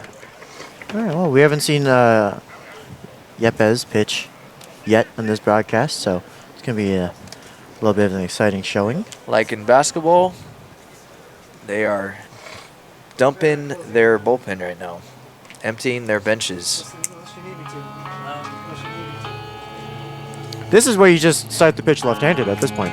I mean, positional player, I'm right? surprised the Mariners haven't started to hit left-handed.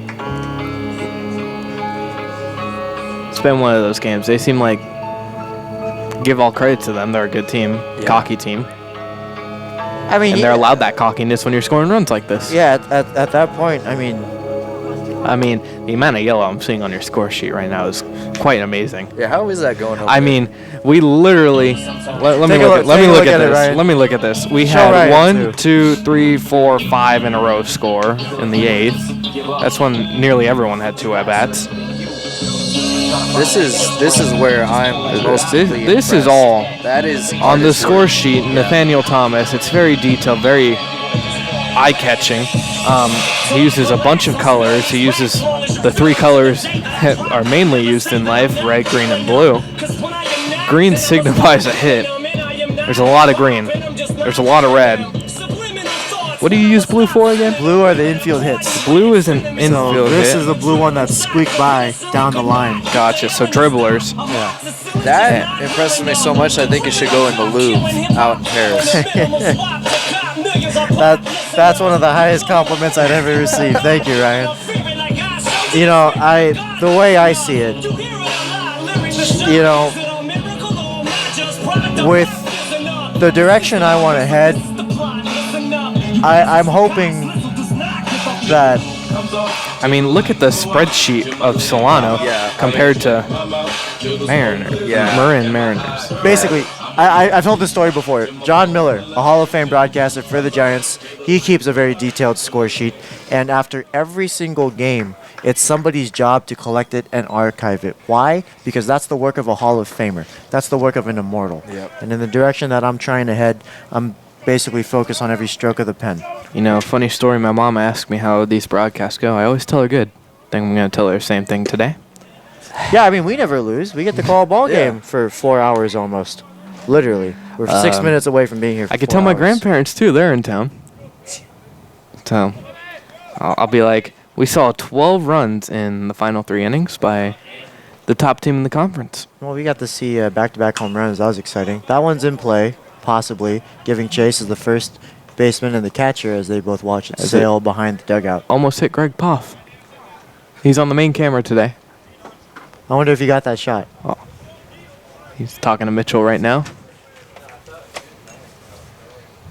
But yeah, what can you say, Marin? Just doing what good teams do. That just blows me away. 4 runs in the second, then no runs all the way up until the 7th, 8th, and 9th. Well, it's hard to keep a good team down. Yeah. Well, they clearly were just waiting for Chalk to get out of the game. And, I mean, Genter did all he can. He left with the lead. So it's really just been them pouncing on the bullpen. The bullpen, as we've seen, you know, they come in and in situations that are tough, it can be really hard to get a ball over the plate. And that's really been what's biting them later on in the game. But Yepez, he's 1 strike away, and the 1-2 little grounder to the shortstop Rivera, who tosses it to second for the last out of the 9th. On to the bottom we go. Due up is Dane, Kopp, and Alcantara. Kyle Stafford, pitching coach. Thanks for watching the Solano College Sports Network. Excited to be here for Welcome Week. Solano Community College welcomes all of our students back. We want students to feel welcome, to be part of a vibrant community, and understand that we go out of our way to make sure that you feel that there's a place here for you and a range of services to support you through your academic study. Hi, my name is Vanessa, treasurer of the ASSC here at Solano Community College, and today we're just here handing out Scantrons, pencils, coffee, free hot chocolate, and all this stuff just to get our students to feel comfortable on the campus. I'm staffing the Ask Me table this week, where we are answering students' questions and promoting the Solano College Promise, which makes your first year free if you attend full-time. Hi, my name is McKaylee Mates. I'm the president of the Drama Club here on Solano's campus. We're here informing kids about what we're about. And we're here at Welcome Back Week, kind of introducing the new students into what we do here on campus. We're here with a lot of different clubs. If you can make it down, come see us.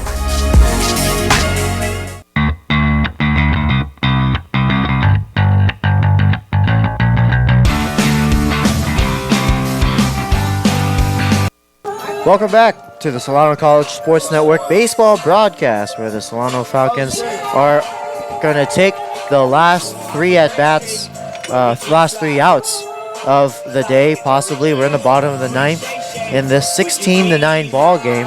Leading things off is going to be a pinch hitter, jersey number 2, Javier Manila. Yeah, Manila getting an at-bat in this game. First at-bat here in the 9th. He's facing off against Schneitzer, who's still in this ball game. The slow leg kick and the pitch is way outside for ball 1. Just a bit outside. Please, let's not complain about the mound right now. If it's a long inning, I want a lot of Solano run scoring, not well, to fix the mound again. If you think about the mound, I think I can sort of see what they're talking about from this angle. You can see that the height of the mound is, it's regulation. Of course, it's regulation, but the slope of the mound to, I guess what you would say is, I don't know, the rest of the areola of the mound is very big, like big pepperoni. It definitely is not like a traditional mound. It definitely has its flaws, but I mean, you like pepperonis? Love them. Anyways, 3-0. But what I mean is, no, it's a perfectly fine mound. I'm just saying that from this angle, you can sort of see the slope is a little. Yeah, it gets like it's a sharp. flat around it, and then in the center it kind of raises. Yeah, maybe the mound could be cold. yeah, he. Oh, we're having too much fun. The things that you have to when it's a 4-hour day. No, we must be stoic and have no energy in baseball like it was in the 1980s announcing. Yeah. And if you act ungentlemanly, I'll throw at your head. Just like good old-fashioned Let's see. 1800s baseball. My mom texted me they're at dinner right now, right? And she said, make it if you can. I told her it's probably going to be an hour. I mean, we got an early. That's behind the back, and Manila's going to take his free base. We got an early start, and I'm thinking to myself, oh, we got to start at 1 p.m. instead of 2? Cool, we get to go home early. Nope. And this is one of the longest games we've called. It beat the last one, and we also had a 9-minute mound delay to add to it. Here's another mound delay to add to it.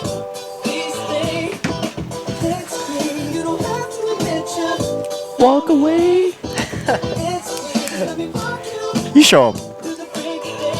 You hit that note. You hit that note right there. I wonder if the longer stride that you have on a mound like this, if it causes more issues, because we've seen a lot of the pitchers today for Solano and Marin that have had shorter strides. It hasn't been much of an issue, but for the pitchers that have come in that have had a longer finish through, it's been more of an issue. So, how tall is? No, that's a good point, and that's what I mean by the slope, the angle, the delta, right? It just feels a little sharp. That's all. These 6'5" pitchers, man. Ground ball to the shortstop. They're gonna go to first after stepping on second. It's just a. And there's a double play. A 6'3". 6'3" double play, unassisted by the shortstop.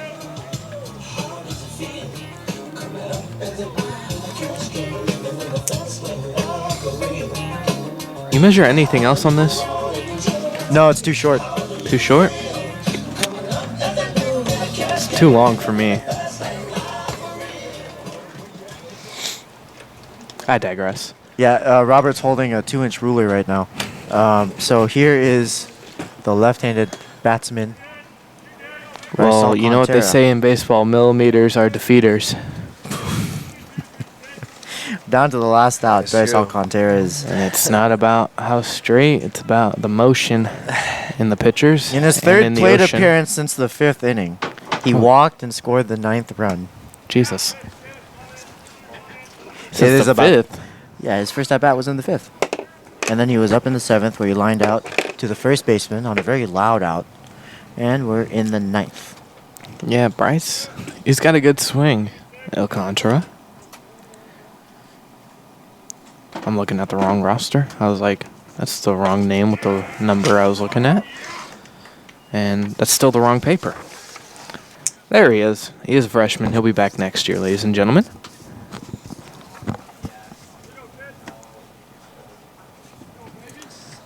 But he's got a sweet swing. I like him from the left side. This could be it. Ruiz in left field, and that's going to secure the 16-9 win. And Marin is going to take this series against the Solano Falcons in this 3-game set. The Falcons, they did make it interesting. We have to give them credit. The first game was very close. The second game, they jumped out ahead and beat the College of Marin on their home turf, which, quite frankly, wasn't the biggest. It wasn't expected. Each away team won the games this series. Yeah.